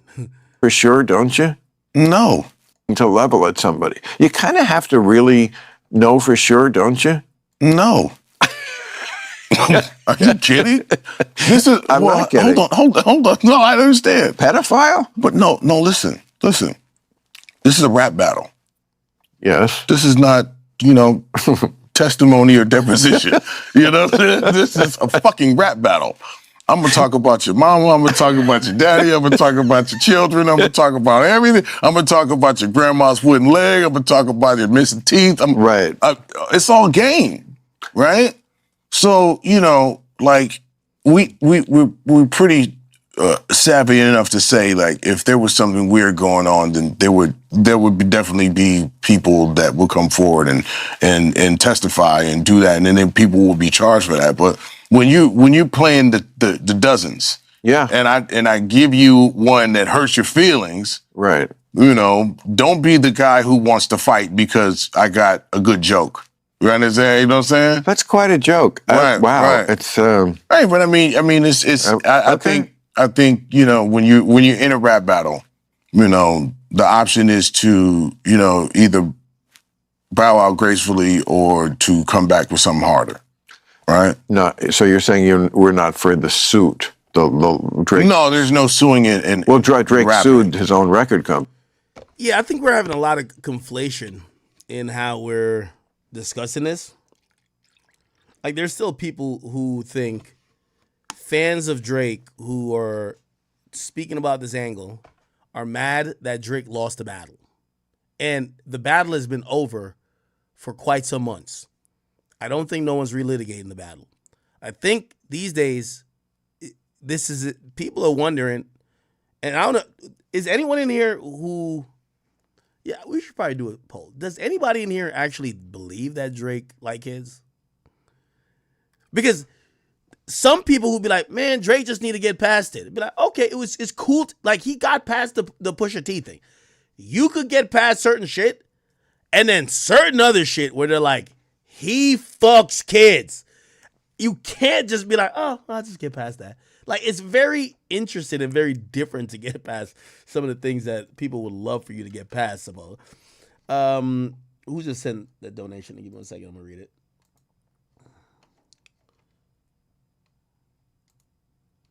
Give me 1 second, people.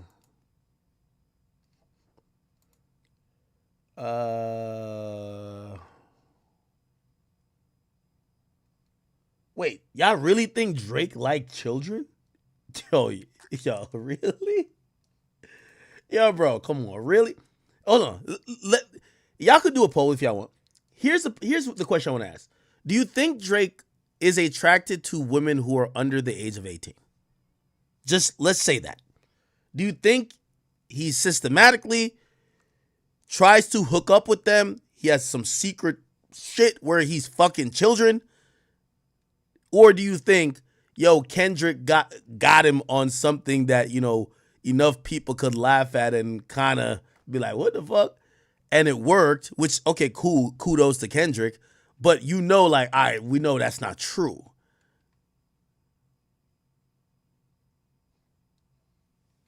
Like, this could be really telling. Is that what I'm saying? Wait, y'all really believe Drake like little kids? Yo, this is crazy. Yo, chat, are y'all serious? I think this is why the battle will move on. Like, okay, cool. Y'all could give Kendrick the win, cool, whatever. It won't move on because, like, there's niggas like that's hell bent to prove that what Kendrick said is just all facts. Yo, this guy's a pedophile. I wouldn't leave my 15-year-old niece next to Drake? What? Wait, y'all really? Yo, if y'all troll me, it's one thing. Y'all really believe this? Emmanuel says, yo, Ack, what did you want Kendrick to say after Drake called him a wife beater? No, yo, Emmanuel, I'm not blaming Kendrick necessarily. There's been crazier lies said in the rap battle.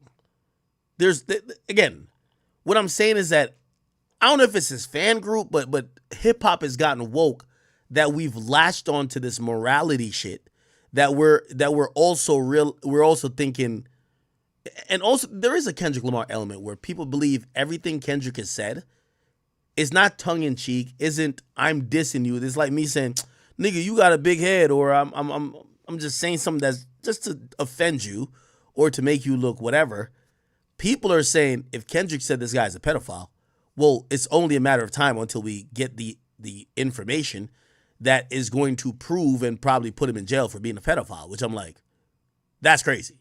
That's the crazy part. So, Emmanuel, I'm not saying Kendrick could have said anything. Yeah, I fucked your mama. Okay, whatever. Nobody's going to be like, yo, you can't say you fucked his mom.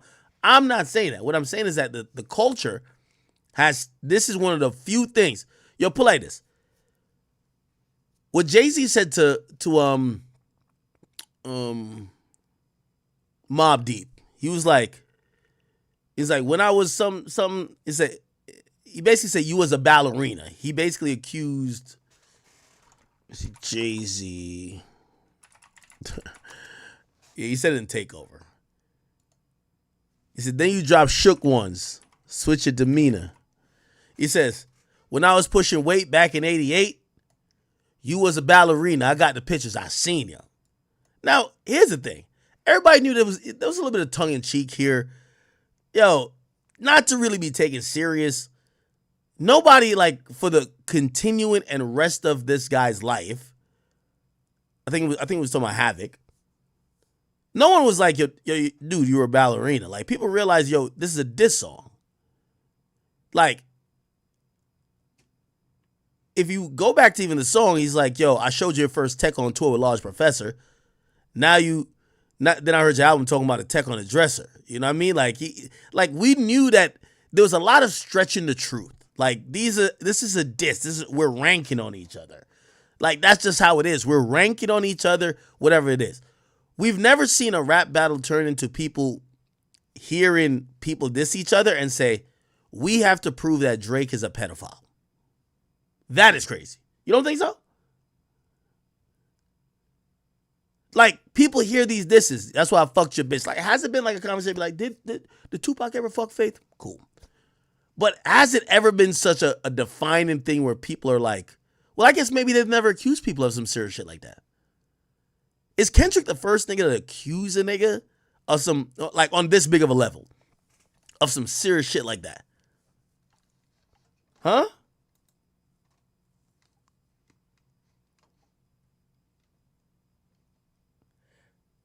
Somebody said Prodigy was really a ballerina. No, he wasn't, nigga. Yo, just stop it. Prodigy was not a ballerina. Yo, like, chat, I don't think what you're understanding what I'm saying. What I'm saying is bigger than Kendrick and Drake. I'm saying there's a cultural shift. Like, what we're seeing is that people are taking things that are meant to be tongue-in-cheek and then they're trying to put credence to it.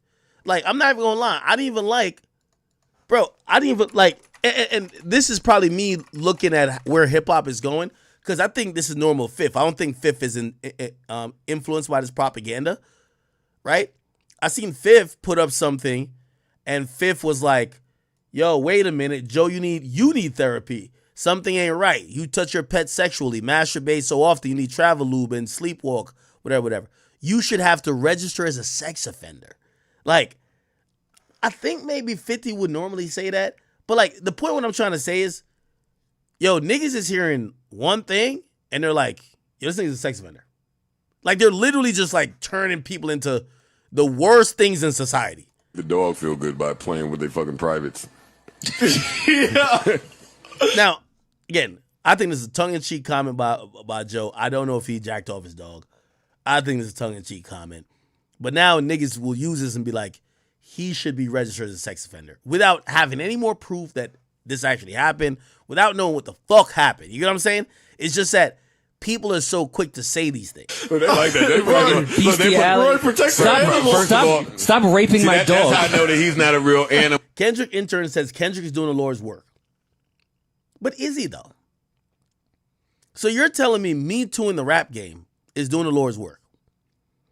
Because when you say he's doing the Lord's work, Metro Boomin is accused of sexual assault. Would you like for Metro Boomin to no longer be involved in hip-hop? Let me tell you this.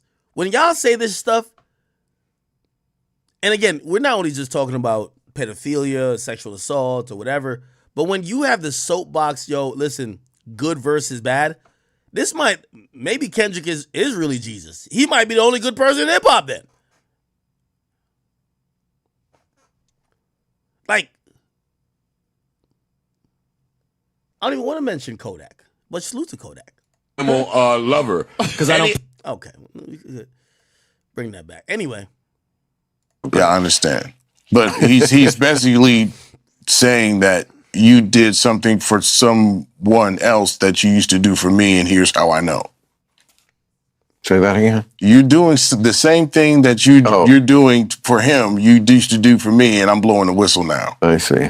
Yeah. You're boosting this and boosting that. What I mean, I think, but there's that's not true. Like, the world loves that song, you know? Okay. All right. Yeah. My overall thing is that I think hip hop is going to suffer from a Me Too situation. That's it. Especially when that's not based on is this person going to get criminally charged? Now, we're not here. Somebody's going through some criminal shit. You know, let's wait till a decision's made on if they're guilty or not. But these days, the slightest thing, they're calling people the worst things. This guy is a predator. This guy is a rapist. This guy's a pedophile. And I think that has hurt hip hop as a whole. I could be wrong, though. Whatever. There's some people who looks at this, and I guess the last thing I'll say about this, some people keep saying, no, this is, the only reason why this is happening is because fans can't accept that Kendrick won. Nigga, even if people said Kendrick won, y'all gonna still say the nigga's a pedophile. It's not like y'all be like, he ain't a pedophile now no more. Like, niggas can literally say, Kendrick won. Niggas gonna be like, but he's still a pedophile though. Like, no, y'all believe he's a pedophile. That's the problem. Okay. Let me see. All right. While we're at it, we had Kanye West. I don't even know if I can open his Twitter anymore. Look at what they put on Kanye West. Oh, they actually let me open it. Pause. So this is Kanye West. Kanye West actually tweeted, I don't give a fuck about what you've learned and retained from textbooks. What? They hide his post, so I can't see everything. I thought he apologized to Drake. He did. All right, let me just go to Instagram. Kanye's posts are heavily censored, and I guess that's a way that Elon Musk is staying on his good side. You know, Elon Musk is staying on Kanye's good side by not suspending him, but heavily reducing the viewership of it, where it's almost impossible for you to find some of these tweets that people say are problematic. And I think Elon does care about Kanye's opinion of him because he's not doing anything to fuck with Kanye that Kanye could lash out at him, right? So these are the tweets. So Kanye says, I saw a video of Drake walking through his house and showing he had a library of rhyme books. And man, I wish I could have seen and remembered this when my jealousy overtook me. I love Drake. I'm going to say this. When I die, I need you to speak at my funeral. I thought there was another clip or another tweet. My bad. So anyway, he basically said jealousy overtook him. And that's why he felt like that about Drake. And he apologized to Drake. He's just like, yo, I'm sorry. I want you, you know, I love you and I want you to speak at his funeral whenever he dies. Obviously, I look at this and I'm like, yo, we've all known Kanye's jealousy of Drake, right? Kanye, back in a Kanye interview, Breakfast Club, Drake. He mentioned Drake in like this old ass interview. Let me see if I can bring it up. Let's see. I think it was here. Was it this? And he was just talking about how this is before Drake started dissing him about, like, you know, him going into fashion. And hey, well, how can I find it? Let me go to YouTube with it. The point is this. Kanye has always had this, like, animosity for Drake. And it's kind of interesting and odd because I believe that Kanye has always been the person to compete. But with Drake, I felt like he tried to compete and he felt like he just couldn't keep up. And rather than keep competing, he just started hating. I think this is, he talks about Drake. A nice guy. And also, I felt like, and we're going to like, but you can do it on your own. You got to show you that this is the Hunger Games. Hold on. The president of Fade. That I ain't at live like Drake every week. And when I hear language, I'm like, man. Okay, this is where it is. You know, I've had this conversation with some people. I won't say who. But when they had basically expressed to me, like, some of these people who have issues with them, it's not necessarily that Drake fucked their wives or the love of their life. It was just that what Drake embodies, and even that hating ass nigga Ebro, when he says Drake is a sickness, Drake embodies something that sometimes these guys don't or probably haven't done in a while. Like, even with Kanye speaking about Drake here, he's speaking about Drake living this almost like lifestyle of hitting the clubs, doing this and third, which by the way he could do, but that's not Ye. And I don't know if I'm explaining it right. But let me just I think I have a better way to say it. I think a lot of jealousy that comes for Drake, and I actually will include Kendrick from this. I include even Meek Mill for this. I think for artists, they were very happy to see Drake get exposed for ghostwriting, because the way how you see probably a Kendrick that toil over creating material and creating top tier work, you can't do everything. If you're gonna be that guy creating that type of material work, you can't be the guy in the club all the time. You can't be the guy who's fucking all the hottest girls. You can't be the guy who's at the courtside at every game. You got to lock in. You got to put focus to it. And there's a lot of people who I think they've watched Drake kind of like live like this life, and they're like, he's cheating the game. It's crazy that he's getting so much props, but he's cheating the fucking game. Like, he doesn't have to fucking sit here and work on a project in some random studio just day in, day out, looking scruffy. He's constantly in the clubs. He's constantly doing these things.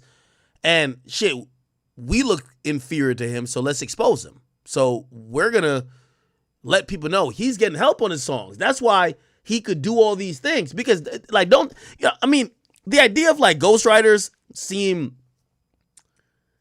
might seem for some people who are purists, like, what the fuck? Like, why can't you just create yourself? But then you realize that, number one, artists do run out of ideas. They do get creativity block. And then when you get to the point, like, to be the guy, and I was saying this about Kendrick before, right? When people are now talking about what it is to be the guy, and everything that Kendrick in Euphoria said he hated about Drake, for him to fully be that guy, you can't pop out once a year. That's not going to work. The hip-hop audience have an insatiable appetite towards content and towards seeing the people they like. They don't want to see their number one rapper twice a year. They want to see that person living a real life. They want to see that person, like, whether subconsciously or not, being with the baddest chicks, especially if their music is like that. Their music is about that, right? And when you think about all these other artists, like Kendrick Lamar, like, do you ever see Kendrick popping up to courtside games? He's married already, or not married, but he's in a relationship. He's not going to be with a hot, like, he's not. I think that that's a prototypical point of, if you're trying to be this overexposed, mainstream type of lit person that also makes the best music. I think that's where some of the jealousy comes from. And that's where I think you hear Kanye, who I believe is just one of the most honest people. And yes, he's jealous, but anything that Kanye says about Drake, I think Kendrick feels the same. I feel Kendrick has felt, look at this guy. He gets to parade around as this and third and masquerade as that, but he's not as pure as an artist as me. Look at all the shots that Kendrick used to take at Drake. It was always kind of like trying to separate himself from Drake, saying, no, I'm the realer person. No, you both rap really good. Whether you like Kendrick Lamar as a rapper or Drake more as a rapper, like, they're like 1 and 1A. They're really close in terms of ability. And if anybody here thinks it's night and day in between Drake rapping and Kendrick rapping, all right, you're just a dick rider on either side. But they're really close. But what's not close is all the other things that get done while still being that guy. It's like, imagine a guy, like, imagine the Olympics. And Usain Bolt, who's like the best runner, was also the best at pole vaulting. He was the best at the shit where they go like this and throw it. He was the best at hurdles. He was the best at other shit. And then after a while, you're like, you kind of feel away, because not only is he competing with you at what you're best at, he's competing with other people at what they're best at. You start feeling like, well, I look lesser. I look way more lesser than this nigga if there's not an explanation of what he does or why he's doing other shit compared to me, right? And I think Kanye is more honest. That's why, again, let's listen to Kanye. Language, I'm like, man. 13, by the way. let me play the one from 2015 when he came back up there. This is right after Pablo. He's talking about Drake. Let's find The other day, like, I went to dinner and sat down with Taylor Swift, right? And ironically, they were like playing the Beck album. I think so. Rights of rich people. Yeah, I think it's the rights of everyone. You know, I like the two things at once. I like the physical attraction. Amber said You know Kim what I'm was saying? sending you naked pictures while y'all was together, though. The Any magazine cover. He had all type of ideas in there. Like Dame is like hours a day, and it's funny is because when I first sat with Tiger, like me and Vert for, it's the youth and the OGs have to come together. I also saw you say when you was at the backstage at the Grammys, you said you didn't want to speak too much because you didn't want to jeopardize your clothing line. But a lot of people don't like. It's just a beautiful story about a beautiful soul that's very. Oh yeah, we definitely, yeah. You know, I'm always gonna talk about what's going on, like Marvin Gaye would say. It's definitely gonna be in there. How much of this album is? This is a barbershop question. Does Beyonce and Kim have a problem? It happening. So I'm trying to holding me down when I'm in New York. I'm doing a rap group, but we all owe hip hop, and I believe that I do have the ability. That I believe that I'm gonna be the head of the first $1 trillion company, and 100%. When I get to that point, you know what I'm saying. So you did name your daughter after Nori. No. Humble, and now you're just like humble as can be. My heart of exactly. By the way, my opinion from some. So I think it's the wrong interview. It was a Kanye interview. He was talking about wolves. Kanye interview wolves. Drake. He was talking about wolves. I remember that. I don't know if I can find it, but he was kind of really honest. He was just like, "Yo, this guy Drake at this moment is doing some shit that I don't know if I can find it. I probably can't find it." Jay and Chloe, take the E look. Yeah, I probably can't find it. Anyway, like, again, there's something about, and I think I've said this before, and people are like, yo, Ack, you're wildin'. And it's like, no, it's not. Like, these guys are saying it themselves. Like, they all have money. They all have this fame. They're all talented in their own way. But I do think there is a few things about, like, Drake's run, or just Drake himself, that do have people feeling slightly jealous. You get what I'm saying? It's a reason why Kanye was, rapping about, having the biggest pool, and, that was like a competition with him and Drake for a bit. And he's at least honest with his jealousy. He's like, I saw a video of Drake walking through his house showing off he had a library of rhyme books. I wish I could have seen or remembered this when my jealousy overtook me. I'm trying to find that.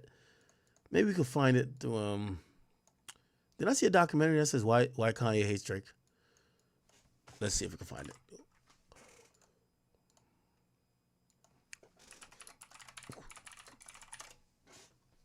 Okay. All right. Crowds, if they were ready for this album. Music, like just trying to burning. Shout out to Trap Lore. It's okay. It's rumored to be. Because I told you that if I wasn't in a medicated state, I might have had the thoughts to.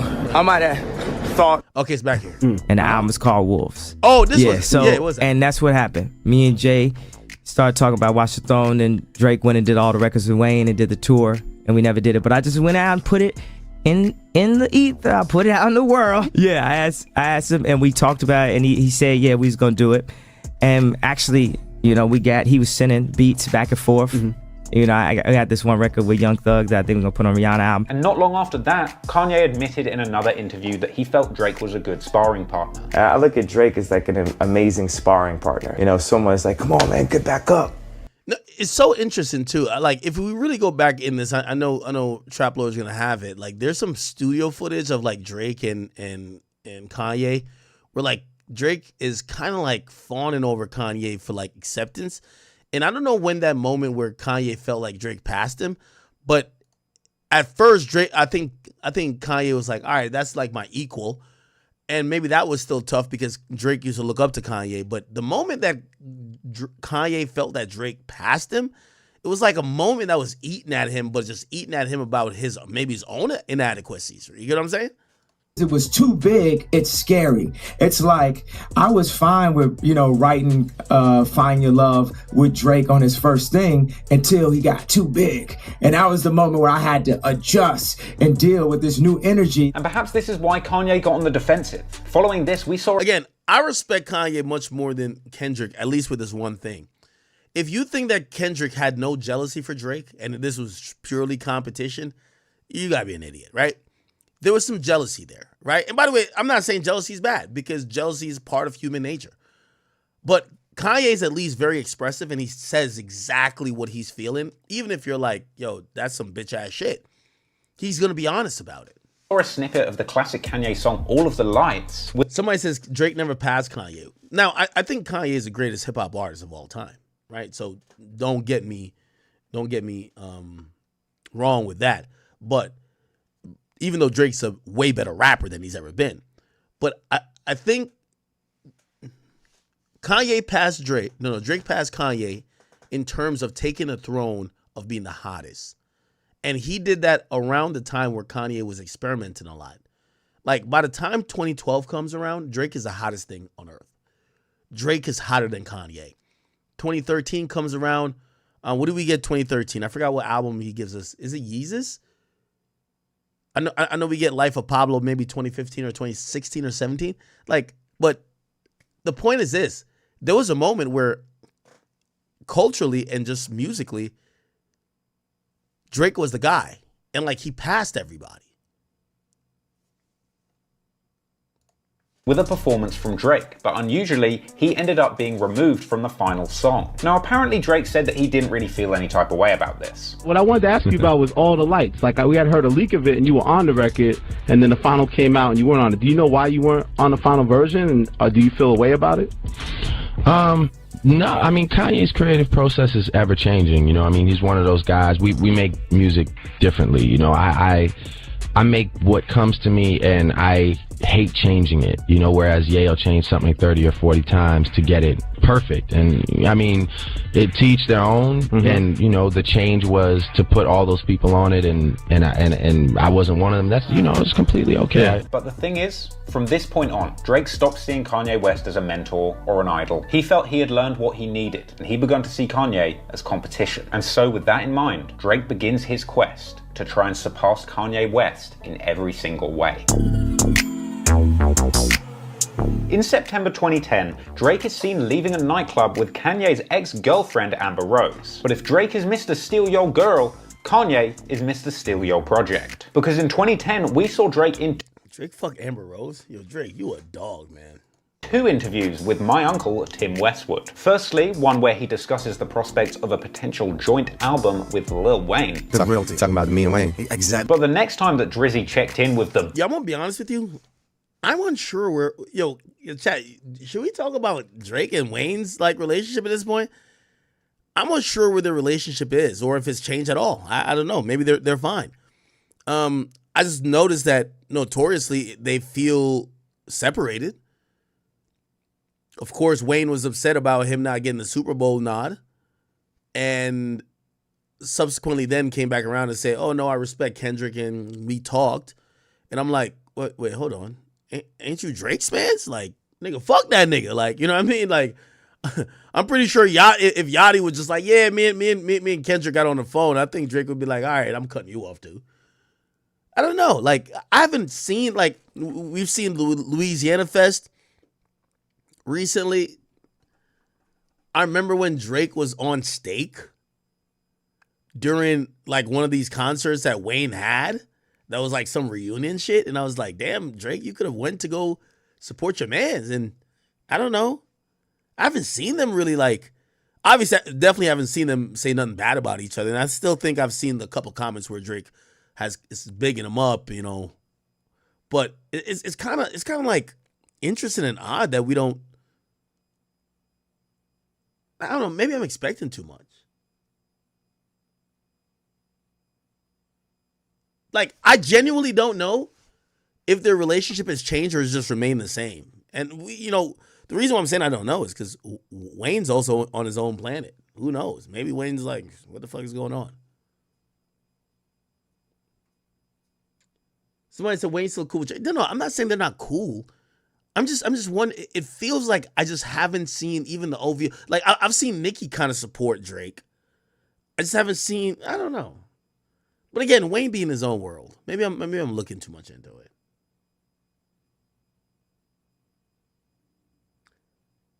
Yeah, I'm probably making. All right, you're right. I'm probably making something. I'm probably making nothing out of something, right? Or something out of nothing, right? And someone was like, "Yo, Drake, Wayne is his profile picture." That is true. Yeah. Why haven't he popped out with Wayne though, man? Like right now would be a good time for a good nostalgia tour. Chat, let me ask y'all a question. If we're seeing about all these fake friends that Drake had, wouldn't it be the best time right now for Drake to do a tour? Which I think could be a stadium tour. Drake, Nicki, Wayne. Wow. Drake, Nicki, Wayne, stadium tour. Chat, is that not sold out everywhere? Drake, Nicki, Wayne. I still think we need that tour. Drake, Nicki, Wayne. That would be crazy. I'm actually surprised that I haven't seen Drake more lean to the Cash Money OVO shit a little bit more. Because a lot of people, I think even Nicki kind of like subliminally said this, like, yo, Drake, what you're saying now, I've been saying to these niggas. These niggas suppressing shit. These niggas is botting shit. I've been saying that. People call me crazy, saying the barbs, blah, blah. Now you're saying it too.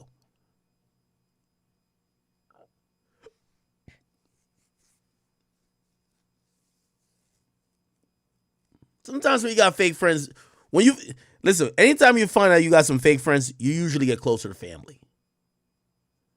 I don't know. I feel like I want to see Drake, Wayne, Nicki a little bit. Anyway. Big Dog Pitbull, he hinted that perhaps Jay-Z and Kanye West might have pinched that idea from him and Weezy, referring to the upcoming joint album Watch the Throne. You know that we still got to do that album. Yes, you still got to do that some album. other guys are coming out with the album too. There's two other guys that are coming out together. Two other rappers that are coming out with an album together. I don't know where they got that idea, but I'm very slow. Could you just break it down a bit simpler for me, please? I caught wind of it through the grapevine. It's just like some other album coming out with two guys that are rapping on it. Can anybody help me around the scroll, please? Oh, those two. So we'll see how that goes. You mean the older guys? Oh, I didn't say that. I did. They look young to me. in their movements and whatnot. Yes, they keep it flexible. Yes. So, in 2011, the competitive land dropped. October 20th, now behind me. There's been a lot of rappers that came in the game that wasn't able to do something like this for their city. Kanye actually went on to give Drake credit, saying that him and Jay-Z would have never made Watch the Throne if it wasn't for Drizzy putting. And many people at the Drake spoke hopes that they get to Watch the Throne, friends with Kanye. I'm trying to look for that moment that we could see like things switch, because there's a time Kanye's complimentary, but it looks like that relationship is kind of like, like Kanye's still Kanye. Not saying he was never Kanye, but I'm looking for that moment where we could see where Kanye's saying he was overcome with jealousy. Okay, yeah, like because he was competitive. And I need talking about being mad that Kanye wouldn't give him beats anymore because he was competitive. And Kanye. I can't talk about that. I ain't playing with my emotions, man. I ain't gonna piss me off, man, for real. That phone call you just had pissed me off. What? The fact that nigga wanted to be an international attack, but he told me some whole other shit the other day about, he can't bring no more beats for my album and something like that because he's too busy. Oh, they about to go get it. That shit pissed me off. We don't need that. Don't feel like you need that just because they are the guys and they are the But you know that's not why I feel that way. If he wasn't working on his own project right now and had it and found it in himself to give me what he knows he should give me, you know those would probably be some of the biggest records on the album. They not gonna give it to you. They not gonna let you breathe. He coming out of the album. He don't want you to live. Right. You know what I'm saying? This is a competition. This is here. We love each other to death. But you felt it. You know what I'm saying? Nah, you felt it. You felt it. He just out there admitted, look. But, I love him. He's an idol to me. You know what I'm saying? It's competition though. It's competition. It's his ego. It's competition. Meanwhile, what year is this? Because it looks like things start getting a little bit hazy, and it feels like, it became yo. This is my man Drake to all right, I'm competing with him and I'm trying to get the one up on him. Kanye was ranting on stage, referencing Drake's earlier interviews, suggesting that magazines had been trying to pit them against each other, but overall still trying to be positive. You keep on talking about Drake and shit, and I'm gonna tell you what it is in the magazines. They always be trying to pit niggas against each other, and that ain't going down no more. And by February 2015, it seems like they're back on good terms. Drake brought Kanye out to a show at Irving Plaza, where apparently Kanye gave him shoes. And then a week later in his Breakfast Club interview, Kanye said that the idea for the song Wolves actually came from Drake, and that at one point that was actually the title of their joint album. The Wolves song came from a conversation that me and Drake had where we was gonna do an album together. And the album is called Wolves. Yeah, so, and that's what happened. Me and Jay started talking about Watch the Throne, and Drake went and did all the records with Wayne and did the tour, and we never did it. But I just went out and put it in the ether. I put it out in the world. Yeah, I asked him, and we talked about it, and he said, yeah, we was gonna do it. And actually, you know, he was sending beats back and forth.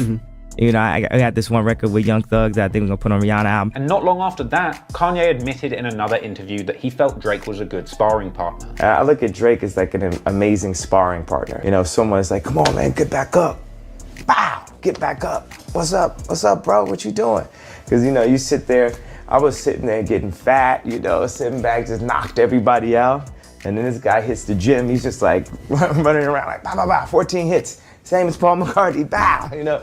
I'm like, well, okay, let me go to the studio then. Let's see what's happening. Let me get these lyrics up. Let me see what's happening. So that's where you're at right now. That's where you're getting these records from. So clearly they remained on good terms throughout mid-2015. They were seen partying together at Hot 97's birthday bash in Atlanta, and in June, probably the only time we're gonna see some positive beef popping off between Drake and Kanye, Ye even appeared to be manning the grill at Drake's pool party. I heard Kanye's the most controlling barbecue chef since XXXTentacion. Anywho, Kanye returned to Drake's OVO Fest in 2015, seemingly on good terms, but then out of nowhere, on December 31st, 2015, Kanye drops the track Facts, a song where he celebrates getting his Adidas deal, and dropping a lyric where he says that if Nike didn't have Drizzy, they would have nothing. Ironically following that up with another line saying that if Nike didn't have Don C, they would also have nothing. Which is it, Kanye? No, you know what, Kanye, you're actually right. If Nike didn't have Drake, Don C, Michael Jordan, Tiger Woods, Rafael Nadal, Derek Jeter, LeBron James, Maria Sharapova, and Cristiano Ronaldo, they wouldn't have nothing. But anyway, all of this endorsement shaming had Drake moving like Drizzy Keemstar, because a few weeks later, Drake popped off publicly, dropping his 2016 anthem Summer 16, which of course featured the iconic line, "Now I got a house in LA and I got a bigger pool than Ye. And look man, Ye's pool is nice, mine's just big is what I'm saying." A fact which was even confirmed by internet sleuths. But of course Kanye West, the ever mature man, had a very level-headed response when somebody pressed him on the size of his pool. They ask you this, and keep this 1,000 with me, Kanye. Is Drake's pool really bigger than yours, Kanye? I have 3 pools. All right. That's it. That's my answer. That's it. I got you. Okay. 3 pools, ladies and gentlemen. The man. That's dick riding. Yo, this is dick riding to an extreme level. Kanye said he got 3 pools. Exactly, Kanye. I actually said the same thing to my ex-girlfriend. It's not the size that matters, it's how many homies you can tap in, am I right? No? Okay. But anyway, if that wasn't enough Kanye compensating for you, only a week later did the media discover that Kanye had set plans into motion to build an enormous lake in the yard of his house, hopefully big enough for him to swim in all of his insecurities. You literally can't make this shit up, can you? So on the 14th of February, Kanye drops The Life of Pablo. And it turned out that Drake actually worked as a ghostwriter on the tracks 40 Hours and Facts. Ironically, the same song that was This is where I think shit changed right here. roasting Drake's Nike deal. And it's actually a month after that that the full version of Wolves featuring Drake actually ends up leaking. At this point, we can see they're still working together. So pool envy aside, they probably are on good terms. And those good terms seem solidified in April 2016 when Drake releases the song Pop Style featuring The Throne. In this case, The Throne, of course, being Jay-Z and Kanye West on the same song, a la The Throne. But when this song eventually released on Drake's album, both Kanye and Jay-Z's verses had been removed, leading many to speculate that beef was a front. Kanye actually cleared things up himself in an onstage rant, suggesting that it was actually him and Jay-Z's decision to get off of the song, which they did out of respect to Meek Mill, who Drake had been beefing with at the time. And Jay thought about it out of respect for Meek Mill, so he didn't want to be on the track. I wasn't on this song for the hoe. Because it's a title apple And Drake eventually clarified that there was no hard feelings for what went down over that song, as we saw in an interview with Zane Lowe. Jay and Kanye are on it or are not on it? I just ended up going with my version of that song. Really, I just was trying to get Ye on it at first, and Ye just sent it to me like that, like, yo, Jay kind of just did my first few lines for me, and he was just here, and that's how we, flexed it. And funnily enough, it was this same Zane Lowe interview where more questions. Yo, Mr. Chronicles, I agree with you. I think Drake I definitely think Drake on All the Lights was fire too. Were asked about those swimming pool jams directed at Kanye. How fucking big is Kanye's pool? That's the big question. And how big does a pool have to be these days in order for it to get a name check in a record? That was really just like some friendly neighbor bars. Me and Kanye, I take pride in being Kanye's neighbor. I take pride in our little community of Calabasas, and it was just me poking fun at living up the street from him, and never any disrespect intended. It was supposed to make people laugh. Pools, yeah, man. Come on, how deep are we gonna go? Yeah, here? exactly. Yeah, it's like. Sounds like he has a nice pool though. He has a phenomenal pool. He has a phenomenal house. Don't ever get it twisted. His pool is like, it's got to be like half a football field or something. But mine just yours is a football field. Well, mine was just designed to like outdo Hugh Hefner's pool, and I succeeded. And Drake even gave a little bit more juicy background info about their relationship, with Drake saying that sometimes they just turned up at each other's houses. We live up the street from each other, so on any given night, I've been in my room, like just came from training, working out, and they've come in my room and been like, Ye's in the kitchen with your mom. He says he's here to like work or whatever. So, or vice versa. I'll pull up at his house and just see what he's doing. Man, that is some Calabasas baller shit. Oh nah, they had this competition going on. That's interesting. Really interesting. Yeah, I'm just gonna go Knox. Okay. Interesting. All right, chat. Okay, let's keep it going.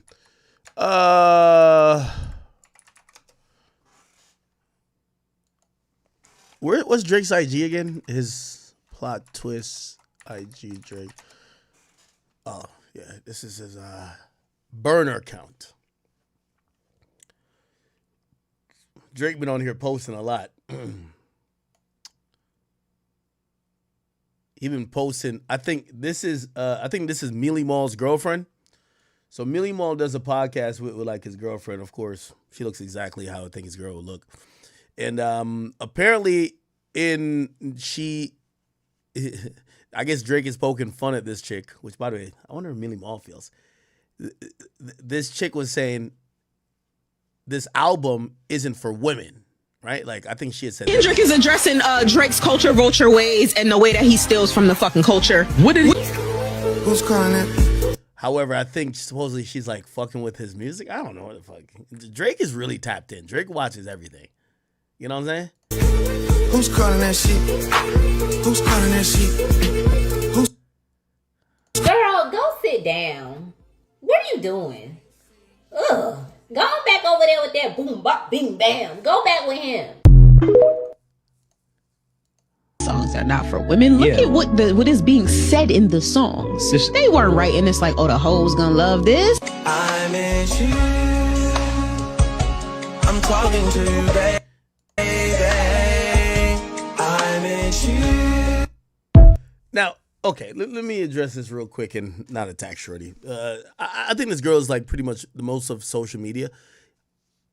I've seen this recent criticism about Drake's music, and I think it has changed. So before it used to be like the simpish music where he's begging women to get off the pole.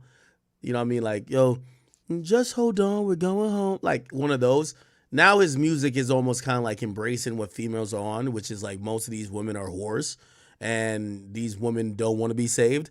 And instead of like trying to convince him to be in relationships, he's almost like kind of talking to him like, yo, we could fuck as long as like we just have a situation. I don't think that's Drake's making music for men. I think Drake is making music for modern women.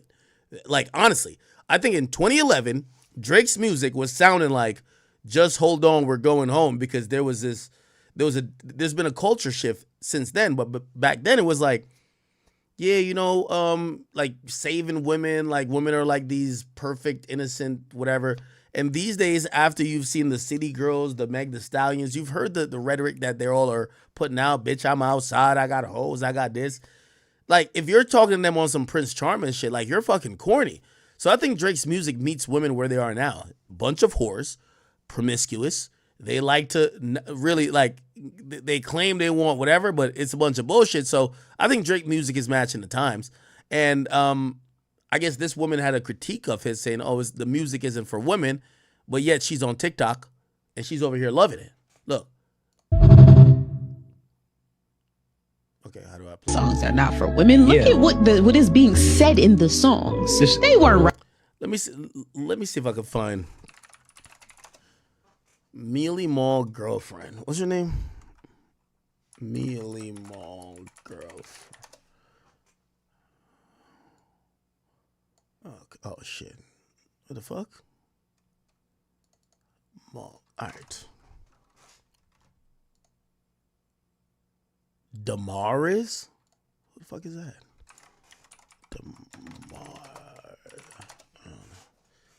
Let's see. Alright. It's actually funny that Drake even like pay attention to this type of shit. Can I even find it? And the way that he steals from the fucking cold.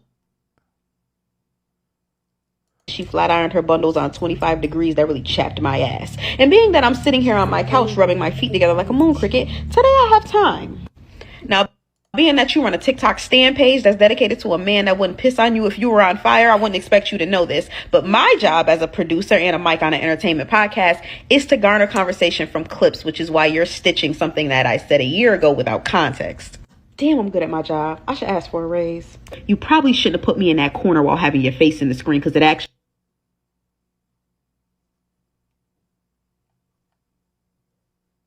Is this the same person?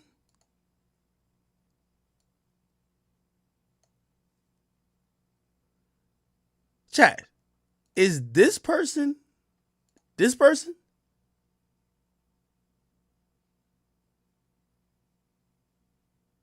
All right, let me move on. This chick no sorcery. I don't want her. I want to get on her bad side. She probably a witch. Hell no, I'm good.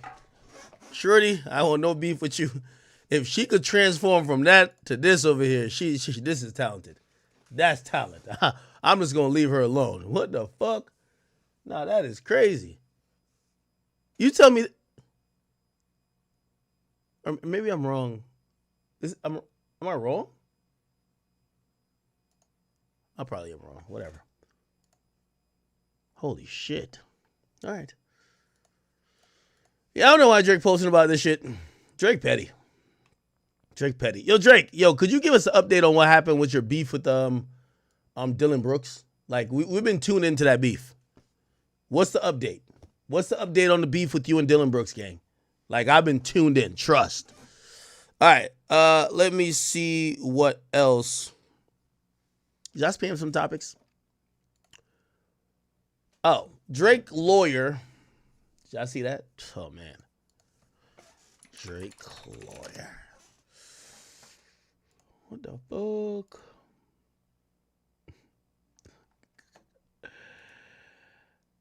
Hold on. What the fuck? All right. So, give me 1 second.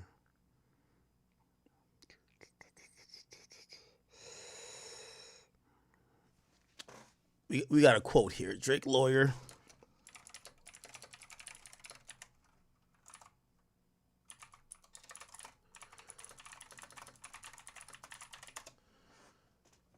All right. Okay. Now, not that surprised, but remember the Breakfast Club that's owned by iHeartMedia were the exclusive source to report that iHeartMedia did nothing wrong. Like they were ever going to exclusively report that they did something wrong. You know what I mean? Like, imagine Grant coming out on the Academics TV page and be like, no, Academics did something wrong. Be like, Grant, what the fuck wrong with you, nigga? Right? Like, so we weren't going to get that. But do y'all remember the whole...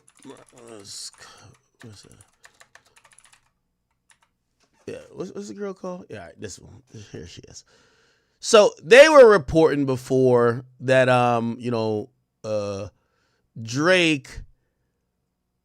Drake settled his lawsuit with iHeart, and basically what that meant according to sources. I'll just play it. Okay, so y'all remember the whole legal back and forth that Drake had happening in Texas with like iHeart, and he was alleging that Universal Music Group was paying money to iHeart radio stations over Not Like Us and boosting the streams. So there have been reports that there was an alleged settlement, but that is not what happened.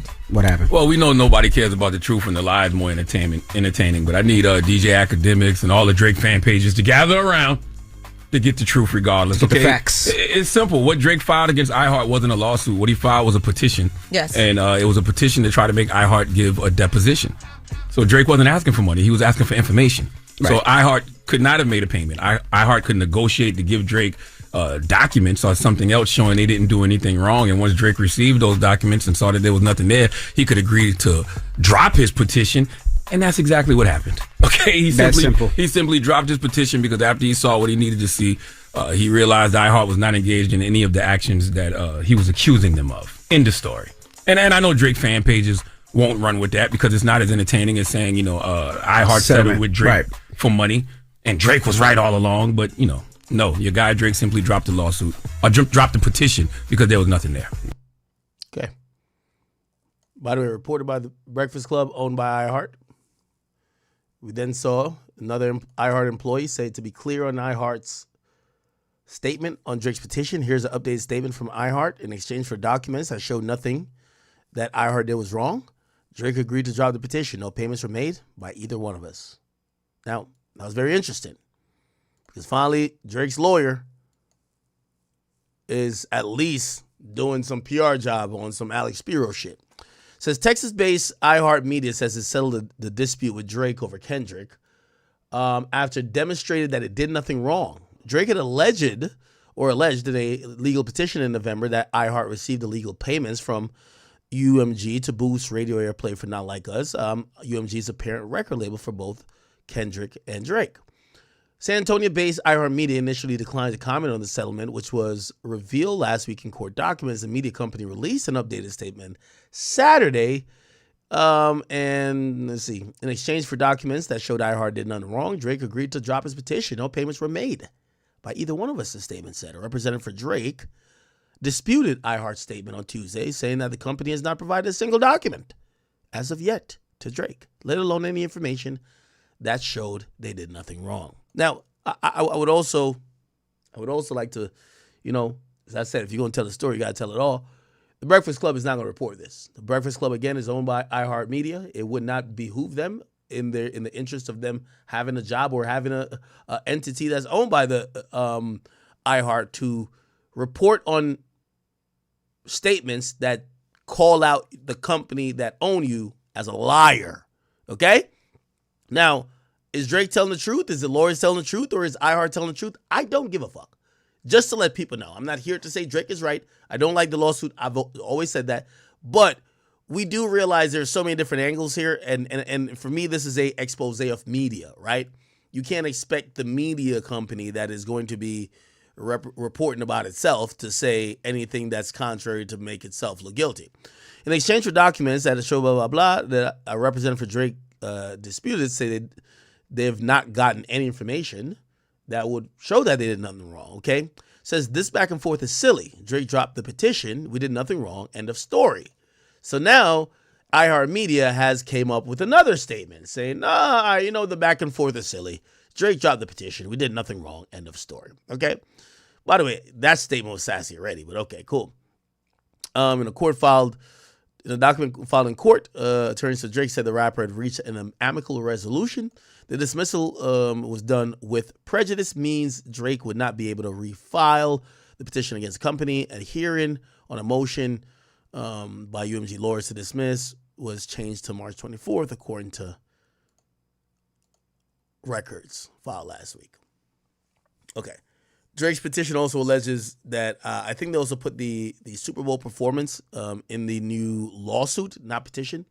So the lawsuit versus UMG for basically defamation and other things, they do put the fact that the song was performed at the Super Bowl in it, and we will see. Again, I'm not a fan of the lawsuit. I wouldn't sit here and defend that lawsuit at all, but we will see about the legal ramifications of it.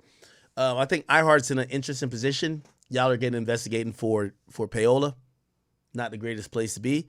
I think Spotify probably have a salty taste in their mouth. Pause. I think that's the reason why they're not supporting Drake as much. Like, yo, this bitch nigga, I would imagine they're saying this is bitch nigga who we've supported and given all type of, preferential treatment over the years. He loses a fucking rap battle and he thinks it's all us. Fuck him. You know what I mean? We're not giving him no more preferential treatment, blah, blah, blah, blah. That's what I'm thinking. iHeart's a little bit different because, number one, Drake doesn't get mad radio airplay unless it's really pushed by the labels. Let me bring that back because somebody's going to say, what the fuck? Drake don't get mad radio. He gets top tier radio airplay.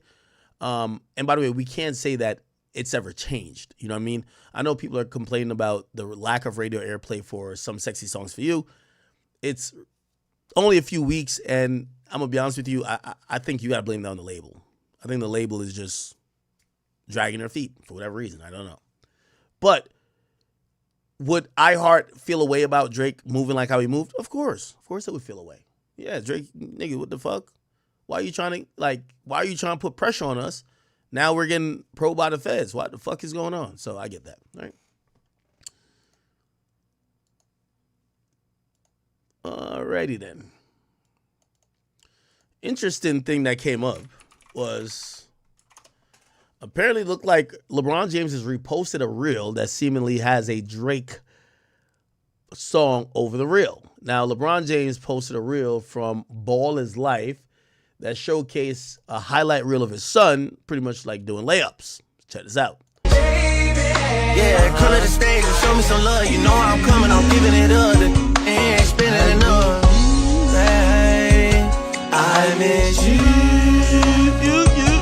I'm talking to you, baby. Now, to put this in perspective, LeBron James averages about an impressive 5.5 points allegedly on his team.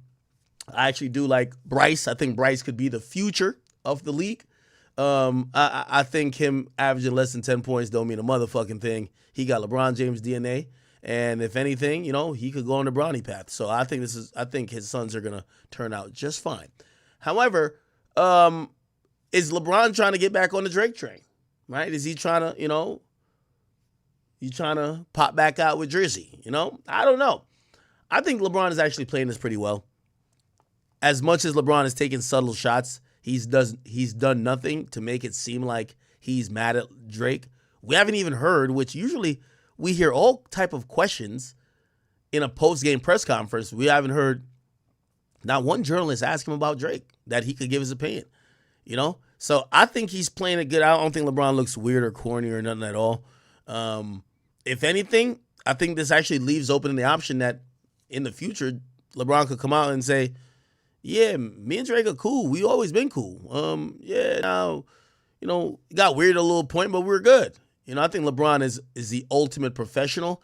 And one thing with LeBron, he don't crash out. One thing I give LeBron, he do not crash out. I think Drake did more crashing than LeBron. Like with the Fighting Irish song, I think Drake did more crashing than LeBron. And I think LeBron, I know some people are going to be like, this is a repost.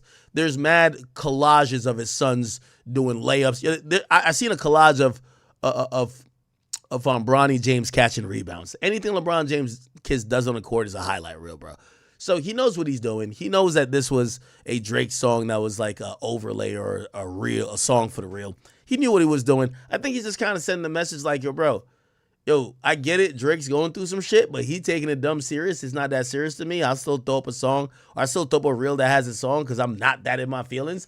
And if he's don't want to be cool with me, whatever. But I still like his music. So that's why I took it as. LeBron's still saying I like his music. You get what I'm saying? Now, me as Drake, of course I would say fuck that nigga. Shit. In the moments that you're going through it the most, you want your friends to show themselves. I think LeBron has just kind of completely showed Drake that I fuck with you, but I fuck with other people too. And I mean, people have, I seen somebody should throw up the tweet where LeBron back in 2014 was begging Kendrick to drop what became Untitled Unmastered. I get that too. So it looked like Drake had, LeBron had a good relationship with both of them, right? LeBron, Untitled, Unmastered. And I'm going to be honest with you, as much as I fuck with Drake, is like, dude, you got a tattoo of him. He don't got no tattoo of you. You know what I mean? Like, let's be honest here. Like, Drake might have had a one-sided relationship. He might have been like Future side chick. You got a tattoo of him. He don't got no tattoo of you.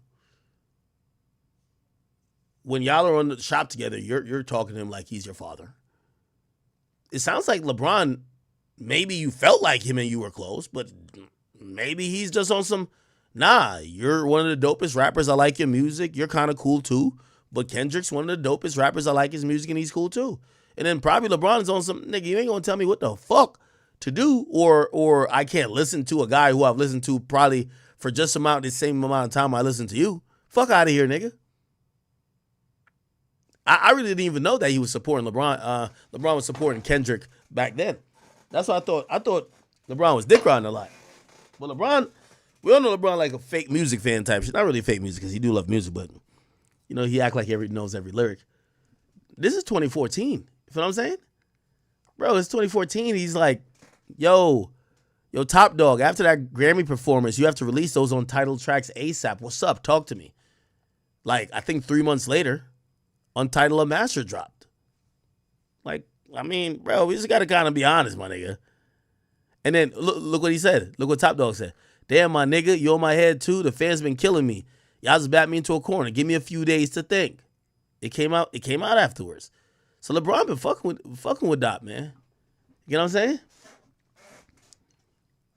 LeBron, look at this. Like this here, no, we don't get you. I ain't gonna lie. Like, I'm kind of falling into the mode of saying, yo, Drake, I don't know what the fuck you seen that you thought LeBron fuck with you so heavy, but it feels like LeBron fucks with y'all great musicians.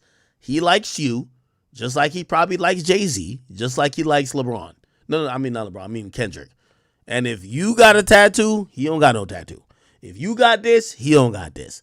He kind of looks at all of y'all like good rap. And maybe Drake is just too much thinking that that's his man's. It ain't your man's. What you think because y'all went on a two? Yeah. That's not your man's like that, bro. Yeah, LeBron been fucking with Dot for a minute. Pretty much as long as he been fucking with Drake. Like this here, no. Keys to get you high like this here, no. Needs to get you.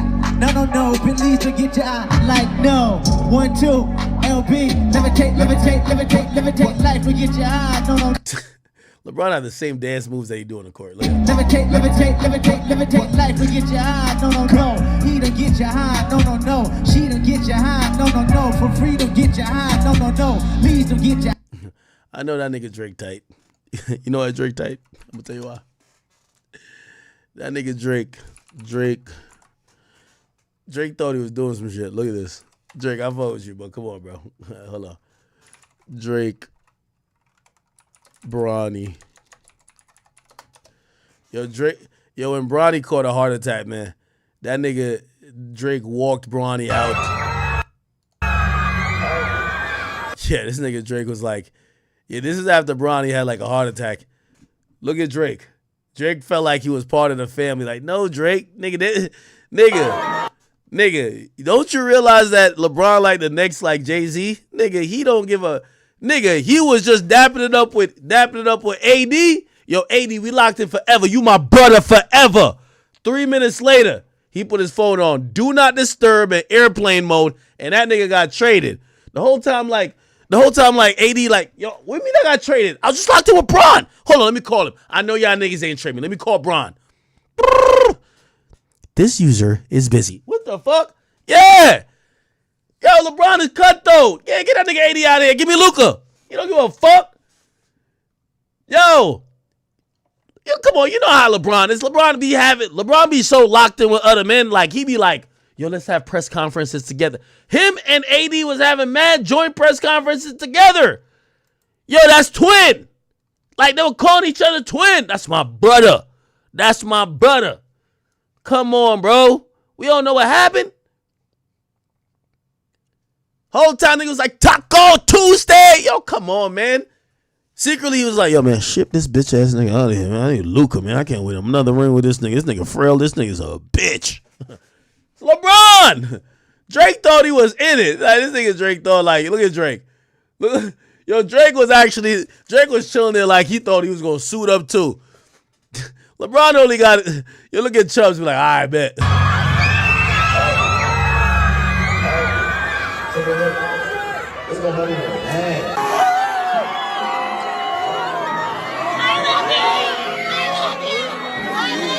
Oh, look at Bronny.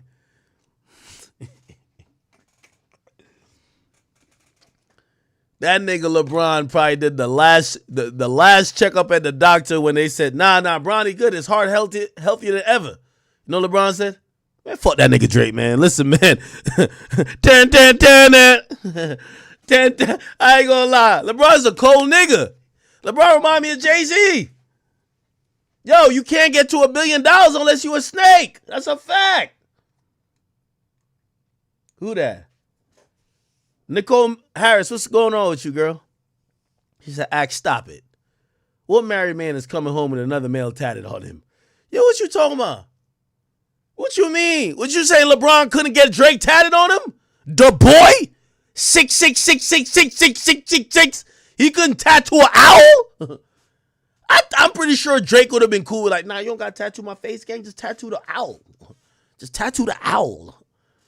So what married man is coming home with another male tatted on him? LeBron's a dad and a husband. He don't got time to go crazy for Cocoa Puffs. You foul as shit. GS, thank you, my boy. It's like, yo, glad you back, Act. I need the streams, my bro. My uncle Chris Oatman, who raised me, died on me, man. Damn. Oh, shit, man. My condolences, my brother. My condolences. I hope I could, try to bring some light to you and some happiness to you, your days as you mourn. Oh, man. Yo, Nicole hating. So you saying Drake could tattoo that nigga, but that nigga can't tattoo Drake? Y'all wanna know what that FaceTime was like. Yo, Bron, guess where I'm at? Where you at, Drake? Yo, you don't hear that? Zing. Like, somebody ever FaceTime me from the tattoo shop, you just hear, be like, yo, Bron, I told you I was for real. What you tell me, Drake? Yo, I told you my brother for life. We twins. I told you, like, yo, we like Siamese twins. We coming up from the mud, gang. Yo, hey, I told you my heart. Kyrie said the same. No, you really my heart. Hold on. Matter of fact, I'm gonna tat you by my heart. Where did Drake even tattoo that nigga name at? That shit was crazy. Drake tattooed LeBron. Oh, it's on his arm. It's on his arm. All right. Woo!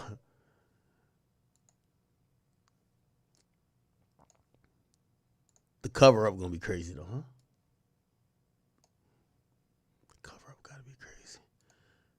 LeBron don't gotta wait. LeBron don't got a tattoo of Drake? He got an owl somewhere. LeBron tattoos Drake. He must have a Drake tattoo. He must have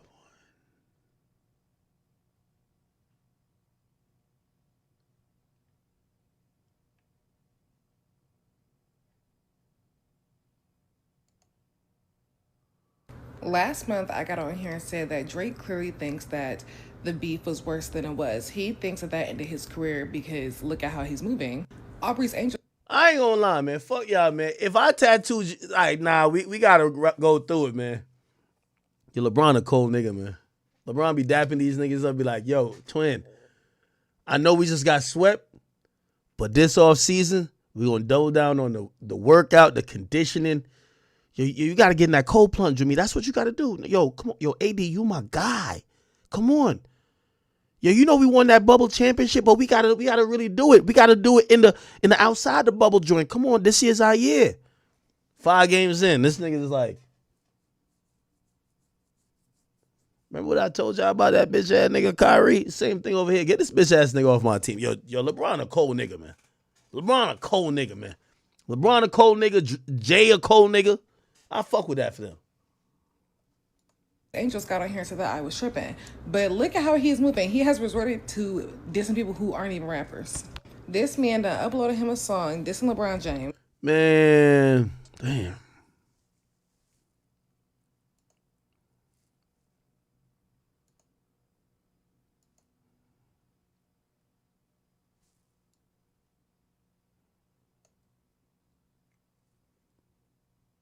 Nah, it do hit different when you thought that was your man, but he been treating you like a groupie. That's crazy. It is crazy when it do hit different when you been treating him like that's your man's, but he been treating you like you his groupie. Like, you feel what I'm saying? Something like James was the same way with Jay-Z. Or LeBron was moving like that with Jay. Maybe LeBron a fake ass nigga. Hold on. Or is that fake? Like, I feel like LeBron, I ain't gonna lie to you. LeBron, I do know he likes music, but LeBron 2 Chainz. Remember when LeBron said he created the Deluxe? Deluxe album and added 2 songs back on. I think that's hard. Look at this. That we add the Deluxe album and added 2 songs back on. I think that's hard. I think it'll be a conversation of, oh shit, this man has some more, but he couldn't fit it into the album. Thank y'all for taking on this ride with me. Yeah. You know what? Here go 2 more for y'all. Yeah. It sounds like she should be on that. The whole time 2 Chainz is sitting there like, if this stupid shit that exists already, but I just wanted to retweet him dancing to my song. So I gotta act like he's saying some profound shit. The nigga basically just said, what about the Deluxe? What the fuck? That track. Either you do it or not. But like that was crazy. Tracks, right? The 16 tracks. We got 16 tracks, right? The 16 tracks. I ain't gonna lie to you. I could see why niggas on LeBron team don't fuck with him. Yo, check this out. I know Wemby going crazy on us right now, but this is what we gonna do.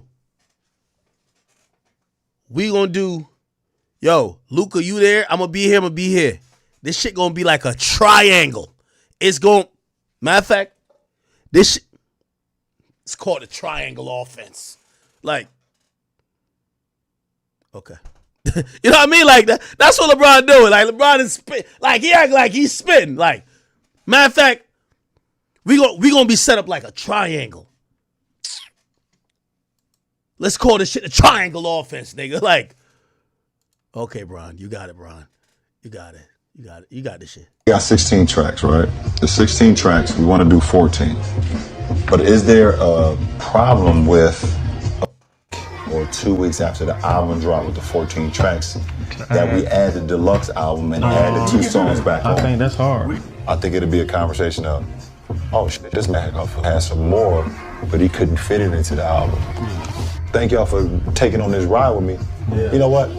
Here go 2 more for y'all. Nah, Bron is good, man. Bron is good. Bron is good. Yo, it's Bron though. You feel what I'm saying? A king. Shout out to you, my brother. All right. Yeah, I think Drake got to cover that tattoo up or no? Yo, LeBron, man. I see some people say LeBron should stay on that side. I don't agree with that at all. Yo, LeBron, all you gotta tell these rap niggas, my nigga, I don't care if you've been to Taco Tuesday. I don't care if you walked my son out after he had a heart attack or a stroke on the floor. I don't give a fuck. I have no loyalty. If I have no loyalty to the Cleveland Cavaliers and I ran to the motherfucking Miami Heat, and then after that, when we got into a little bit of trouble, I ran over there, back over there, and then I went over there, and now I'm a Laker. Nigga, I'm a nigga that don't really got too much loyalty. Fuck the tattoo I got tatted on me. So y'all niggas should expect nothing like that, and I got no problem with it. I think LeBron should tell these niggas, I just like whatever that's hot, and I don't give a fuck about you. KD, though, I ain't gonna lie. KD looked like he would kill a nigga for LeBron. No, for Drake. Which is kind of crazy because his reputation is that he has no loyalty. His reputation in basketball is that he has no loyalty. You know, right? His reputation in NBA is that he got no loyalty. Look, yo, he's posting on Drake's burner page. Like, he's commenting on here. Look, he's commenting on here. Essentially, like, co-sign everything. Like, he fucks with Drizzy, man. Look, Easy Money Sniper, like, he fucks with Drizzy. You get what I'm saying? Like, remember they asked him, like, ask KD about halftime show. Look, This is loyalty right here. Drake before is great. This scrum before in the past, so that's what I'm wondering. Is do you have any thoughts on what you? No thoughts. I ain't really pay attention to it, to be honest. Somebody have to. It was a pretty boring day. As for a Super Bowl, the game was a little. Yeah, the game got out of hand. The Super Bowl halftime show was just. I ain't pay attention to it. It was just kind of I kind of skimmed through the whole thing, to be honest. Drake before is great. Niggas had to skim through the hypothetically say I'm on your team. Yep. I'm 4 for 5 from 3. It's the second quarter. Under 3-minute timeout. We've got a 9-point lead. Trying to turn into double figures. Our ball. You got to drop a ATO for me. This is the ATO? Yeah. And we're a pretty good team. I'm on your team. Yes. Okay. I'll be here. All right. Yep. I'm gonna put you here, Jay. Nah, LeBron is a genius when it comes to like basketball, though. So I can't even like. Alrighty then. Spam some topics. We still here. Somebody said I'm drunk. I'm kind of lit, but we ain't drunk yet. I got like 2 more crash outs in me. Don't you worry. By the way, this is our new streak. Hey, everybody do me a favor. Intermission real quick. And by the way, my birthday tickets are going on sale like in like 3 days. Chat, I want to say once again, if you've ever watched a minute of my content or you watched an hour or you've been watching me for 10 years, listen, I don't care how you got to do it. Sell your mama's truck, sell your girl's like necklace, sell whatever you got to do. I need everybody to come hang out with me. I'm making, like they asked me for, I don't want to name the venue. Did I name the venue yet? I don't know.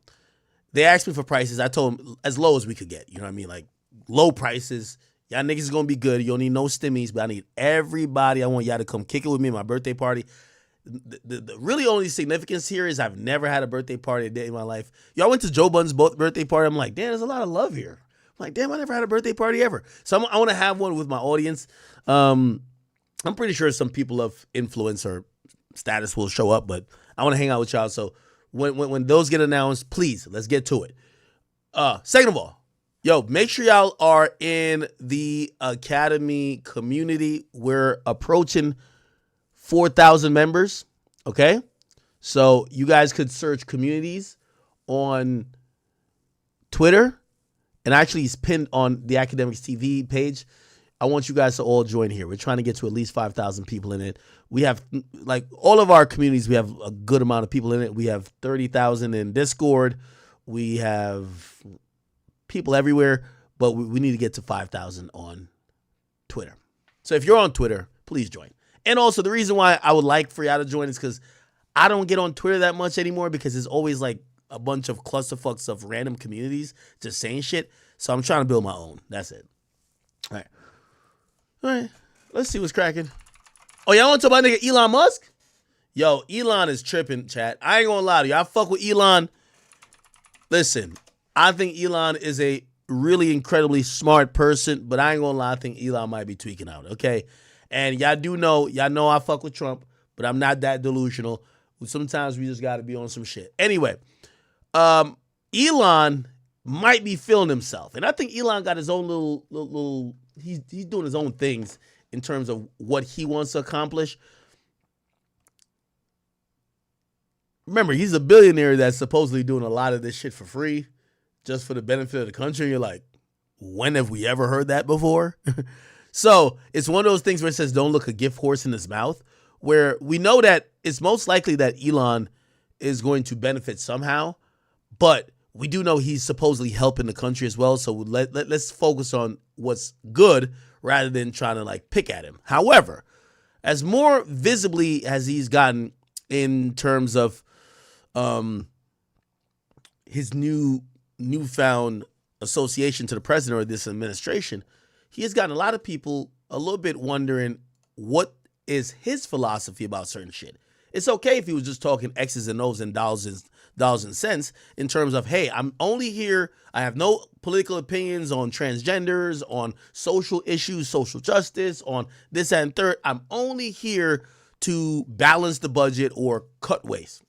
Anyway, this is Ben Shapiro, who made a video suggesting that Donald Trump should consider pardoning Derek Chauvin. If you don't know who that is, that's the cop who actually kept his feet or kept his, knee on George Floyd's neck that caused a lot of uprising in the States. So this is the guy. This is him here. Okay. This is, I don't want to show the graphic image, but here. Okay. So he was sentenced. I forgot what was the sentence. Let's see his sentence. His sentence was, he was sentenced to 22 years in state prison and 21 years in federal prison. Okay. So it looked like he has a state sentence and a federal sentence. Now, let's be very clear. So conversations about him being actually pardoned, a president could only pardon you on a federal offense. Now, they have significant influence, and they could have maybe a governor. So a governor could pardon you for a state offense. Only a president could pardon you for a federal offense. Now, Derek Chauvin was convicted of violating George Floyd's federal. He was convicted federally for violating his civil rights. So he was actually sentenced to 21 years, and Trump could essentially pardon him for that. Now, obviously, he would have to get another pardon as well, which would have to be then on a state level, but it brings them closer to getting out of jail or getting out of prison.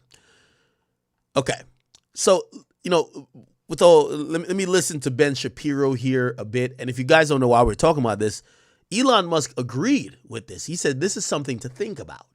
Now, normally we would just be like, this is a nigga who makes Teslas and makes rockets and is owning Twitter or X, but whatever. Like, everybody's an opinion. But this guy is kind of like right next to Donald Trump a lot, and he's really seeming like he might be influential in this administration. So when he says something, we're kind of looking at him to be like, nigga, what? Wait, hold on now. So he's saying this is something to think about. I do want to hear what could be the rationale, the reasoning why, Ben Shapiro is making a argument that Derek Chauvin should be pardoned. Let me listen. There is one person that President Trump should pardon from federal charges forthwith. It would be incredibly controversial, but I think that it's absolutely necessary. That person is Derek Chauvin. President Trump should, in fact, pardon Derek Chauvin. He should pardon him his federal charges. If we are talking about reversing the evils of the last several years in American life, obviously COVID and its handling was a massive evil. Destroyed the economy, set us on a path to fiscal insanity, destroyed children, led to massive health-related cover-ups, just horrifying all the way around. And President Trump has taken on a lot of those things. But when it came to BLM, the inciting event for the BLM riots that caused $2 billion in property damage in the United States and set... Wait, is the audio bad? What's going on? I keep cutting out? Wait, hold on now. Hold on, wait a minute. Hold on, mic check. Hold on. Could y'all hear me? If y'all are on YouTube, please hit the refresh button. It appears that maybe there's a encoding issue. I'm looking on my side. It doesn't look like there is, it does not look it doesn't look like there's anything on my side. Please, if you're having audio problems, please refresh. Okay, let me continue to play. America's race relations on their worst footing in my lifetime was, in fact, the railroading of Derek Chauvin in the death of George Floyd. The evidence demonstrates that Derek Chauvin did not, in fact, commit murder of George Floyd. If we are issuing pardons, however, there is one person that President Trump should pardon from federal charges forthwith. It would be incredibly controversial, but I think that it's absolutely necessary. That person is Derek Chauvin. President Trump should, in fact, pardon Derek Chauvin. He should pardon him his federal charges. If we are talking about reversing the evils of the last several years in American life, obviously COVID and its handling was a massive evil. Destroyed the economy, set us on a path to fiscal insanity, destroyed children, led to massive health-related cover-ups, just horrifying all the way around. And President Trump has taken on a lot of those things. But when it came to BLM, the inciting event for the BLM riots that caused $2 billion in property damage in the United States and set America's race relations on their worst footing in my lifetime was, in fact, the railroading of Derek Chauvin in the death of George Floyd. Okay, hold on. Remember the... Give me 1 second. Let me see if we go. Man, Shapiro, Chauvin. I like watching things on Twitter because I could control the video. Pardons, okay, however. So, there is one person that President Trump should pardon from federal... My bad. I could play the whole thing here because sometimes with Instagram, I don't know if it's being repeated. Charges forthwith. It would be incredibly controversial, but I think that it's absolutely necessary. That person is Derek Chauvin. President Trump should, in fact, pardon Derek Chauvin. He should. He should pardon him his federal charges. If we are talking about reversing the evils of the last several years in American life, obviously COVID and its handling was a massive evil. Destroyed the economy, set us on a path to fiscal insanity, destroyed children, led to massive health-related cover-ups, just horrifying all the way around. And President Trump has taken on a lot of those things. But when it came to BLM, the inciting event for the BLM riots that caused $2 billion in property damage in the United States and set America's race relations on their worst footing in my lifetime, was in fact the railroading of Derek Chauvin in the death of George Floyd. The evidence demonstrates that Derek Chauvin did not in fact commit murder of George Floyd. George Floyd was high on fentanyl. He had a significant pre-existing heart condition. George Floyd was saying he could not breathe before he was even out of the car. He was in the car saying he could not breathe. Derek Chauvin, for large segments of even the tape that was shown, had his knee on George Floyd's shoulder or back, not on his neck. The autopsy of George Floyd showed that he had no damage to his trachea, that probably George Floyd died of excited delirium. There were no accusations, even at trial, that Derek Chauvin had committed a hate crime against George Floyd or that he targeted George Floyd because of his race.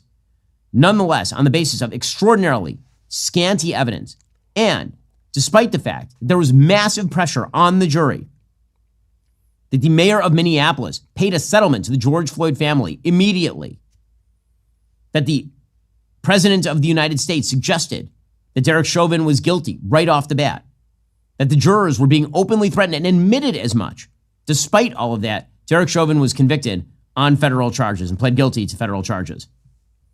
Derek Chauvin should, in fact, be pardoned on that. We will be covering that a lot more in coming weeks because I think it is worthwhile to remember that there is a man who is rotting in prison because the media decided in the middle of 2020 that they were going to turn a tragic law enforcement stop that ended with the death of a man who had a significant problem with drugs and pre-existing health problems into the raison d'etre of the entire 2020 election. And it led to vast chaos. It led to, again, the destruction of racial comedy in the United States, $2 billion in property damage, and a guy rotting in prison who the evidence demonstrates certainly was not guilty beyond a reasonable doubt in that case. If we're going to talk about delivering pardons, President Trump, I think, should really seriously consider pardoning on federal charges. He can't pardon on state charges Derek Chauvin, who is convicted of the murder of George Floyd. As I say, we will be covering this pretty extensively in the coming weeks. Okay. So, according to Elon Musk, he said something to think about. All right. Everybody know. Okay. I remember I told y'all I was at that wedding. When I told niggas I fuck with Trump, they was like, it's like the air went out of the room. I fuck with Trump. I'm always like, whatever. These niggas are tweaking though, okay? Elon, I fuck with you. This is one of the few things I've ever criticized you. You're bugging. This bum ass, well, actually not. I fuck with Ben Shapiro a lot. This nigga tweaking. All y'all niggas is tweaking. That man, Derek Chauvin, is in. You see, here's the problem. A lot of people are mad because of a lot of the Black Lives Matter like fiasco was bullshit, right? Where people like you would have the bum ass niggas like my son who realized there was a paycheck in grifting and also like holding picket sign and protesting and trying to cause racial dissension and racial turmoil. Those people, like they turned what should be a holistic thing into this thing where they were pocketing money. You have one of the people of Black Lives Matter buying all these cribs that they were claiming were offices, but they were just buying it for their family. I get that. But this isn't about Black Lives Matter. George Floyd's case is about a man dying and dying on the street and being treated like a dog. That is not to be litigated because you're mad at how Black Lives Matter did they think. That cop did not have the care, did not have any type of respect for human life and how he treated George Floyd, and he's exactly where he's supposed to be. I'm sorry to tell you. He didn't have any regard. And by the way, if you want me to have to say, do I think race had to was involved with it? Of course. But let's not use Black Lives Matter. I have shit ton of, criticism about Black Lives Matter. That cop should not get out of jail. And this is where I got to caution people like Elon Musk and even Ben Shapiro. I think Trump being in office, I like the fact that he's very, forthright with what he wants to do. He's not he's not coy about it. He's like, this is what's happening. And I like that because as a president, we don't want a dictator, but we do want a president who could be very strong. But certain things is happening. This is the agenda. Yes, the woke shit is getting kind of reversed. There's a lot of things that's eroding that was wrong already over the last couple of years. This is how you put somebody like Sleepy Joe back in office. Derek Chauvin should not get out of jail. He should sit there and he should think about it for this lifetime and the next until he comes back as an antelope. That's it. Stop with this whole thing that you have a man who doesn't see black people as actually humans. I get it. And I do actually believe, and shout to even, because I like her as well. I interviewed her, Candace Owens. I do believe that there was underlying conditions from George Floyd. The point is this. If the relationship between a citizen that is being policed by some police body is so adversarial that you can't tell this person that I can't breathe, and they won't believe you, or they won't be like, hey, let's immediately get this guy help. Immediately get this guy help. Hey, let's get him up. Okay, keep him in cuffs, but get him up and let's have him sit there. I get it. Yo, let's bring EMS on. And by the way, I don't want to litigate this whole thing because obviously, some people be like, well, the guy wasn't cooperative. I get all that. But I watched that video, and the demeanor of Derek Chauvin is that he didn't give a fuck about this guy because he felt the guy was useless because of the color of his skin. That's how I honestly feel. And this is not no, keep that nigga locked the fuck up. I'm sorry. Keep him locked up. Because when you then, the pardon of Derek Chauvin would be a signal to people that we're back in a time where, and me personally, no matter how much you see like my support for Trump or whatever, I don't think Trump wants black people to get killed. I know some of y'all might think that. I don't think that. But with my belief that he doesn't, is that he ain't going to be with this type of shit. And I'd be pretty shocked if Trump be like, yo, just let that nigga out. Let him out. You know what I mean? Elon, whatever. This told me a lot more about Elon than anything. This nigga Elon is so rich. $400 billion net worth. He's making our cars. He's making our spaceships. He's doing everything. He owns Twitter. He owns a medium we talk on. Elon's got to the point where he don't give a fuck about about relating to other people's and their plights and what they've gone through. Elon just seemingly just spouting whatever he want to say. Like Elon, and I fuck with Elon so heavy because I think he's important.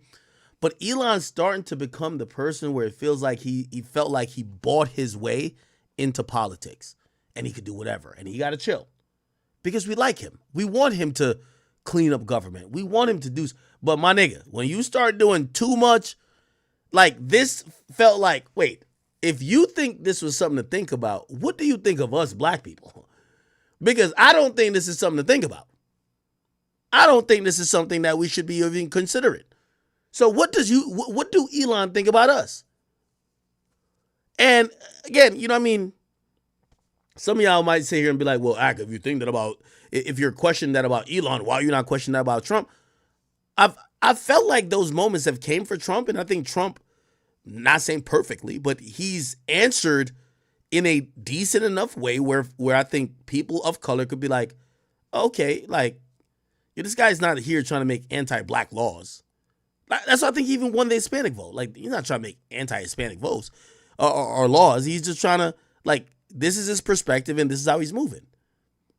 But this Elon shit, I was just like, yo, maybe Elon don't fuck with niggas, man. That's a little odd. I ain't gonna lie. The thing is, he ain't had to tweet this out. He could have seen this, talked to Trump about it, because that's his man's, privately. They could have discussed it, and I would hope it would be a no, but him tweeting this out was like almost trying to inject a conversation or maybe sway public opinion. Where I'm like, maybe Elon don't fuck with us niggas, man. What's going on out here? Yo, Elon, bruh. What's going on with you, gang? Yo, Elon, we fuck with you. Don't fuck it up. Like them January 6th niggas, whatever. Some nigga who we think was probably had some hatred towards black people who killed a nigga by kneeling on his neck when the nigga was begging for help and saying he can't breathe. We not fucking with that type of shit, man. Elon, cut it out, man. Cut it out. Go build some Tesla trucks. Yo, I seen some companies say they about to build flying cars. Elon, that's your new job, bro. Go look at that, man. Do that or Doge. Please stop the fuckery. What the hell's Elon got going on?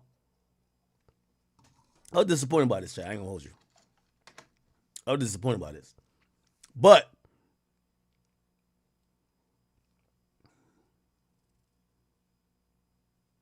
that's crazy.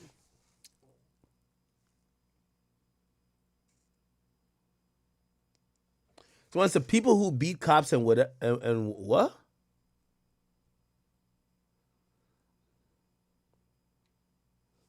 Yeah, it's like out of all the people, like even Ben Shapiro saying this, it feels like they're trying to signify we're moving to a different era. But you're gonna signify we're moving. Like, I get the woke shit, right? Yo, no more niggas competing with women. Okay, you're trying to signify we're done with this he, she bullshit, you be in every bathroom. We get that. But when you just come out of the blue, yo, let's free the nigga who killed George Floyd. I'm like, what the fuck? Yo, Ben Shapiro, brother, I don't know, like, I want to caution you very carefully, and Elon, I want to caution you too. Y'all niggas live in wherever, West Bumblefuck. If y'all niggas want to see these cities burn again, I don't agree with everything with Black Lives Matter. I think there's a lot of problems there. But y'all need to remember the response from the community to this.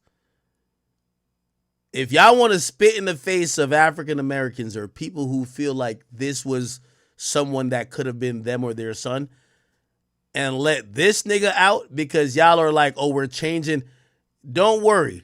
America will be reminded of a time when there is hell raised, which y'all were reminded for a long time. We've been chill. And when I say we, it's not necessarily me. I'm saying these are things that should have been just corrected. It's been corrected already. We're good. We're good. Like, I think the majority of police shootings, I think they're handled appropriately.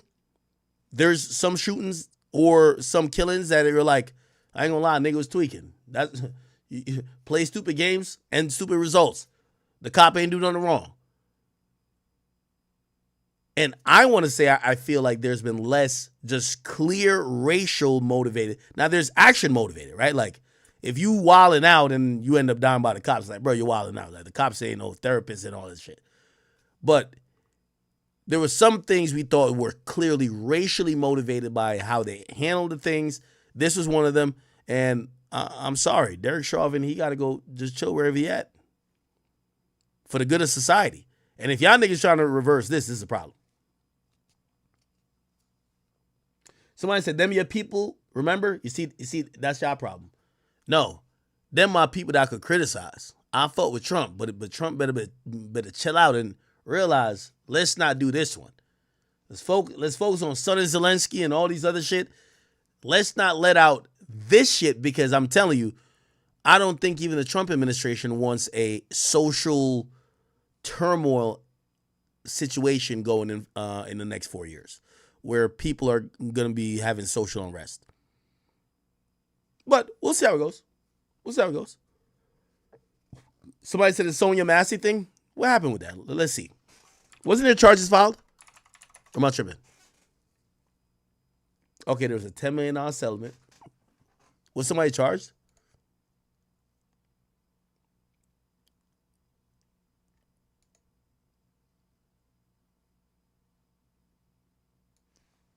Was the dude charged? We watched the Sonia Massey thing on here.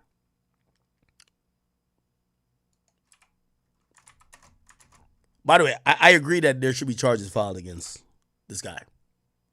Was there a file? Yeah, he got locked up. Like, here's the thing. Cops ain't going to be...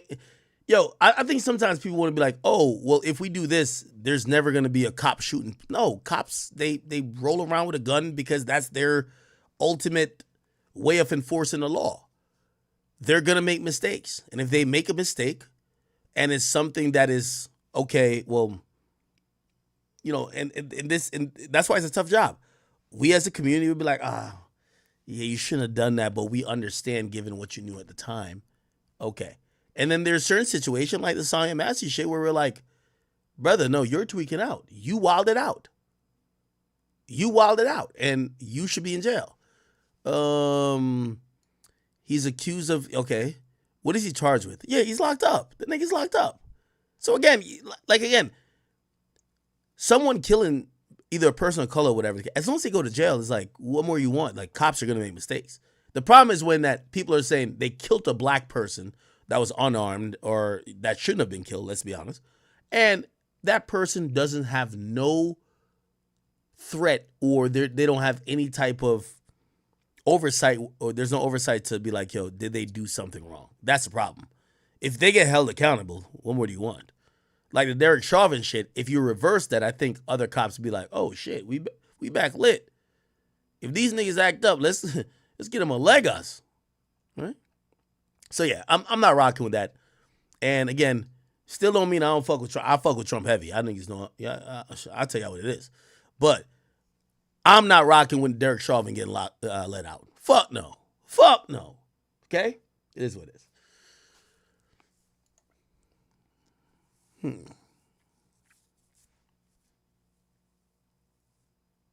That was crazy though.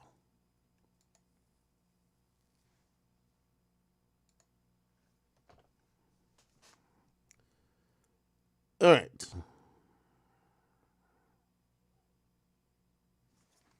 So apparently Drake don't fuck with top Wack 100. Let's hear this. We might have to call. Oh man, it looks like we got word about this. You got top 5.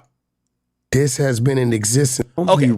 So essentially, Drake has supposedly responded to Wack 100 having some flash drive that could supposedly end his career. Here we go. For purposes, I'm gonna play y'all the clip of Wack 100. Yeah, we got top 5 coming up. Drake need to get away from top 5. Why do you think he's bad news? Bad news. Why? This is how much respect I got for you, Drake. A hard drive? USB drive? This is how much respect I have for you. I'm telling you, somebody listen. Drake, hear me, no troll on Pyro. You need to get away from that dude. This has been in existence about 90 days. And I have made sure it hasn't went anywhere. Personally. I think you know what I'm talking about. That dude with his mouth and the things he say does not support your career and as far you come. I'm telling you as a brother, this is how much I got respect for you. That's the red button? And if you have something here, I'm gonna let you plug into it and look at it when we're done. What is it? You're gonna see how much. Get the fuck away from top 5, bro. Y'all world, remember, I'm warning Drake. He's gonna have you hemmed up, called up, and cuffed up. Dude is reckless with his mouth. He ties you to things, and he's a dumbass. This is how much respect I got for you. I don't think Drake's got a real hands-on connection with him. I don't think Drake's ordering bodies through top 5. This right here. Oh, Lord. That right there is pretty much what we will. Okay. And then we get later, Adam pretty much says they talked to Drake. Say that 100s and in have some evidence in your phone of bigger than that saying that he disagrees with one of your co-hosts. Drake ain't feeling Wack 100. I'm gonna stop beating around the bush. Drake, I eavesdropped. My boy Mellow Yellow is trying to question the gangsterism of Wack 100. As long as you're gonna put it out there, I'll decode it. I was tapped in with, had a nice conversation with the man himself, Drake, and he brought up a conversational point that was raised on this podcast that realistically didn't really get a resolution or we didn't get answers. The thing he was bringing up was the fact that at one point, Wack was holding a USB and basically saying that he had career-ending info about Drake. And so Drake did his due diligence, found out what it supposedly was. He doesn't seem worried at all about it. Yeah. But the accusation was that basically Wack had evidence of Drake ordering in a hat. Trying to get a hat or two. He was on the Lids online store trying to get a hat. Yeah. And Drake's... All right. They're talking to the bush. They're saying that Drake hit up Adam asking about, yo, does Wack 100 have the evidence of me trying to get top 5 to kill somebody? I'm going to call Wack 100 and we're going to figure this out right now. You got to figure this out right now, chat. Let's figure this out right now. Fuck you want, you big waterhead ass man. Huh? Right. I've been on bullshit all day. What's happening? You been on bullshit? You know what I'm saying? I got my motherfucking new glasses on. I can see clear. You know what I'm saying? I've been this partner's contracts getting signed. My woman is fine. I'm on some bullshit. I'm on some real shit. What's up, DJ Academics, my brother? Well, first of all, Wack, you hot out here in the streets.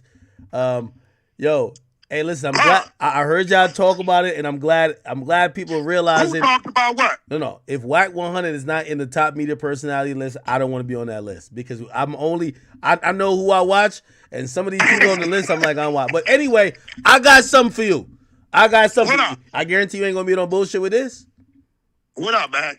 So according to Brick Baby, he's saying that Drake has done conveyed to Adam that maybe, I guess this was over the hard drive shit. He ain't fucking with you. Listen, sir, you've done me a lot of solids. I was gonna say, do you want me to try to mediate the you and Drake shit? What me and Drake shit? What are you talking about? See, here go the problem. And I know Drake ain't that fucked up in the head that he listening to a crackhead, right? I hear that this weird ass nigga who's scared to come in no jumper because he know I'm going to sock him out. Who? Said, Brick know I'm going to sock him out. Oh, he know that, right? He said I thought y'all squashed it. He didn't show up. Blood know I'm going to sock him out when I catch him, right? I'm going to sock him out, right?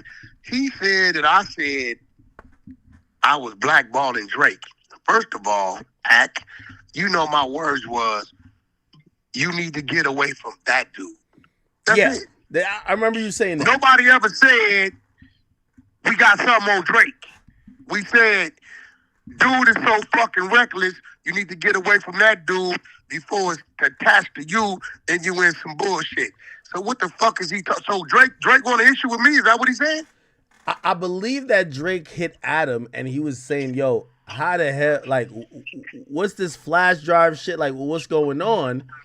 And I think he was saying that, like, yo, the only thing you could have on top 5 would be some criminal shit. And he's like, well, if you a gangster, why the hell would you want to have that against him? Well, I tell you what, this is what I'm going to do. I'm going to get out the way the people that have it, and I'm going to let them do their thing. Once again, Wack is the fuse. Once again, Wack's the fuse. So I can get out the way and let the people do their thing. I've been stopping it. Is that what he said he wanted me to do? I'll get out the way. Wait, hold on, no, Wack. They don't give a fuck. So I think people are looking at this because we've heard Hey, this. bro, I'm not entertaining this shit because of crackhead.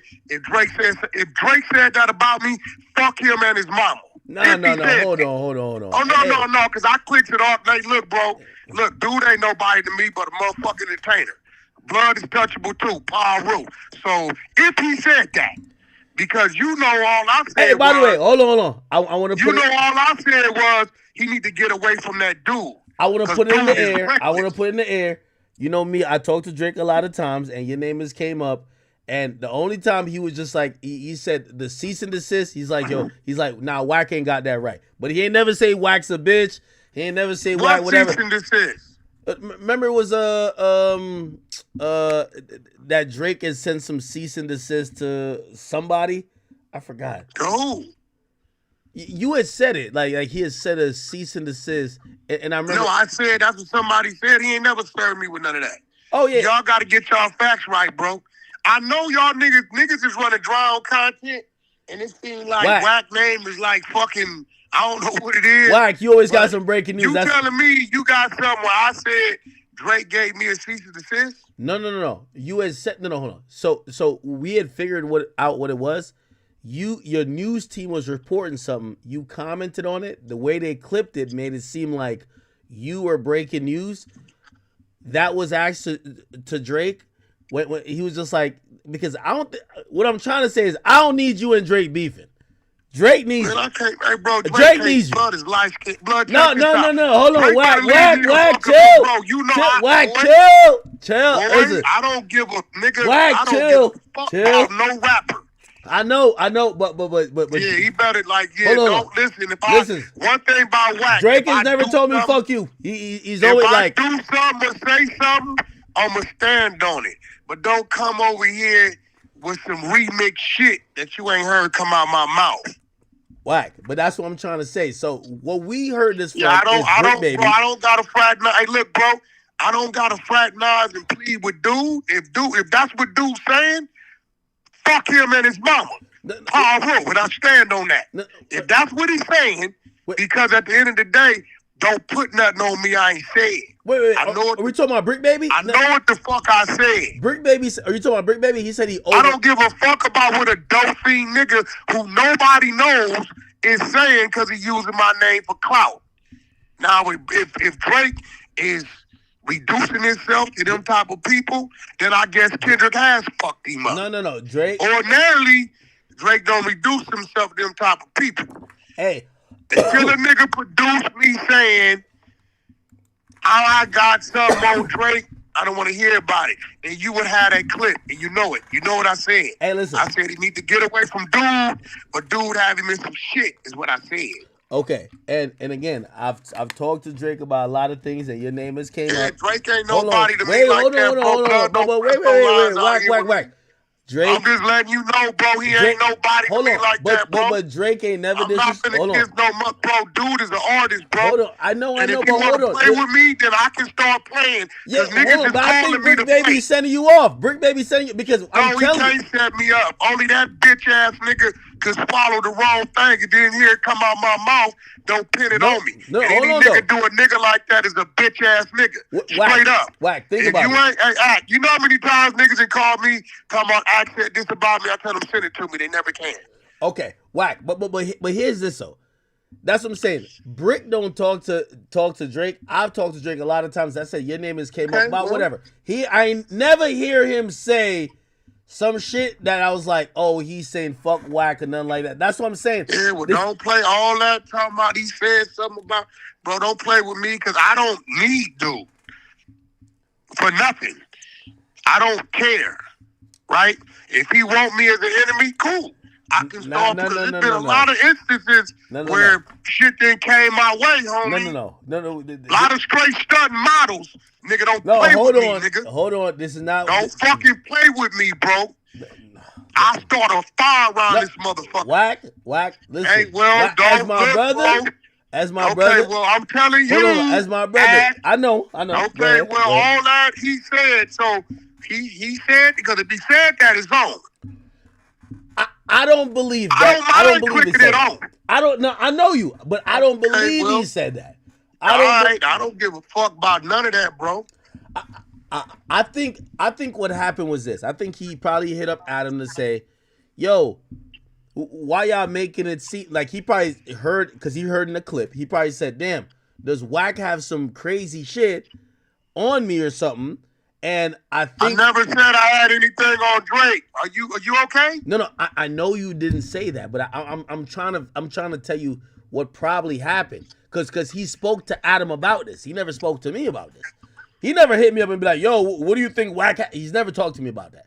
If he did, I would have called you and be like, "Yo, Wack, what you got going on, man? Yo, I talked to him. You know, he's my man. You my man's. Like, yo, he's not trying to get caught up."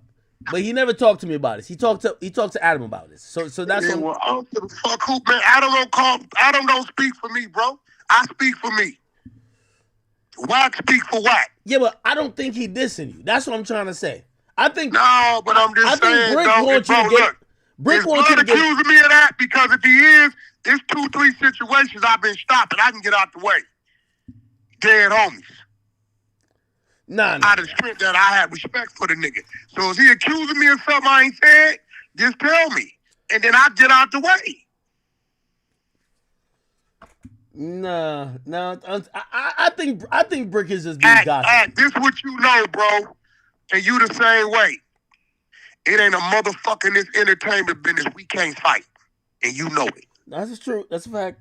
You know it. So we ain't them other little dudes, bro. Wack, let me say this. On some real shit. Wack, so Wack, all I said was, this dude is reckless, and dude need to get away from dude before he have his name in some shit. How do you turn that into Wack said he got something on Drake? I think based on the conversation, and I heard it on No Jumper, right? So based on that conversation, I think. Okay, what did I say on No Jumper? What did I say? No, not you. I think the way how Brick Baby and Adam described it, they were describing it like, "Yo, Drake was concerned." They say describe shit because they don't know shit. They ain't seen shit. No, they describing what Drake's tone, because Drake talked to Adam and supposedly Brick was around. It was like, I think maybe. Man, I don't give a fuck. Hey, listen, I'm gonna say it like this. I know what I said. I know what I didn't say. If dude on that page let me know, I'll fight back. I ain't tripping. No. Again, I don't speak for. Trust me. I don't speak for Drake. Dirty ball. I don't speak for Drake. I'm gonna play dirty ball. I don't Shout speak out for to Drake. the Straight Stud magazine models. That's a fact. I don't speak for Drake, but I don't think Drake. Yeah, nigga, don't come playing with me, bro. I ain't got no motherfucking submission or no motherfucking leniency, nigga, for no motherfucking rapper, no motherfucking R&B or none of that type of shit, my nigga. Them niggas is men, nigga. Them niggas is men with opportunity, my nigga. Them niggas ain't no motherfucking God. And even God couldn't stop his son from getting nailed to the cross. I don't give a fuck about none of that shit. I ain't a fan of none of that shit. I'm just in the business of it. Straight up. I don't care about none of that. Listen, I think it's important. I think it's absolutely important that, Wack, you one of them people. I'm not finna be being questioned. Listen, you ever heard me not stand on what the fuck I say? I know you double down. I've never seen you not double down. So if I didn't say it, I didn't say it. I know what I said. I think maybe the conversation was they thought that you were saying to somebody that you were like you had. No, you can't think nothing I'm saying because I say it. No, I agree, but I think that's what Adam was saying that convo was, which I'm like, I don't think you're trying to, like, it was almost insinuating like you're trying to put Drake in jail, which is like, yo, that's crazy. Like which I would. See, this is what whoever said that damn weird on a bitch ass nigga. Okay, if a man is saying, hey, you need to get away from this dude before we have you on the cross, is that trying to keep him out of trouble or get him in trouble? Sound like trying to keep him out of it, right? So what the fuck are you talking about, bro? No, I agree with you on that. What are you talking about? I wonder why that randomly came out now, because all that shit with top 5 is like old. Bro, you gotta remember, I hate to say it, I said this the other day. My name is everywhere. These niggas can't. I feel like I'm Nike. Everywhere I look is what relevance is right now is to bring my name up about this. When all I spoke about this shit months ago, like, yo, dude is wild, he reckless. You already screaming dude name out about doing reckless shit. You need to get the fuck away from dude for dude have him in a cross. That sounds like a warning, right? Hey, bro. Yeah. Check your surroundings. Yeah, I guess nobody would know if like, so I guess Brick said it and then Adam, like, hold on. Let me Question for me was just basically I've like, never seen Brick Baby a day in my life. Wait, so I'll play you what they said, because honestly, again, I don't think Drake has never, and I brought your name up. Drake ain't never be like, man, fuck that nigga, man. Like, he ain't never said nothing like that. Yeah, bro, don't all that playing with me, bro. Look, I don't give a fuck. Drake, Rake, the Lake, Ricky Lake. Bro, it ain't no man out there who get dressed like me, who walk and talk and breathe their I get, bro, it's what it is. And I'm one of them dudes, bro, that know what I know. Straight up. So if a nigga want to play, we can play. Just let me know we playing. But don't accuse me of something I ain't do. That make me go play. I'll play what these niggas said. This is what they said the conversation was about. Like, what was the plan there? What does a street dude do? Even if Wack did have that, his exact words was, what was he gonna turn it over? Because what else can you do as a street dude with that type of evidence on me? Where is that gonna end my career? Anywhere but. I think it's a fair question with to ask. the people. Like, what were you gonna do with that? What was your next step with that? Is that what? It's bozo shit. Because who's talking about ending dude like that? None of that shit makes sense.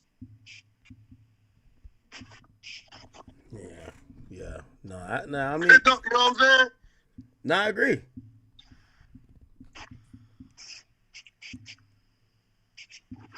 I think they spicing it up, man. I don't think Drake, like, listen, Drake at this point, he don't want Wack 100 on the case. Trust. Like, and that's what I'm trying to say. I think Brick was trying to get you to crash out. That's what I'm trying to hit a diffuse. Brick can't get me to do nothing but whoop his motherfucker. He gonna keep playing, bro, and I'm gonna stop respecting that building. You know what I'm saying? The homie already fucking his wife at his spot. See, I'm going to start talking about shit. What? 2 homies already hitting his wife. One of the homies from Paul Root, one of the homies from Rolling 20s. Knocking her down. They already called me. I've been trying to save face with dude, but he going to keep playing, and I'm going to put the real shit out there. That's a fact. I'll bring him on his motherfucking channel. Oh. Yeah, so he better chill out. Because the trolling shit don't work with me. I mean, trolling shit with real shit. Him and Brick got cool. No, not Brick. I mean, him and Luce got cool, right? Bro, first of all, this dude don't know. Brick don't know what the fuck he talking about, bro. He just talking. If Wack, where's the clip at? Go get it. Where the clip at where Wack said, Drake, I'm going to this to you. Where's that? Go get it. They got every other Wack clip.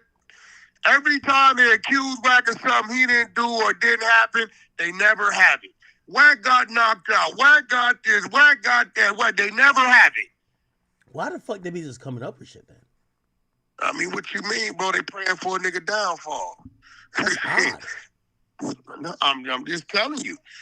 Everybody else, they got it. Come to Wack. 8,000 people in there with 12 million cameras. And this happened. Where is it at? Oh, you seen the fight? That's not Wack. It's like Wack sightings. Yeah. Well. Listen. Well, I'm glad I at least got to try to. Yeah, I'm just saying though, bro. I'm not finna be like, bro. I'm not one of them, bro. I'm not. You know. Hey. I mean, I done been around the biggest, bro. I done sat at the table with Whitney Houston. I didn't side by side meetings with Elon Musk and traveled around with Kanye and Game and I know the I-Beams, I know the Dre's, I know the Leors, I know the that shit, Birdman, the QC, that shit don't move me. So who a rapper is or whatever doesn't say, oh, no, nigga, you're regular. That's just real shit. Yeah, no. We don't need you and Dre getting into it. He can't get into it. I'm just going to come at him. I'm going to come at him fucked up. No. You can't do that. You got to have some respect for I Birdman. can do that. Out of respect for Birdman, and that's your brother. Come on now. Man, listen, Birdman know one thing Stunner know. If you attack him, bro, that's on you. Stunner gonna say, why you didn't come holler at me till you spoke on my little brother? He can't stop a bulldog from biting for himself. The same bulldog that bites for him, right? Yeah. So if Drake talking about, I said, again, I don't believe that's what's happened. Yeah, I don't do no phone or no motherfucking rapper. Fuck out of here. I mean, how does Brick Baby get to even hear some shit like that though? I don't know, bro. Shit, I don't know. I don't fuck with dude. Yeah, I think they're trying to pit you against Drake that you could go crash out on Drake.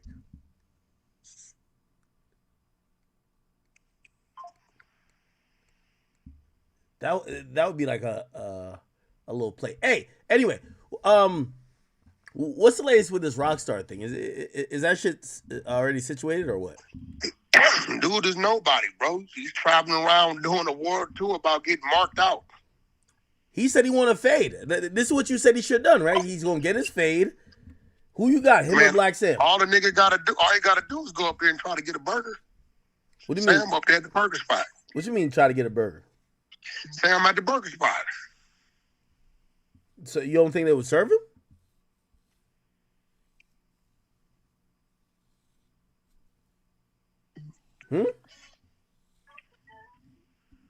Wait, Wack, you don't think they would serve him?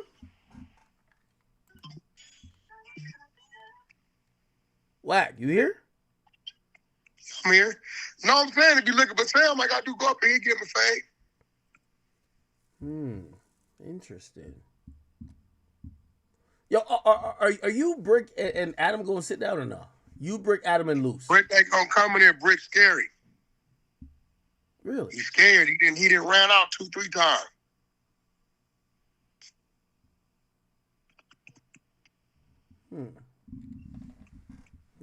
Dude ain't gonna come in there like that. Dude scary as a motherfucker, bro. Dude is not gonna come in there like that. He know, nigga, as soon as I see him, it's on. I was listening to like the Adam and Wack show. It sounded like y'all was ready to go sit down for the next episode. Dude ain't gonna come in there, bro. We know we gonna get took off on camera. He know that. Oh, you know what people are telling me? They said it's not Wack's fault. I see you got top 5 up there. Oh, they said it's not Wack's fault. It's Adam's fault. They said Adam titled the clip, Wack claims he has career-ending info about Drake on the hard drive. Yeah, I ain't never said no shit like that.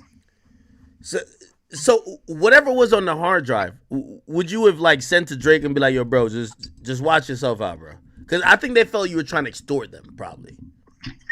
Extort who?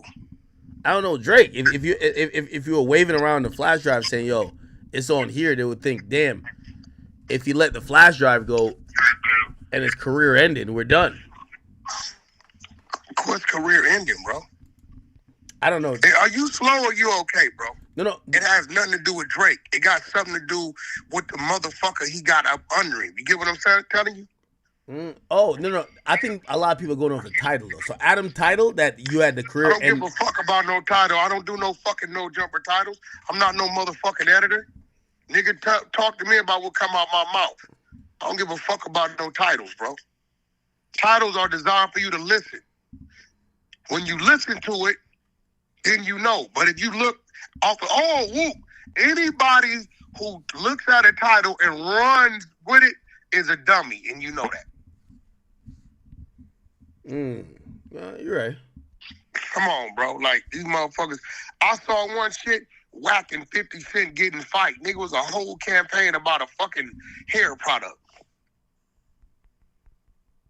And YouTube really need to do something about that shit, bro. For real. If the title don't match the content, they need to clip their ass. Yeah, because that shit put you in because people are saying you were trying to, and I'm like, Wack not no type of nigga to try to extort nobody. Like if Wack got some shit, he got some shit.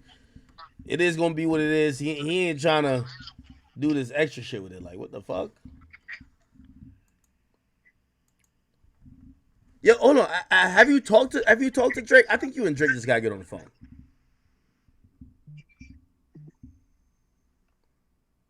Actually, some people hit me. They say, yo, I'm gonna be honest with you. If you play the clip actually matches up to what Wack is saying. He's not lying. The clickbait is getting out of hand. So the clip said, they're telling me to play the clip that says Wack claims he has career-ending info about Drake, but they're saying nothing in the clip actually says, you don't say, oh, if I drop this, Drake career is done. Let's see.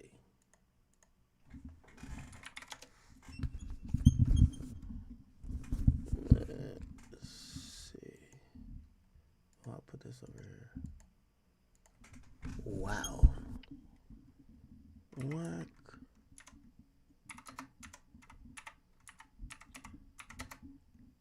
I think Wack and Drake just gotta get on the phone. It'll work out. I ain't get on shit. I was being a brother to him, but if he want to trip, we could trip. I ain't tripping. Yeah, but I ain't never turned down no tripping with nobody. Yeah, but you're not hearing it from him. Like, it's one thing if you heard it from him. Guy, I hear you, but I ain't believing all that shit. Wait, so you actually think that Drake said that? Like, as I said, if you heard it from him, saying that, huh? You said that. No, I don't believe Drake said that. That's what I'm saying. I think if you and Drake had a convo, you'd be like, man, just like how they clickbaited you, they acting like I said fuck you, which I didn't. I didn't say whatever. I don't look until a nigga give it to me and I hear it. I don't pay it no mind, bro. See, here go the thing. Anything you say or I say, it's gonna be on audio. It's gonna be everywhere. If you gotta tell me what academics said and it ain't there, I don't pay it no mind, bro. It's cap. It's gonna be everywhere. No, chat. We got the audio here. We'll play it. But again, you got top 5 up there. Yeah, we got top 5 coming up. Drake need to get away from top 5. Why do you think he's bad news? Bad news. Why? This is how much respect I got for you, Drake. A hard drive? USB drive? This is how much respect I have for you. I'm telling you, somebody listening, Drake, give me no troll on Pyro. You need to get away from that dude. This has been in existence about 90 days, and I have made sure it hasn't went anywhere, personally. I think you know what I'm talking about. That dude with his mouth and the things he say does not support your career and as far as you come. I'm telling you as a brother, this is how much I got respect for you. That's the red button? And if you have something here, I'm gonna let you plug into it and look at it when we're done. What is it? You're gonna see how much. Get the fuck away from top 5, bro.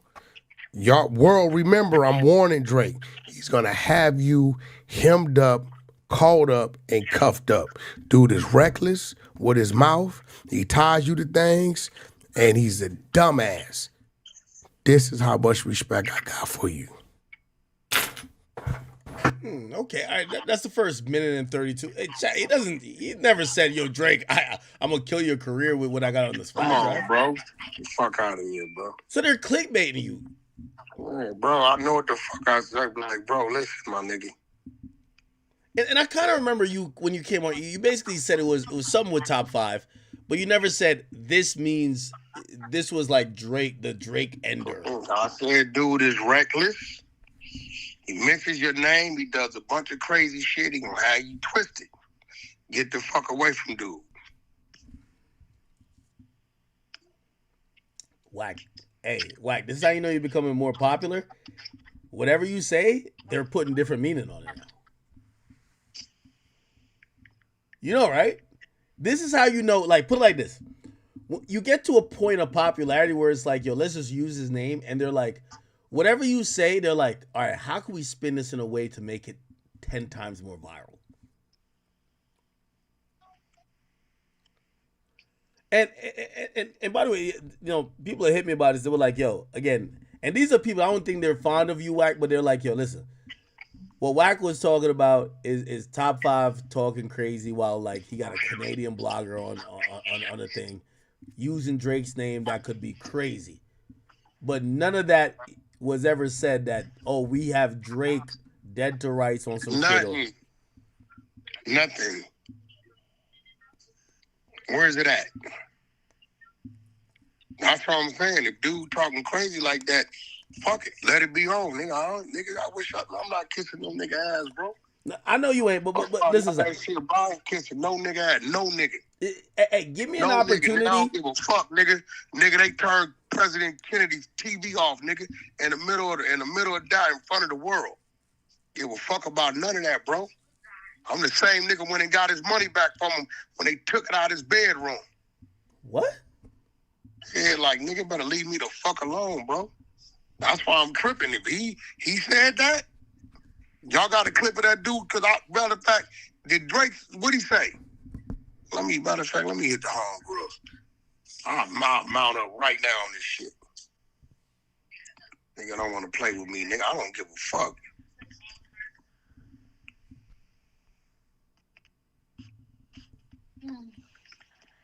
Wait, who did what to what bedroom? Bro, like, listen. He know I'm the same nigga. When they took $200,000 out your fucking bedroom, went and got it back. Same dude. Not Jay Prince, not this dude, not that dude, this dude. So, as big as niggas want to act like they is, everybody right here. So I want to know, you said Drake said what about me? Nah, I didn't say Drake said nothing about you. That's what I'm saying. I don't believe. You said something about. No, I said. I came on here. No, I said.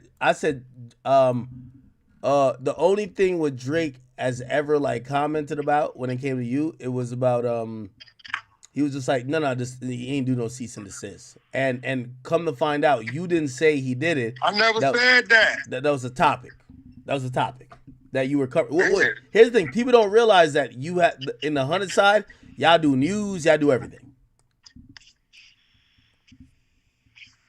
Yeah, I forgot they said Drake did something. I don't know. That was a topic. Somebody said it. Yo, Wack, your topic is out there. Drake did whoop to whoop to whoop. I probably commented on the shit. Well, where's the cease and desist? Do they got it? Now, I think they're trying to lie to you, Wack. I ain't gonna lie to you. I think they're trying to lie to you. Ain't nobody lying me, because I don't give a fuck who get in the line. I'm fading anything in front of me. Straight up. I ain't discriminating against nothing. Only motherfucker that can beat me, that's R&B. That's because I like this shit. Other than that, everything else getting faded. So why the hell? I need to get my woman to 50,000. Fuck that act. Mm-hmm. You've been antagonizing me. R&B's 200 for 50,000. I need you to help me get her to 50,000 act. All right, wait. What's her Instagram now? I'm about to pull up on the screen. R_ANN_B. If anybody could do it, this chat could do it. This is the strongest chat on the motherfucking internet. This is the only chat I respect because they're loyal to you and they show up. So it's R_ you said? R_ANN_B.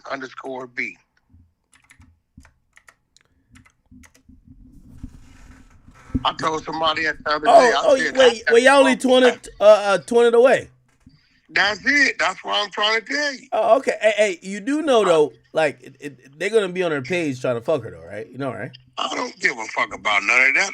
Everybody, nigga, if a nigga ain't trying to get to your woman, nigga. She ain't worth having. They gonna be saying all type of crazy shit, Wack. I gotta be That's honest. great. She's troll proof, bro. That's the queen of the honey side. She don't give a fuck about none of that. Matter of fact, if you go to my page, I put up some pretty inspirational videos and pictures of her. There you go. Oh shit. Wait. Fine as a motherfucker. You see that? Look at that. Look at that shit. Yo, Wack, you a different type of nigga, man. Fine as a motherfucker, boy. Hey, one thing I do like about you though, Wack, and I hope she appreciates, you support her a lot. Like, you don't just tell her to shut the fuck up and sit in the background. You support her a lot. You use your brand. I wonder if she realizes it. Because, let me tell you. You know what it is? I think I don't know. She might be spoiled with it. That's not true. Because you're used to it. It's always been that. Nah, it's like, because, Wack, have you ever done a lot for a woman, and then when y'all start fighting, she be like, you ain't this shit. And then you're like, what the hell? Like, I did like 45,000 things. I'm not saying, but that's how women are. That's some fucked up shit. Women will be like, yo, you never did shit for me. And you're like, oh, hell no. Hold on. Now you start thinking about the 4,000 things you did, and you're like, that ain't it. Motherfucker. We just did the Daily Cannon show Monday. I took her on there with me. She did great on there. Is that Nick Cannon show? Yeah, Nick Cannon show. We did the Daily Cannon show Monday. Hey, while we have you here, I do want to ask, because so I was looking into the Neo situation. Neo got 4 girls.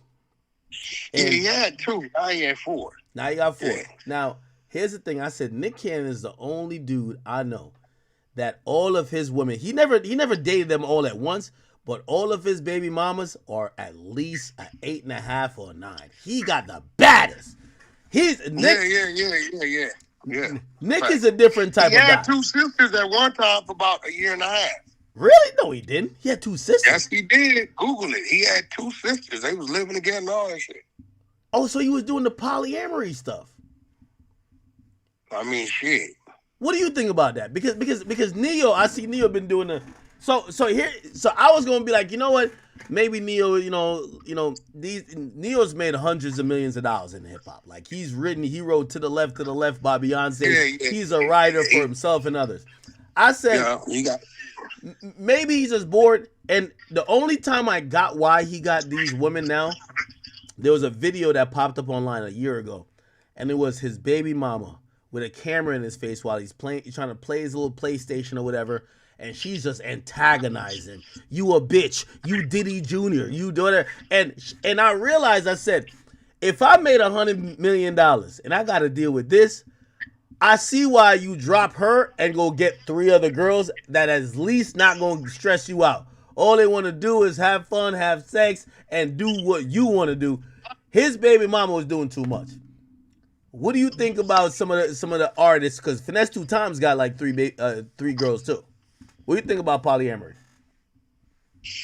I think it works if it's an understanding. You gotta have the queen, and then you gotta let her control whatever's up under whatever up under that. Because if she ain't happy, the situation ain't gonna be happy. There's levels to it. You know what I'm saying? Straight up, there's levels to it. Because the minute you find yourself trying to play dictatorship and controller of all of them, you're going to find yourself competing, having them compete, and it should never be a competition thing. It got to be an understanding of the balance thing. You get what I'm saying? Would you? It got to flow from you to your queen and your queen downwards. And then she has to be the balance, and you plug into that as you need to. Would you ever ask R&B if she was interested in that? To add, we've already had a sister wife. What? You had a sister? You're lying. Yeah. Really? Yeah, I might have a. Well, I ain't gonna lie, R&B done turned you out, man. I hear you. Ask Troy Ave, bro. They was with us in St. Thomas, and Troy Ave was with us. Ask him, he tell you. Yo, let me tell you this. You done got turned out by R&B I heard you on Clubhouse say you drank pee. Like, this is crazy.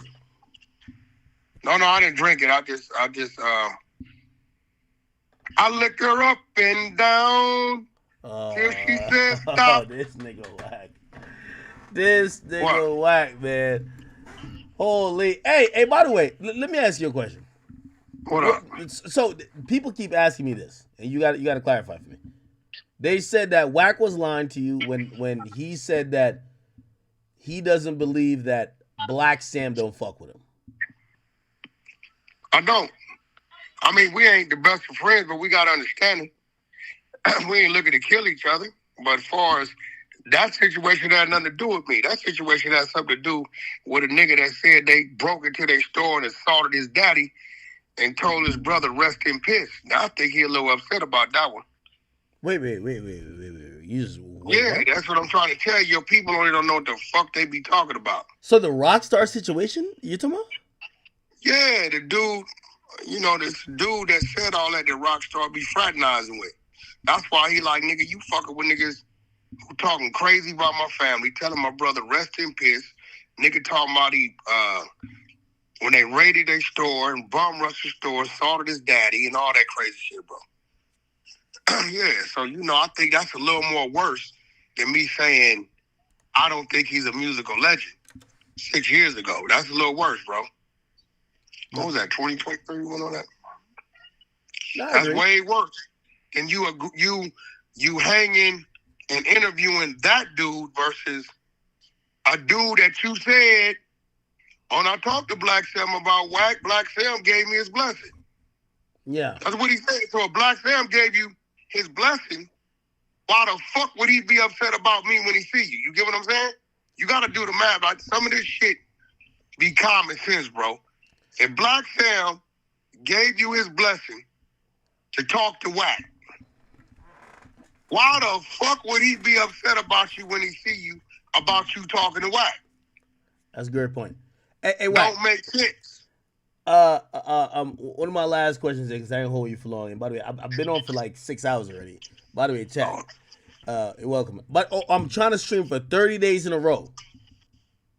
You trying to do what? I'm gonna be streaming for 30 days in a row.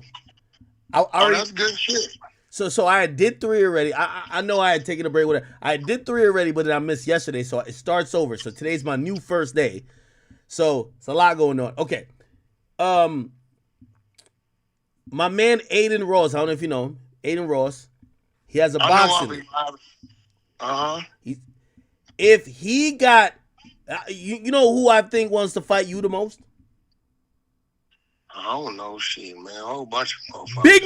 Big Meech need to squabble with you because you done fucked up his series. You fucked up everything. You got him basically like getting ousted by 50. You done told everybody about Tammy Cohen's. Nobody knew about that chick other than you. You done spilled the beans and you ruined his opportunity. I think Big Meech got to catch a fade with you. Oh, okay. He got a bag. They got a bag. We can do it. No. Definitely. No, of course. But here's the thing. Don't you like? Haven't you gotten any blowback from that? Blowback from what? From even exposing. Obviously, you're part of the exposers. Don't nobody give a fuck about no Big Meech, bro. Don't nobody give a fuck about, bro. Who you think we are over here, bro? Yeah, but there's a lot of gangster rappers rocking with him. We had Boosie rocking with him. A lot of what? A lot of what? Gangster rappers. We had Lil Baby. Yeah. I want to see if you gonna keep it real. Mm-hmm. What did the streets used to do to the gangster rappers? Let's see if you gonna keep it real. I mean, they used to punk them and extort them, but now the gangster. Okay, then. These new gangster rappers like that. They on their King Von shit. They what? They on their King Von shit. They gangsters. Slow down, cause I'm trying to be respectful. They on their what shit? They King Von shit. They like that. They on their King Von shit. Yes. You know what that means? That means they getting busy. I don't even want to comment on that because you just told me. Do you hear what you're saying? These niggas, they're like what I'm saying. But you know what I realized, and tell me if you agree with me. Back in the day, them niggas in the early 2000s, definitely in the 90s, a lot of the gangster rappers, they weren't like that. These new gangster rappers, They're like that. That's a fact. The King Vons. There was a nigga who just passed away from Chicago. I don't know what is this on that King. What is that? What is that supposed to mean? Because I'm trying to understand. I'm gonna tell you, which means they're liable to be killers themselves. Like, they have put work in. These are the guys. They're not the guys who, like, they learned how to rap after they done destroyed the hood. Like put it like this. So act. You think we give a fuck about a bunch of little stories, bro? We already been in story. These niggas follow behind what they heard shit we did. But when you tell me you on the King Von shit, bro, I hear that a little different, Act. These niggas, they're like that. You know the guy who, by the way. Act. Yeah. I'll be 48 next month, bro. These are YNs. I'm still here. Wack. So let me tell you this. Wack. I'm still here. These YNs are crazy now. I'm still here. I know, but these YNs are crazy. Yeah, but they not crazy as we was as YNs. So if you ain't a YN that could turn into a OG, I don't want to hear nothing about it, because for some reason, you niggas think that we forgot how to do what you trying to imitate and do. I put a team of 5 together against any young nigga squad. I don't think they put teams out. They can't fuck with us. They ain't crafty enough. They ain't disciplined enough. They ain't hard enough.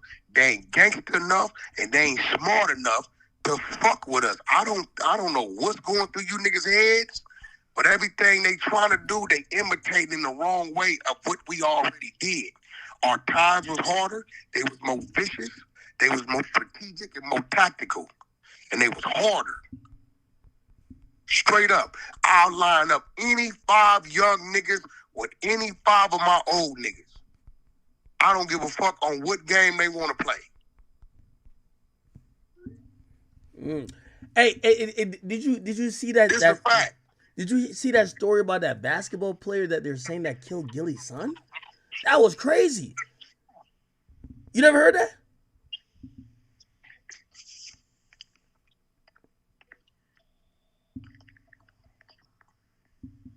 I mean, I don't know if that's who did it. I don't know.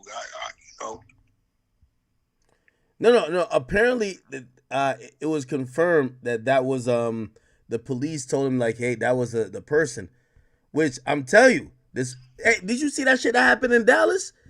They were trying to kill the man so bad they killed his 5-year-old daughter at the car wash. Did you hear about that? That's crazy. They look like they got photos of them.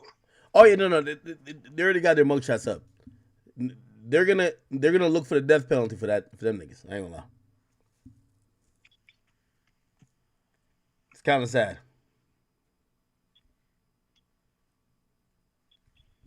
Anyway, Wack.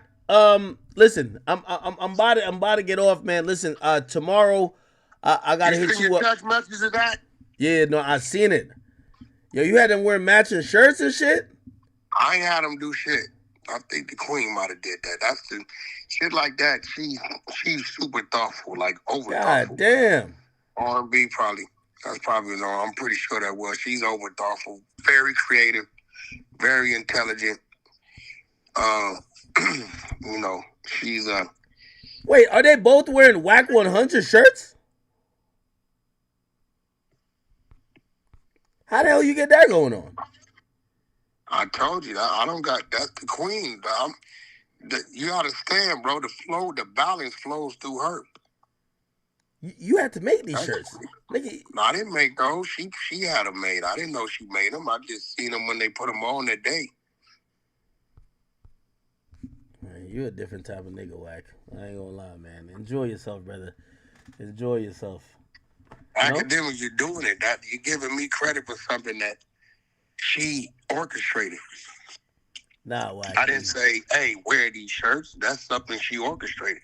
Actually, it was something that Wack. she did. R&B smart because you know you're in the freak off like section of life where like you done got a lot of money, you got the kids and all the family stuff out of there already. You're now on some. I'm just trying to have some consensual fun, but I want to mix it up. And whoever could give me a good experience, let's get it rocking.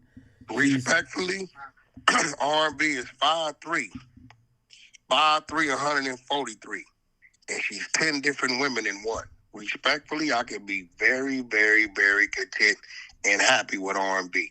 Straight up. She's everything that I need her to be whenever I need her to be it. Now, on the flip side, she understands the makeup of her man, right? And I understand my place because I have a place. Yo, Wack, right? You're media trained, bro. You're media trained. You're good. No, this is real shit. No, you're good. You're good. Like right? I'm just being real, bro. All right, man. Hey, hold on. Look, guys, check this out. I haven't shared this with nobody. I'm gonna share this with you. Actually, I did. I shared it with R&B, but I'm gonna share this with you. This is something that I personally did, been putting together, handcrafted, right? A lot of details. Now, don't nobody got this but you. Don't not release this because until it's done and it's with her. Oh, shit. Now, remember her stage name is R&B, and she's a Scorpio. I designed this whole thing. You see the detail in it? Holy shit. You see the Scorpio, you see the music notes, you see, I designed this. Yo, Wack, you mad romantic, yo. That's what I realized. You kind of romantic, my nigga. For a gangster, you romantic. You're a romantic gangster. This whole thing.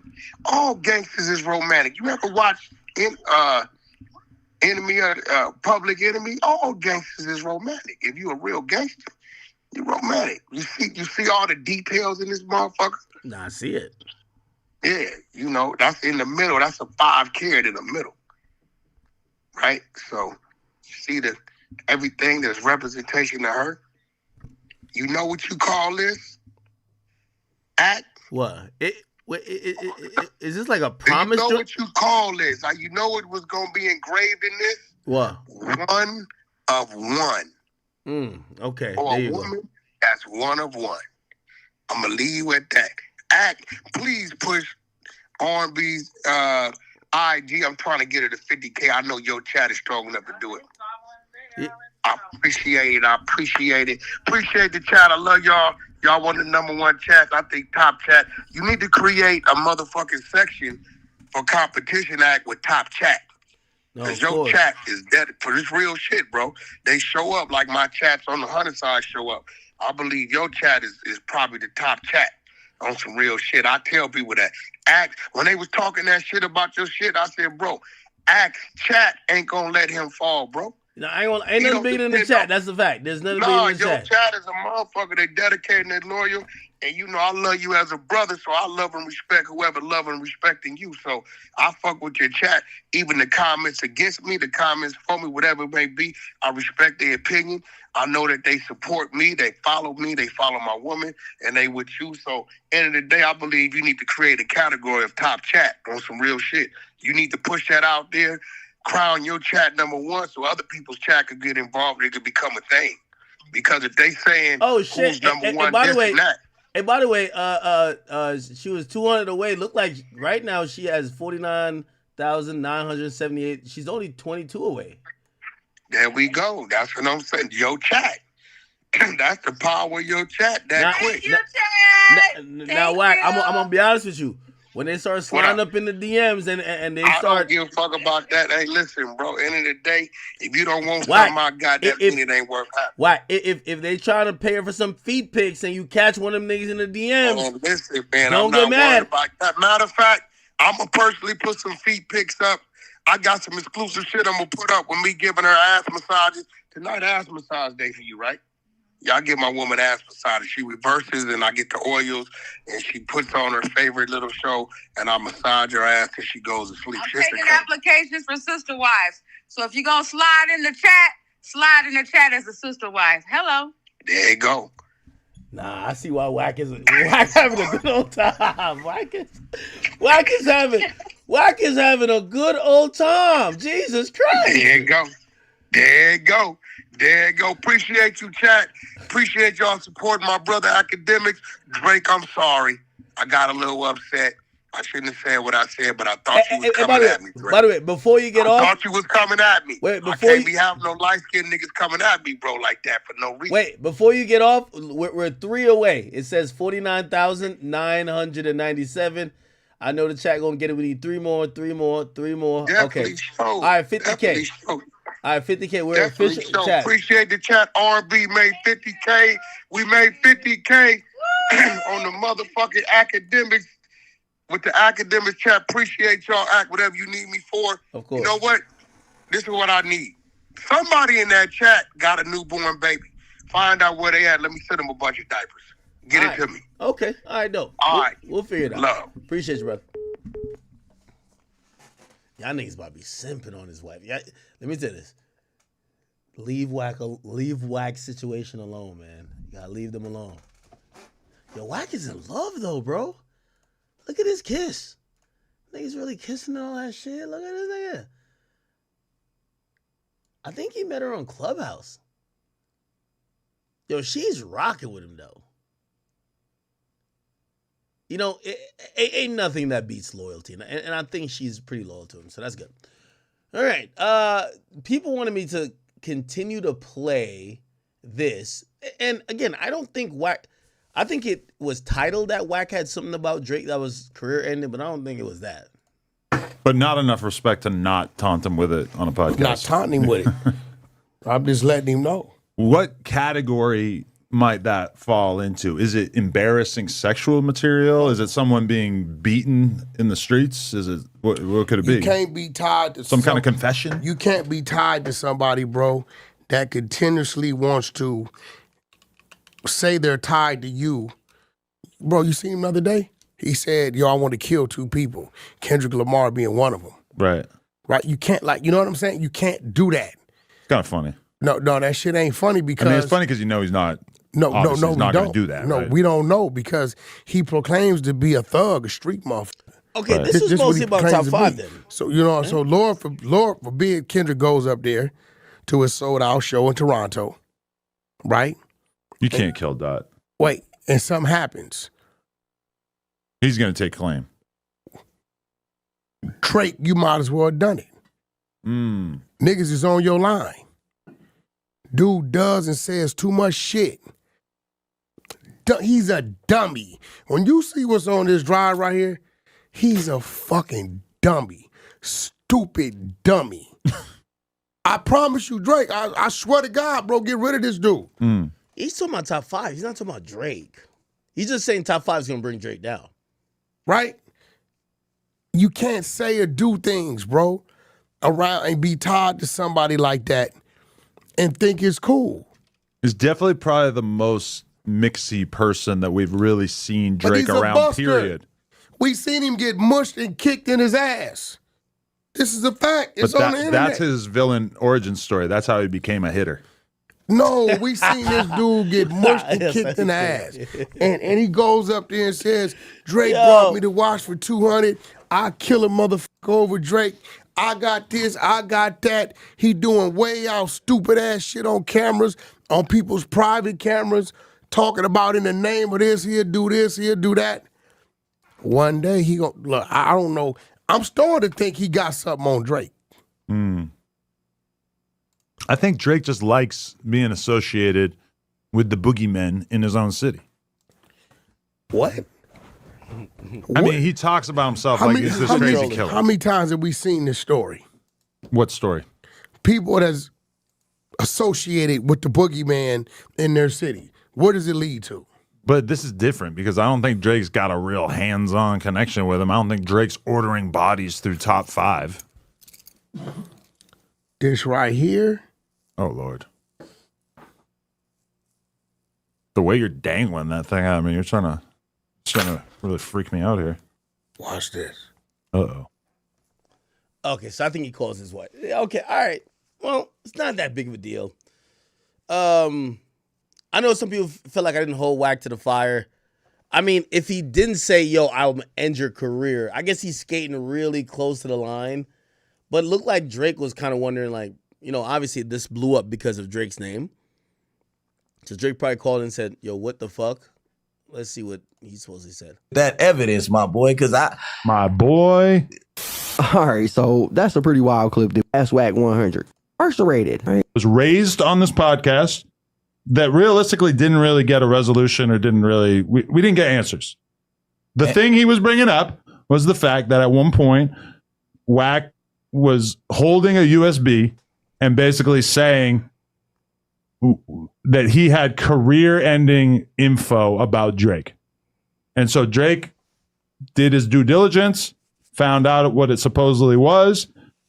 He doesn't seem worried at all about it. Yeah. But the accusation was that basically Wack had evidence of Drake ordering in a hat. Trying to get a hat or two of. He was on the lids online. Yeah, it's bullshit. Drake wasn't calling in ordering nobody get killed. Top 5 popping his shit. People know Top 5 is associated with Drake. Top 5 says all type of shit. Top 5 said he would kill Wack. Top 5 said he would kill Kendrick. He'd say anything. Doesn't mean Drake is co-signing these things. You know, that's what this is the woke shit about hip hop. It's like, wait, y'all want Drake to only be cool with it's like Kendrick's friend. Like if Kendrick's friend says, I'm gonna beat you up, act, dude, I'm gonna be like, yo, Kendrick sent him. No, it'd be like some fucking lunatic who's with Kendrick. That's what I would say.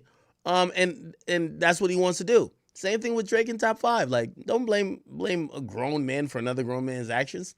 Fuck that. Anyway. Minds of the Future Academy, a groundbreaking STEM school in our... doing some shit with Jacksonville? Anyway. Chat, I ain't gonna lie. I am finna call it, though. We're at about 6 hours. I do want to say I appreciate you guys. Let me just read through any... Again, we're back with a new streak, so expect me tomorrow. Got to figure out how that's gonna go. But let me see. Thank you guys for becoming members. Give me 1 second. Let's make sure. Somebody said Wack's best argument tactic is never letting the motherfucker finish. I've noticed that. Somebody said King Von was the biggest gangster over here, and we never heard of fucking Wack. What? Somebody said, so Wack gonna snitch through his homies? Is he a third party cooperate? Wait, are y'all talking about okay, so Wack was saying he was standing in the way of this thing coming out that could incriminate, I guess, Top 5, but maybe other people, which ultimately could be Drake.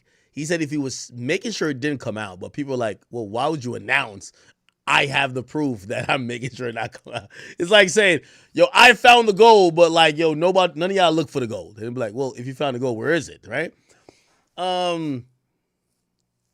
Yeah, if Wack didn't put it out himself but allowed somebody else to put it out, wouldn't that be like some big meat shit? Nah, but Wack wouldn't do that. Like, Wack's thorough.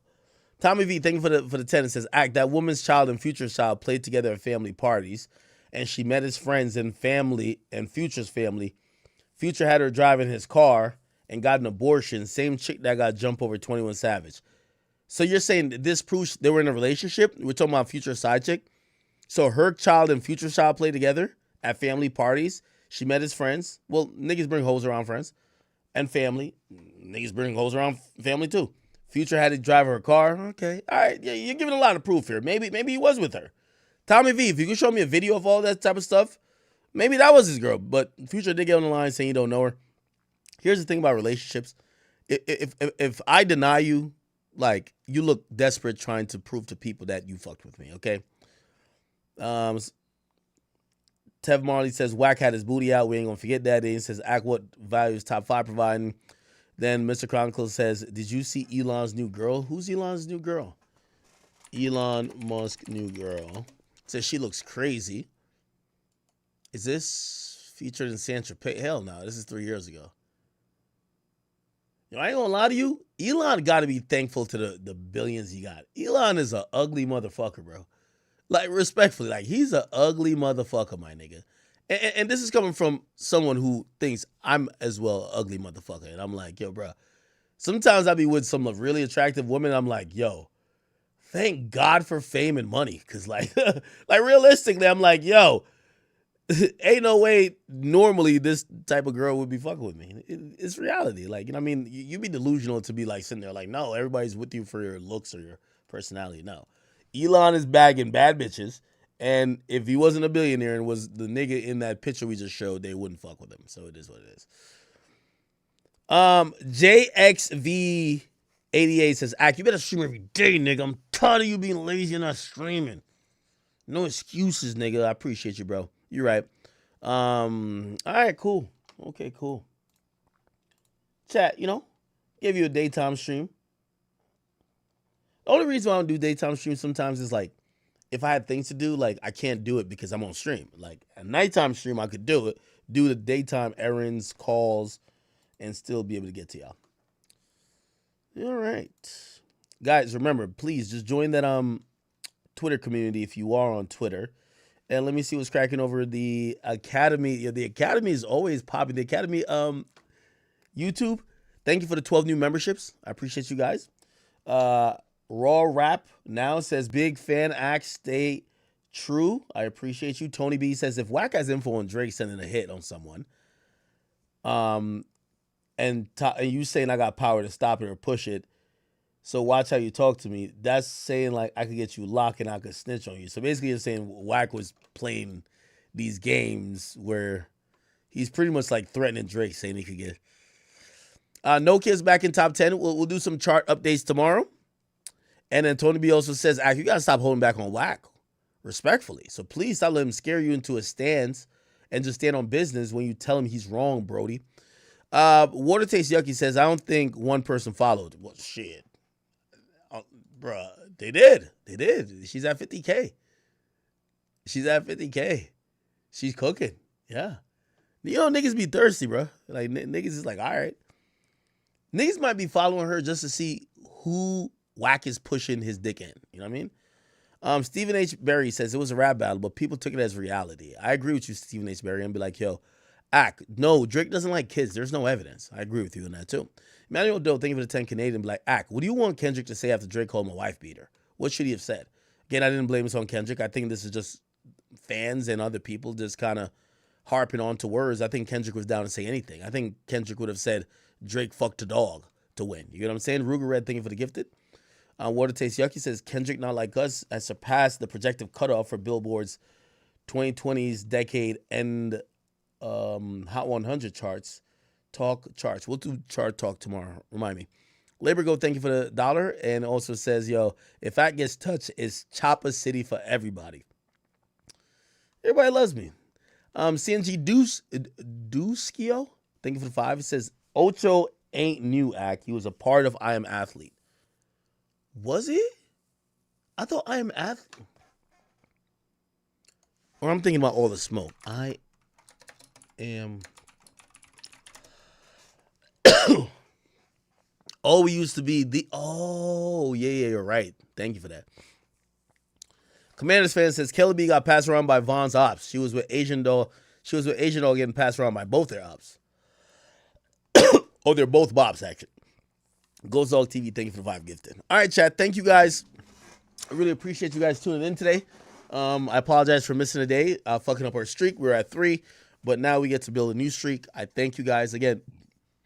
You know, I think what we do here is a 101, and I appreciate how much effort and patience and love you guys really bring to it. Streaming 6 hours consistently, or trying to stream at least over 4 or 5 hours. You know, a lot of people do live streams, but they're off in like an hour or hour or 2. We try to make it work, and I think you guys do a good job of giving me content, giving me feedback, and also just supporting. I thank you guys so much. I know this has been a really hectic year, but we're trying to keep our foot on the gas, so thank you guys, all right? Join the community, join the Discord, discord.gg/academics, and I will be back on here tomorrow for day 2, hopefully at 30, okay? Chat, love y'all. See y'all tomorrow. Peace.